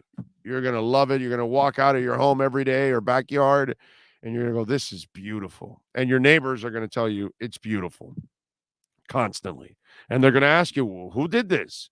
Who did this work?" Cutter's Edge, baby. Cutter'sEdgePro.com. All right. Let's see, what else do we have? I think we don't have anything else to talk about on the program. Any final questions here before we go? Let me check out the Welton Rayom text line, 855-912-1056. Big O with synthetic turf. Did you need approval from no, I did not. From the Homeowners Association, no. And yes, you're saving money on watering your grass. You're saving money on cutting your grass, and you're saving also the pain in the ass of cutting your grass. Oh, one more thing. If you have dogs, and I've got 5 of them, but a couple of them have this tendency of once in a while wanting to just grab and eat some grass. And you're like, you idiots, don't eat the grass. So guess what? With the artificial turf, they're not eating the grass. They're not kicking up the grass because, oh man, Maiden, she's a big, strong dog, right? I mean, not big. Is 70 pounds big? Because I hear big is like 100, 110, 120, whatever. But she's a strong dog, right? And when she would go to the bathroom, she'd kick up dirt and grass and tear it up. And then here's the other thing about the artificial turf, baby. When they come back inside to your house, they're not bringing any dirt. I freaking love it, dude. So they're not bringing any dirt. They're not tearing up your grass. They're not. And by the way, do not be behind Maiden after she goes, because she'll hit you with dirt and all kinds of stuff. That's how far it kicks out. So there's no more destroying the lawn by the dog. There's no more possible eating, and there's no also dirtying your house after they go on the grass. And then sometimes when it rains or it did rain or whatever, then it might be a little muddy. There ain't no more mud anymore, baby. The benefits of artificial turf are through the freaking roof, man. Oh, and they add this little sand inside the artificial turf that cools it all down. So even on hot days, it's not hot or anything for the doggies. Very important. Got to take care of the doggies. Give us a prediction for the Bills game. Wait till Friday. Dogs eat grass when they have stomach aches and it helps them. No, it doesn't, Isaiah, because they end up throwing up. No. My littlest dog, Ziggy, he's an idiot. He'll go and eat a couple blades of grass, and then minutes later, he's throwing it up, dude. No, they're not. No. So you can't. No, it's not. I get what you're saying, but in general, that's not the case. That might be the case in those situations, but I can tell you with a couple of my my doggies, yeah, no, it's just not very smart. Too extreme.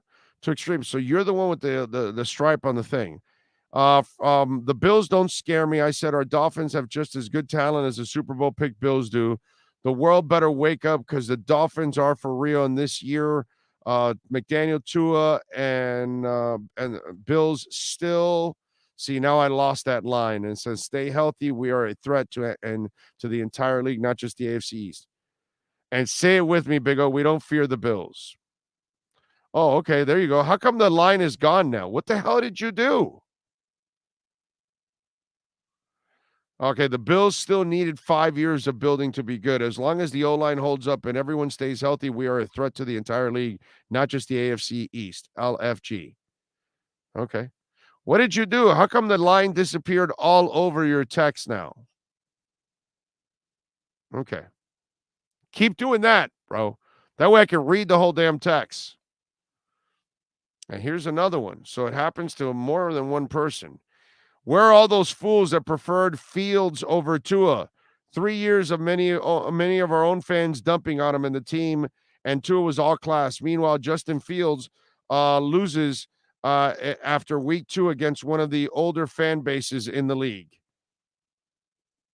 Yep. Tua is just he's just amazing. Okay, you send me a link. I'll check that out after. I hope your blank is not as short as your memory because everybody knows you had your blank tongue of Brian Flores' butt for 2-something years, but it's easier just to block somebody when they instill. No, actually, my man, see, here's the problem with your stupid ass comment. I was into Brian Flores the first year only. In the second year, I got off the bandwagon, my brother. Okay? I was off the bandwagon in the second year. But here's the problem with your stupid ass argument. So let me ask you, so you married her. A couple years in, she doesn't cook, she cheats, doesn't really pay attention to you. You still with her? So you don't change your mind or something?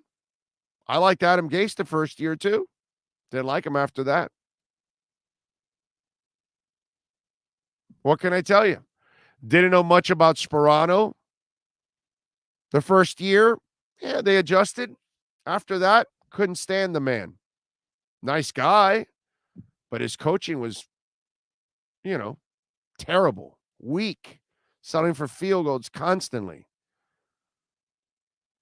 So I'm not sure what you're talking about, but for me, I assess things. I reassess things. And when things aren't going well, if you bought a car and maybe it's breaking down a month in, what are you going to do? You're going to keep it, or you think maybe it's a lemon and you may want to take it back? I guess you keep it, right? I guess you stay married to the bitch. Okay. I mean, you get a job and it sucks. Are you staying there, or are you going to try to get another job? Oh, in your case, you stay with the job. I see. Okay. So if you like Flores the first year, but then you're getting off of it and you say, yeah, no, I don't think he's a good coach, then what do you do?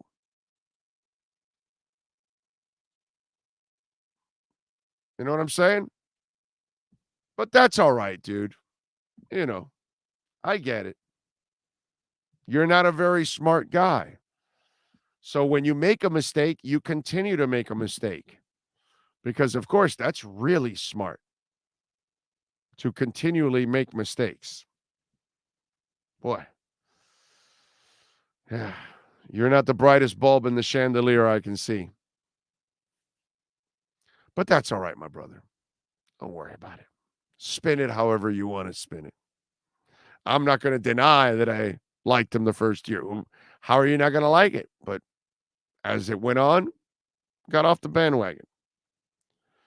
Please tell me where you got the tower with the lights. Paris. Take off the Cutter's Edge billboard there for me, por favor. I guess I haven't told this story in a while. My wife and I have been married for 28 years. We'll be married 29 on March 18th. Almost 4 years ago, I took her to Paris for our 25th wedding anniversary. And in Paris, I bought that Eiffel Tower. I wanted a memory of the trip. So I bought that Eiffel Tower there at a store. Bought that, and I love this. It's like a paperweight. I can also kill you with it too at the same time. Bought that also. Badass. I mean, this is like steel, bro. Like this thing is heavy. Heavy Chevy. So I wanted a memory from it, and I wanted to put it in my studio. And obviously it's something that and I turn it on every day, and reminds me of our trip to Paris. Blessings too, because we saw Notre Dame, and we went to the church. I still have the video, which I got to tell you something. Walking through that church, I'm not really a religious person. I believe in the Lord. I believe that there's an Almighty. There has to be an explanation for everything that's going on, everything that's been created. So there's no doubt that I believe in, but I'm not really a religious person. Okay.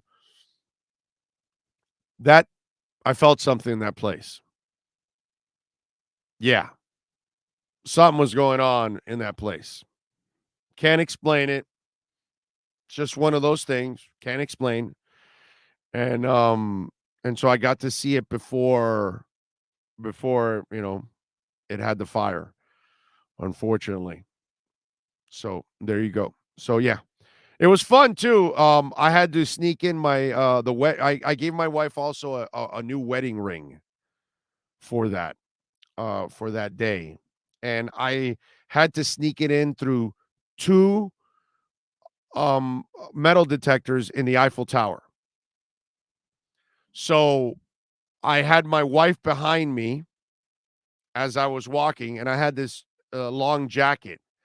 And in the long jacket, I had the box with the ring in it, right? But what I did was I took the ring out of the box because I saw that we were coming up, and I go, oh, my God, they've got metal detectors here. Oh, shit. She's going to find out I got a ring. And so my wife had no idea. She had no idea we were going to Paris until we got to the airport. At that point, it was ruined then. You know what I mean? Like, she knew she was leaving the country because the passport deal. But she had no idea she was going to Paris. So that was the first surprise. We stayed in a hotel literally next to the Eiffel Tower. Literally next to the Eiffel Tower. Okay? Seriously, it's great. We got great pictures. And so I go through the first one, right? And it kind of rings. But I had to take my jacket off. So it was passed through one thing and I went through the other, and then it rings for the jacket. So I grabbed the jacket, and he goes, you have anything metal? And I go, oh yeah, I got my keys. Right. And do I have them on me here? Yeah, I do. So I carry this with me everywhere I go. This is my nitro pills. So if I have a heart attack, I have a nitro pill in here that I got to put under my tongue, so I can, maybe not die. So anyway, so it rings, right? So I had it next to the ring in the pocket. And my wife is behind me. She's like 5'2", so she can't see over my shoulders or anything. So I have the jacket open, and I reach into the pocket, and I go, oh, yeah, no, this is my pills. and I show him this, but I also show him the ring. And he goes, "Okay, no problem, go ahead." So he played it off. And then I had no idea, and just so you guys will know, there's a second metal detector in the Eiffel Tower. Had no idea. So I'm walking, I think I'm home free, and I'm like, oh my God, there's another one. So I pulled it off and I did it again. I go, okay, it worked this time. Let me try it again. And it was a woman this time. And she looked at me, she said, "Oh, okay, no problem." And she like had a nice smile on it, and so she kind of figured out what I was doing, And maybe it's happened before or something. But yeah, the wife had no idea that I was sneaking in the ring and all of that. So yeah, I have a video of it. I don't know if I could ever show that video. Let's see if I can do it here. I would have to actually email it to Sean, and then he would have to then put it up and show it. I don't know if I have it. Yeah, here it is. How about that? I found it already. Here we go. All right, Sean, let's see if you can get this video for me on. I'll show you guys. I had the maitre d', so I told my wife, hey, I'm going to go to the bathroom. And so what I did was I went and found the maitre d'. I gave him my phone, oh, it doesn't fly? Damn it. I can't load it. Doesn't let me load it. I don't know how else to send it to you if I can't load it. Kind of sucks. Thought I was going to be able to load the damn thing and send it to you. It's only a 57 second video. Is that heavy to mail? Can you send it to yourself and then bring it up on your computer? You know what, dude? You're like, you're a smart guy. You're a hell of a lot smarter than I am. That's for sure. You're always smarter than I am on that. Let me see. I can try to do that. Let me see if I can do it. Let's, I was able to send it to you through Gmail. I don't know if you got it. Yahoo didn't work. The Gmail one did. How funny is that? So I don't know if you got it. Did you get it? Give me a thumbs up or not. At least don't psych me out here.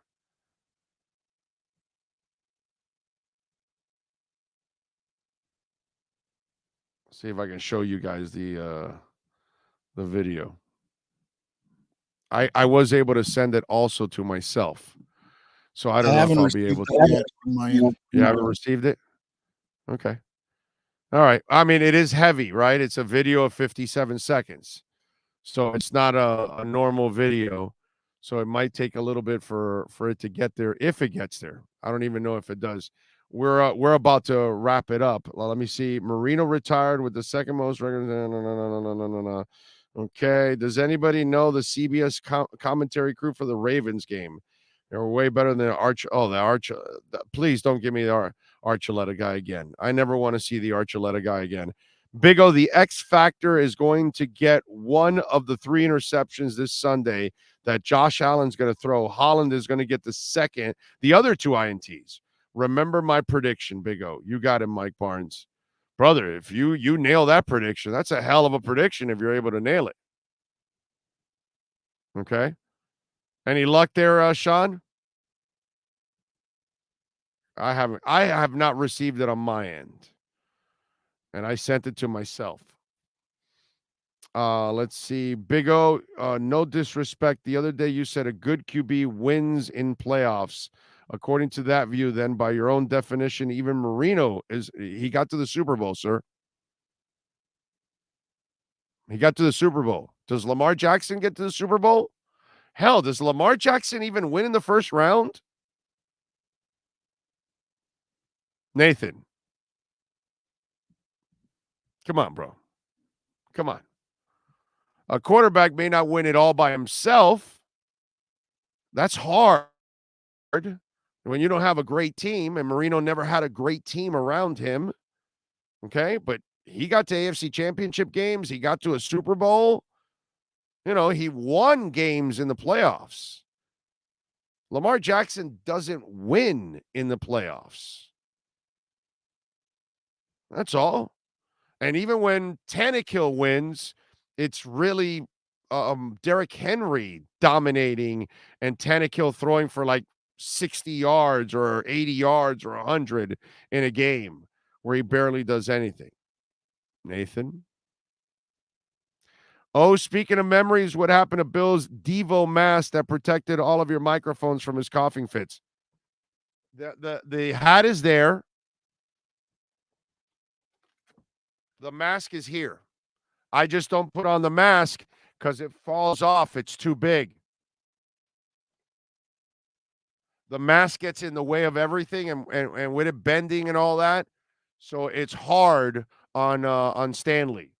So that's why he doesn't wear the mask. But the hat is there. The mask is not. The mask is here. I mean, I always have it with me. You know what I'm saying? I got you, Dougie Fresh. I appreciate you, bro. I never forget you, my man. Never.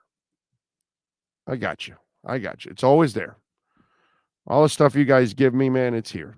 Usually there. Okay, so it doesn't look like you're going to get it or I'm going to get it, right? Looks like there's no way of really showing it, right?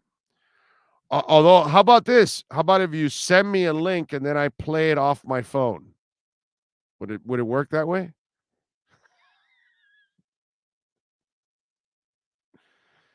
Oh, Lordy. Yeah, you can't. You guys won't be able to see it either.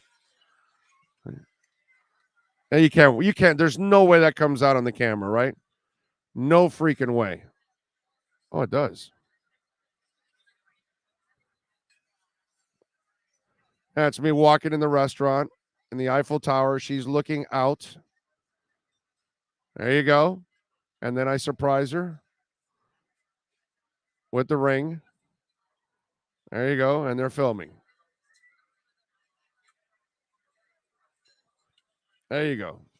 Let me tell you something. You want to nail it? Well, that goes after the whole night. But what I'm saying is, you show up. You take your special someone to Paris, dinner in the Eiffel Tower, and a new wedding ring, and I'm telling you, bro, you are a hero for at least 2 or 3 weeks. Something like that. You know, maybe if you're lucky, 4. Maybe you got a whole month in there. Maybe. You know what I'm saying? Big O with the suit. Oh, come on, bro. That day I had to, you gotta stop. That day I gotta put away the concert shirts. Okay? The concert shirts, I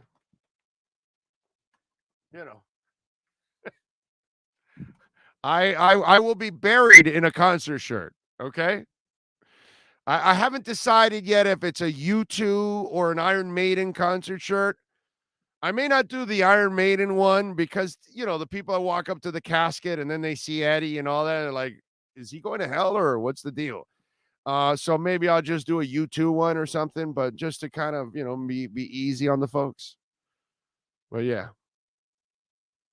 Big O, you're going to have to MacGyver it. Yes. Yes. Let's see. Big O coming in the clutch. That's it, bro. You got to come in the clutch, man. The wedding anniversary, it's 25. The 20th, we went on a on the Oasis of the Sea, and we got a double balcony.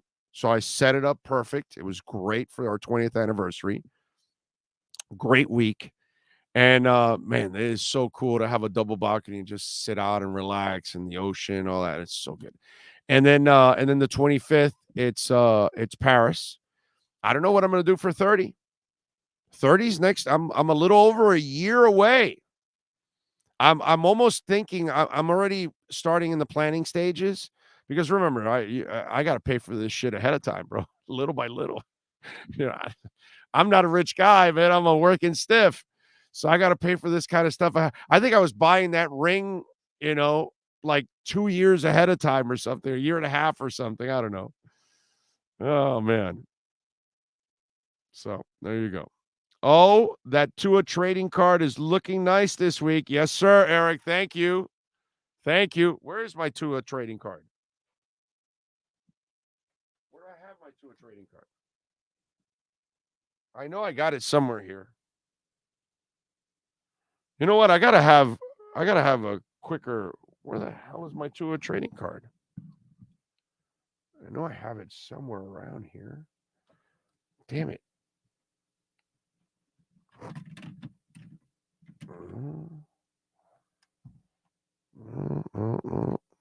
Found my Julius Irving with the Squires. Found my Marino. Let me get my Tua. All right. Maybe I have it still downstairs. I think I have it downstairs. I got to have it here. But thank you, my brother. Appreciate it.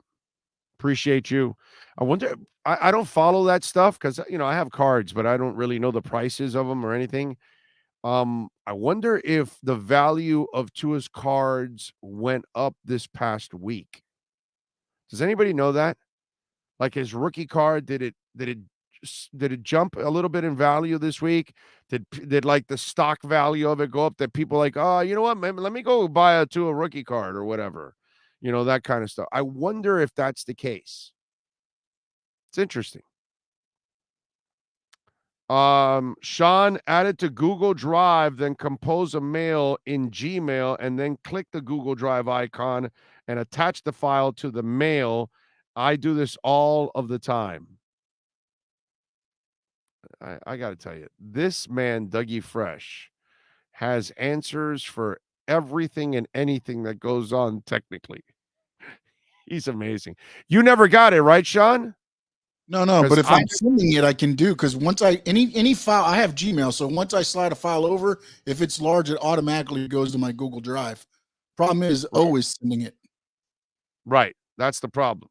I guess you could go to Google Drive and try to upload it and then send it to me that way. Or do I go? How about if I WeTransfer it? Would that work? Huh? Yeah, it should work. Okay. All right. So let me see if I can actually WeTransfer it, because we got to go already. We got to go to we got to go to Dolphins camp and everything.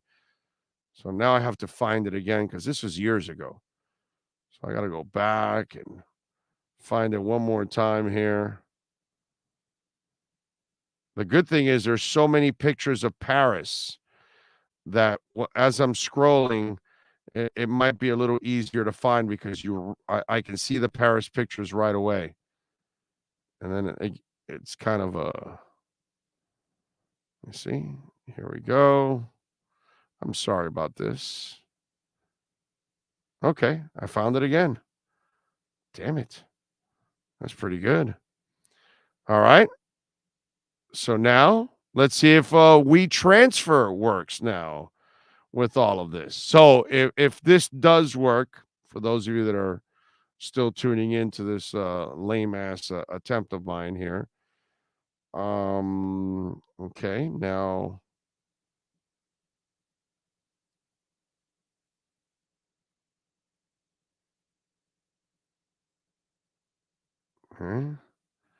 aha.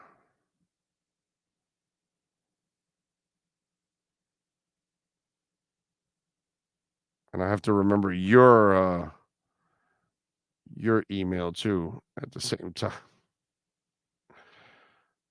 Okay.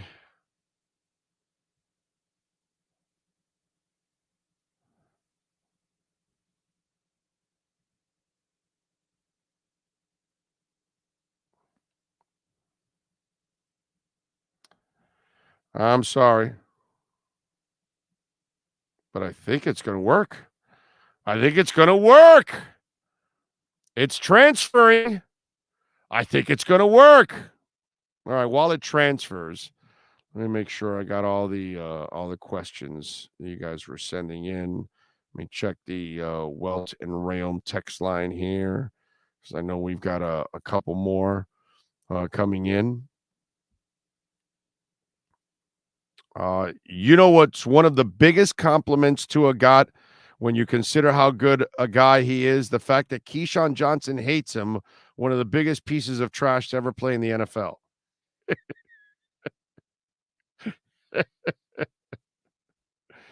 RVA says, Big O, Chris Greer should be getting a lot of credit for his late round picks and UDFAs. Also, do you think Tom Brady's face looks different? Oh, you guys are going with that whole thing. Apparently, it's already been sent, bro. So now you really will be getting it, Sean. Okay? Now you're going to really get it. Now you guys are going to get to see my ugly ass give my beautiful wife her wedding ring.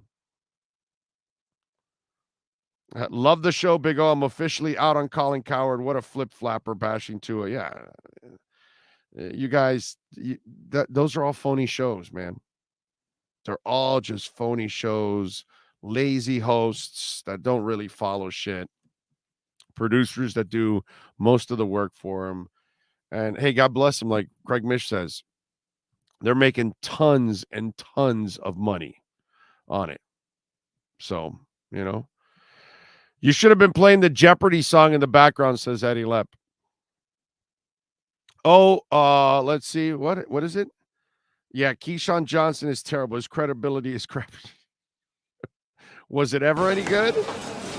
Oh, look out!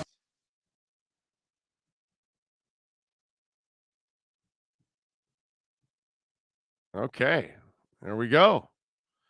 So I had the maitre d' film. So the bathroom was downstairs. So he's filming as I come up the stairs. Go ahead. Fire away. Eiffel Tower. 4 years ago. Almost 4 years ago.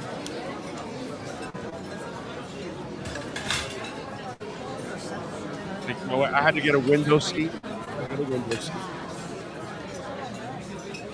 I got to treat the wife the way she deserves it.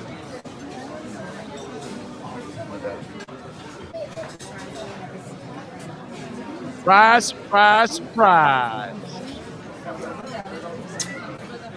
So there you go. That was almost 4 years ago. 25th wedding anniversary, Eiffel Tower. Good food, by the way. Did serve good food on top of all of it. So it wasn't crappy food. They actually served some pretty good food. So there you go. We got it on. How about that? My wife is always worried that I lose that video, and it's like, don't worry, sweetheart. We got it saved like in 8 places. I've sent it all over, and I've got it saved here, saved there. Don't worry. And it also transfers. I think I've had 2 phones since, because I think I get I get a phone every other year. I upgrade, like this is the 13, I'll get the 15. That's usually what I do. I every other odd number of whatever iPhone crap is usually what I do. Look at the dapper young man. Well, I don't know about young, but we were kind of dapper that day. That day we were kind of we were styling that day. Sweating because I really thought I was going to, I thought she was going to find out about the ring and like all my surprises were working. We had dinner on the Seine on the river, glass boat, a really nice glass boat, and you go up and down the Seine and you see all the sights and everything like that. It's really cool. And you get, by the way, if you want to get the dinner on one of the glass boats, get it towards the end of the day leading into the evening, because cruising the Seine and the sun setting and then the night coming up, tell you, dude, it is the bomb. Okay, so you do that.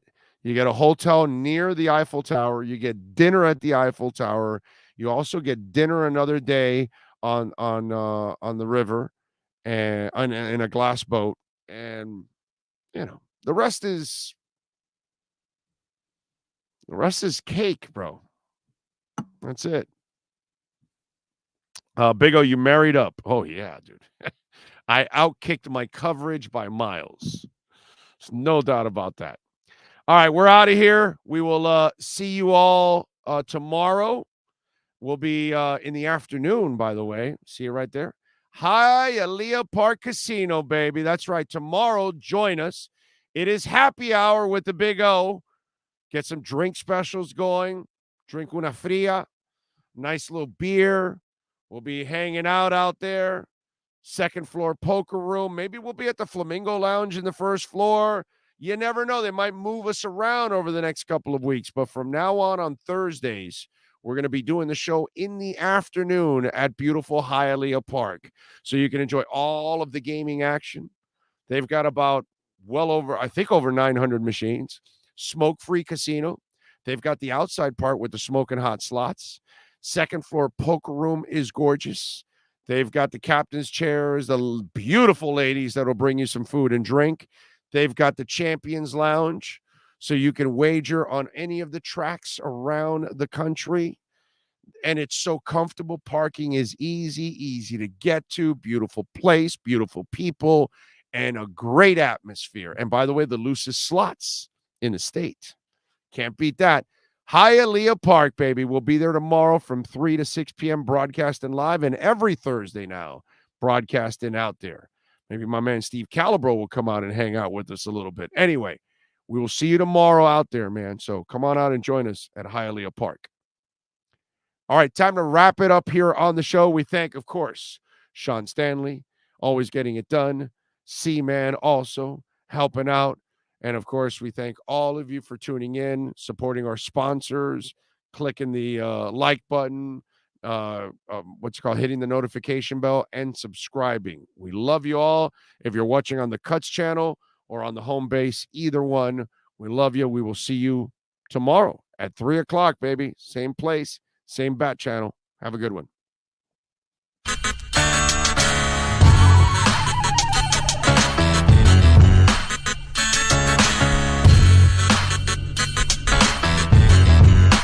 This is the Big O Show.